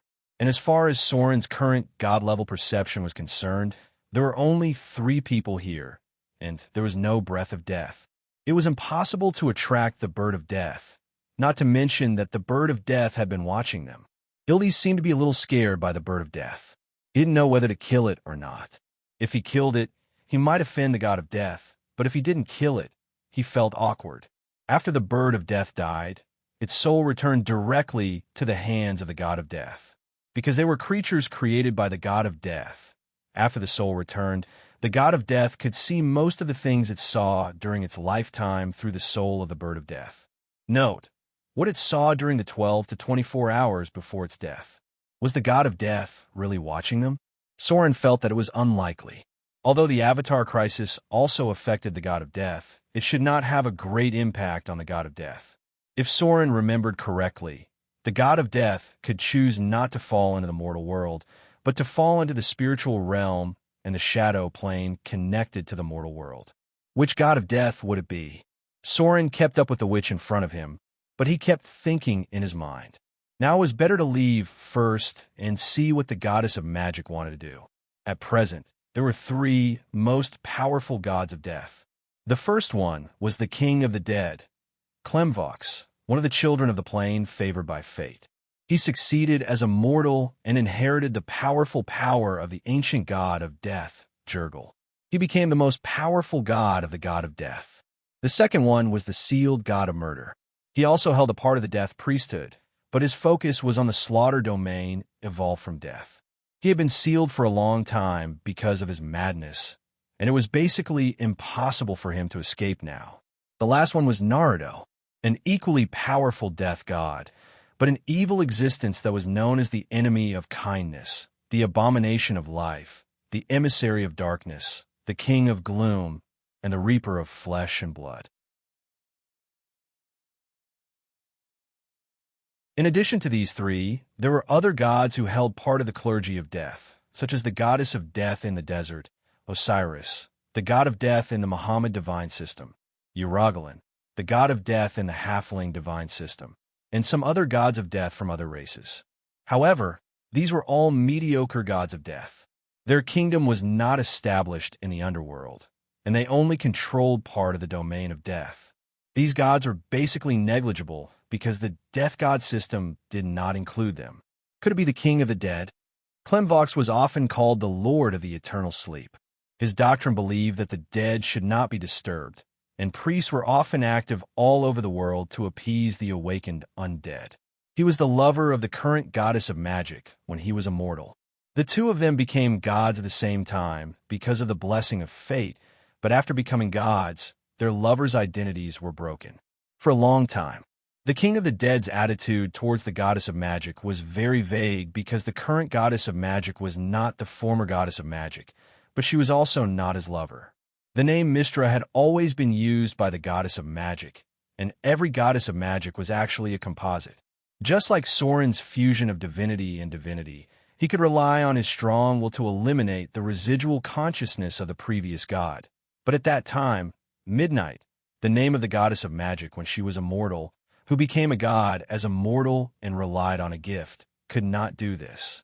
Therefore, the current goddess of magic was a composite of two consciousnesses. She inherited the memories and thoughts of the mortal period, but also integrated the memories and thoughts of the previous goddess of magic. This was tantamount to a resurrection. It was a slightly gentler way of resurrection than the Dreadlord. The second goddess of magic was also resurrected in this way. Therefore, after becoming the goddess of magic, the relationship between the two lovers became a bit strange. This was originally nothing. However, in order to take revenge on them, the god of murder stabbed a knife into their relationship. Before the Dark Sun Lord went completely crazy, he used a conspiracy to completely destroy the relationship between the two of them, making them almost like strangers. The mortal mind was fragile. Promoted as a mortal to a god, their mind, spirit, and soul were all changing. These two gods changed more than Soren, and the short memories of the mortal period eventually disappeared in the long river of history. Then, the appearance of the Son of Murder, the rise of the Arcane Empire, the destruction of the Arcane Empire, the fall of Father Oak, and so on. In the long river of time, their relationship was finally diluted a lot. The two gods seemed to have less and less intersection, and for a long time, the goddess of magic only maintained a close relationship with the Lady of Silvermoon. The King of the Dead is more likely, but we can't rule out the possibility of Naruto. He seems to have always wanted to destroy the living. The god of death, Nero, was an extremist.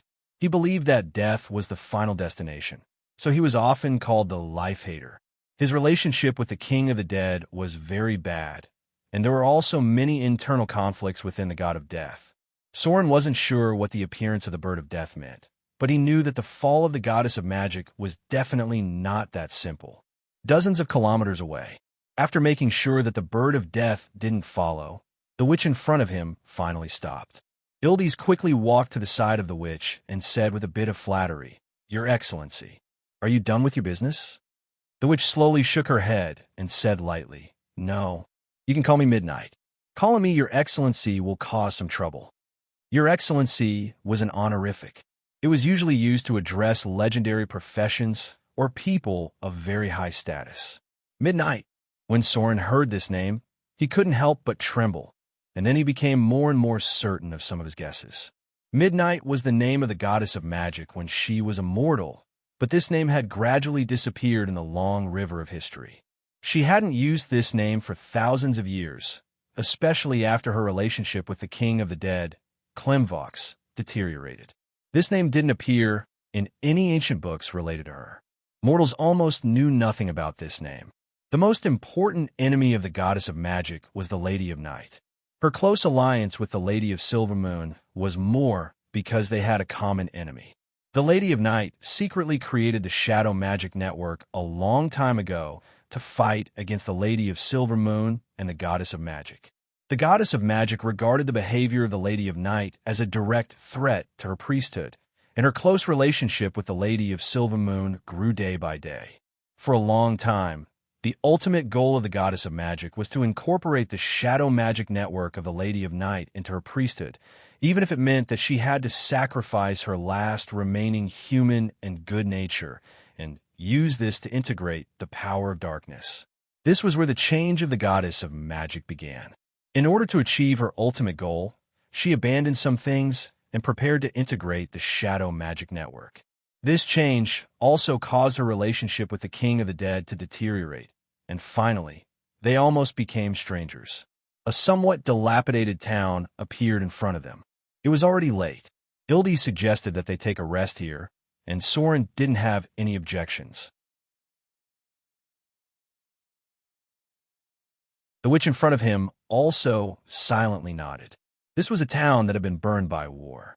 The riot of the lizard men hadn't been resolved yet, and the guards on the outpost were vigilantly watching everyone. There weren't many guests in the inn, and the owners seemed to be in a state of panic when the three wizards appeared. Night fell. A figure appeared in Soren's room. Soren, who was lying on the bed, didn't fall asleep. He slowly opened his eyes, looked at the witch in front of him, got up, and made an inviting gesture to the table next to him. "Are you looking for me?" The witch's expression was cold. During the day, with Ildes beside her, there were many things that couldn't be said because this mortal didn't know her identity. Soren wouldn't appear for no reason. The goddess of magic also didn't believe that he met her by chance, so at this moment, her expression was cold, and there was even a hint of hostility. Soren met her gaze and said directly, "Yes, I'm looking for you, and I hope to provide you with some help." Help? The goddess of magic was a little stunned when she heard this, and then her expression softened a little. She sat at the table next to him and said slowly, "What help?" A divine radiance appeared. The goddess of magic looked at Soren in front of her and said slowly, "Soren, the god of half-elves and rogues, a human outside of fate, ascending from a mortal to a deity in just 2 years' time. Some time ago, you killed the king of beasts and inherited his tracking divinity. It's not surprising that you can find me, but I'm curious why you want to help me." Soren looked a little surprised and said, "You know me?" As a thoroughly new god, he was a little surprised by the goddess of magic's understanding of him. Of course. A playful smile appeared at the corner of the goddess of magic's mouth, and she said slowly, "You don't seem to understand the world of gods. That's right. Your ascension happened just before the upheaval. You haven't entered the kingdom of gods. The gods have been watching you silently. At the moment you lifted up the throne, they were already watching you. To be honest, your existence makes many gods feel threatened, because they think that you're growing too fast. You're lucky. The arrival of this catastrophe has left them with no energy to care about you for the time being. Otherwise, as a new god, you might need to learn to adapt to some rules." Soren was silent. After a while, he looked up at the goddess of magic in front of him, smiled, and said slowly, "Okay, I'm done talking about my business. Maybe we should talk about your business next." For a long time, the goddess of magic always seems to be unable to escape a fate. Maybe you've already felt it. Am I right? Hearing Soren's words, the goddess of magic's face changed instantly. For a moment,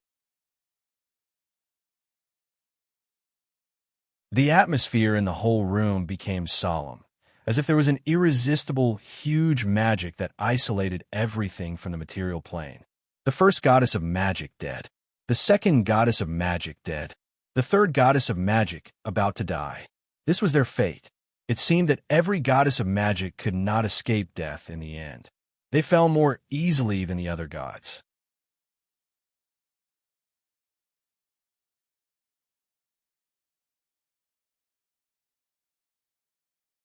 Chapter 696.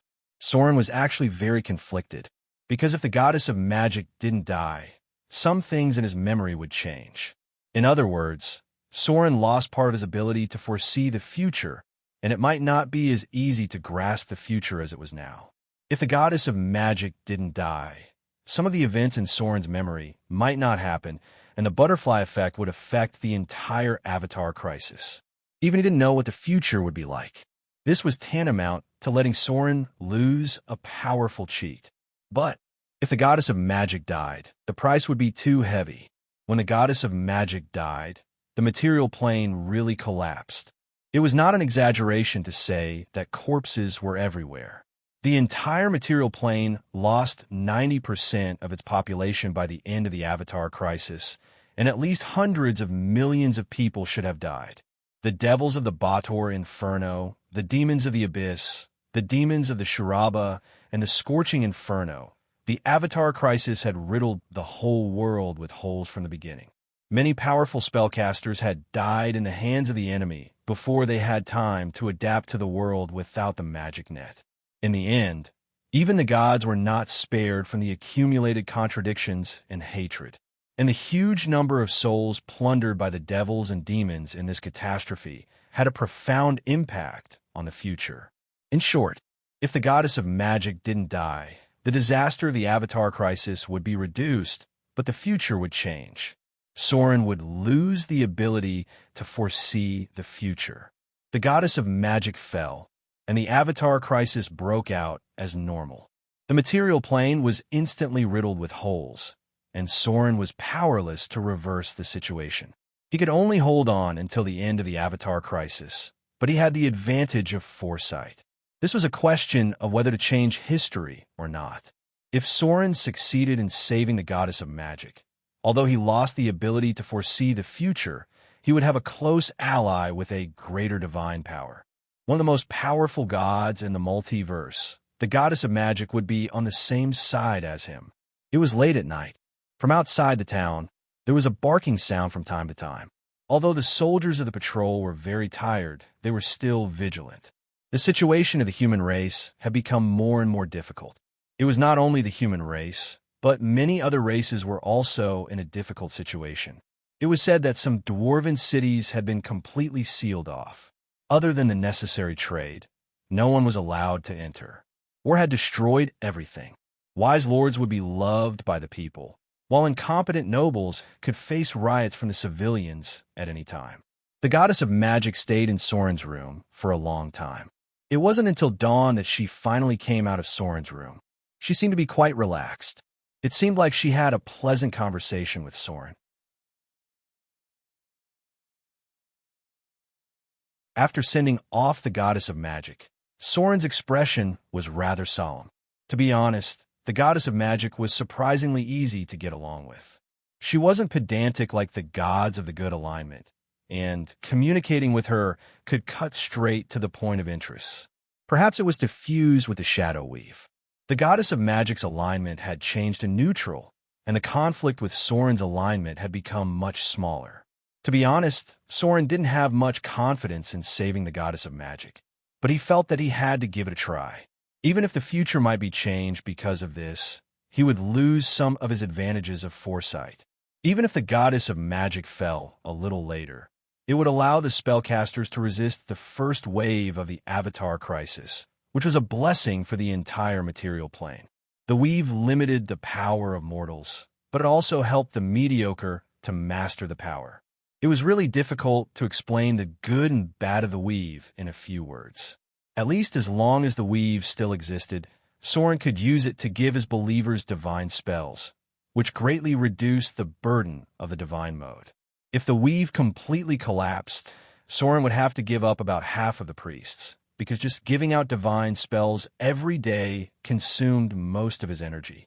The weave could really be understood as a super network in the interstellar era. As long as it existed, the gods could use its power to complete the distribution of divine spells. Ildes got up very early. Early in the morning, he went down to instruct the owner of the inn to prepare an exquisite breakfast and then personally delivered it to the door of the goddess of magic. He was familiar with this kind of courtship. Although he was the only mortal in the group, and neither knew the identity of Soren nor the identity of the goddess of magic, at least he knew that Midnight was a powerful witch, and a little guidance could help him improve his strength. When Soren came downstairs, he saw him surrounding the goddess of magic and asking about her well-being. To be honest, this guy should be quite good at dealing with women. Looking at his posture, it was absolutely impossible for him to do it if he wasn't a veteran in the field of love. Unfortunately, the goddess of magic was more concerned about her own fate now, and the gods didn't like the things of the mortal world, so his meticulous care and flattery didn't seem to be very effective. Mage Sony. Ildes obviously restrained himself a little after seeing him come down, but his eyes were still very eager when he looked at the goddess of magic. Just a few casual words from the other party made him feel that his understanding of the weave was more thorough, and there were faint signs of touching the depths of the weave. It had to be said that the legendary, which had a deep understanding of the structure of the weave.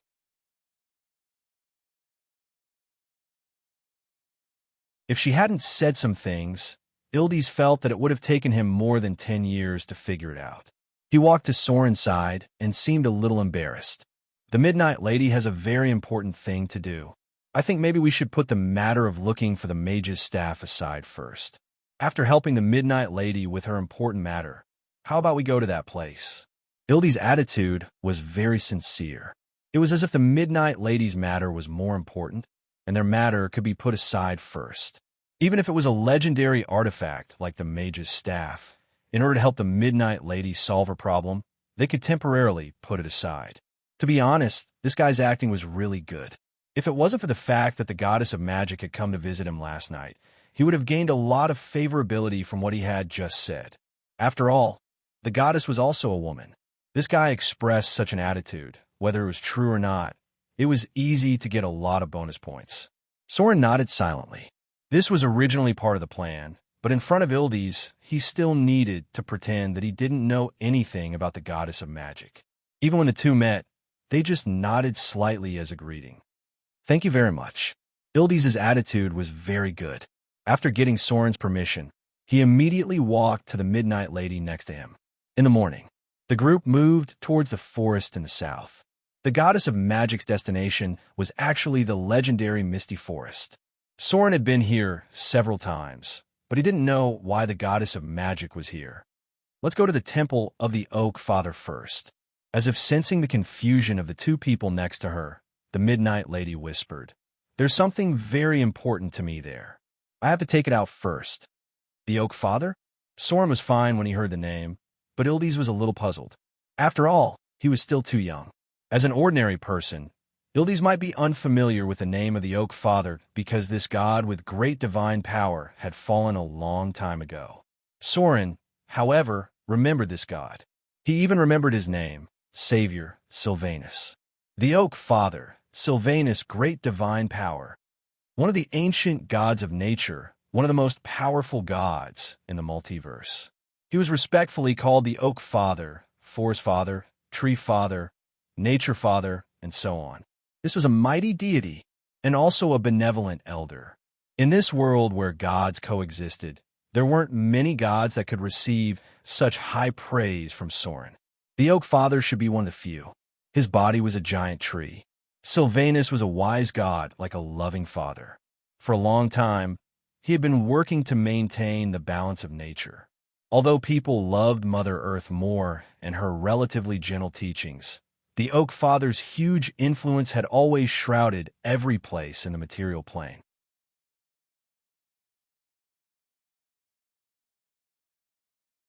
Such a powerful god shouldn't have fallen under normal circumstances. There were many mysteries about the fall of the Oak Father. Perhaps even the gods didn't know much about it. But one thing was for sure, the Oak Father did fall in order to save the world. This disaster was related to the fall of the Arcane Empire. The powerful Arcane Empire finally met its destruction. The gods were active in this terrible disaster.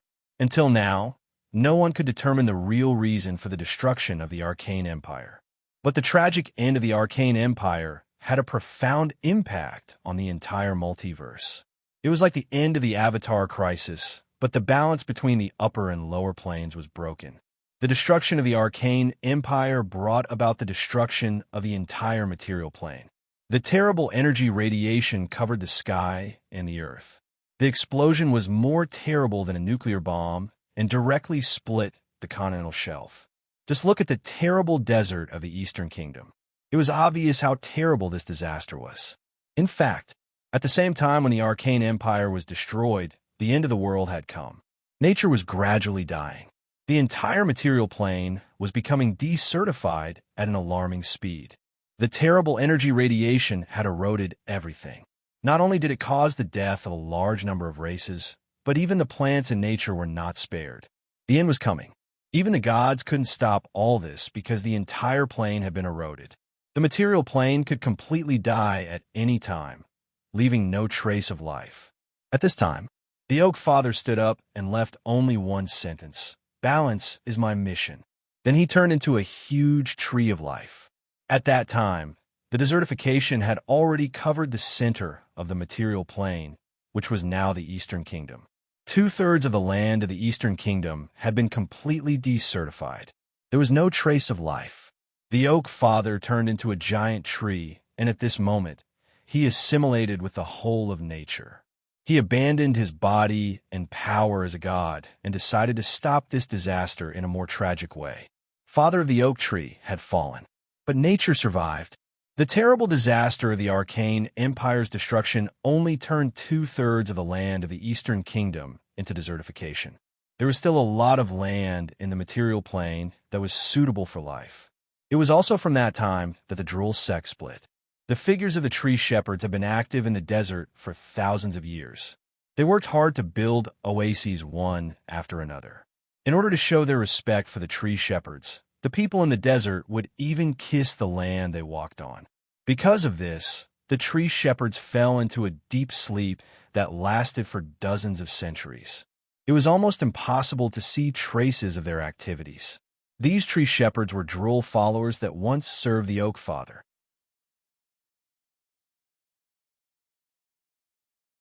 They had been fulfilling the last mission of the Oak Father, which was to balance and restore the whole of nature.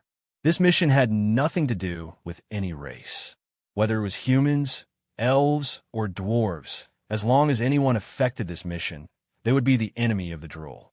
Their biggest wish was to transform the huge desert that occupied 2/3 of the land of the Eastern Kingdom into an oasis.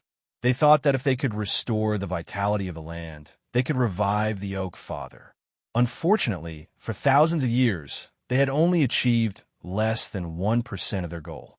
As time passed, the father of the oak tree was gradually forgotten by the world. However, there were still some creatures that maintained their faith in the father of the oak tree.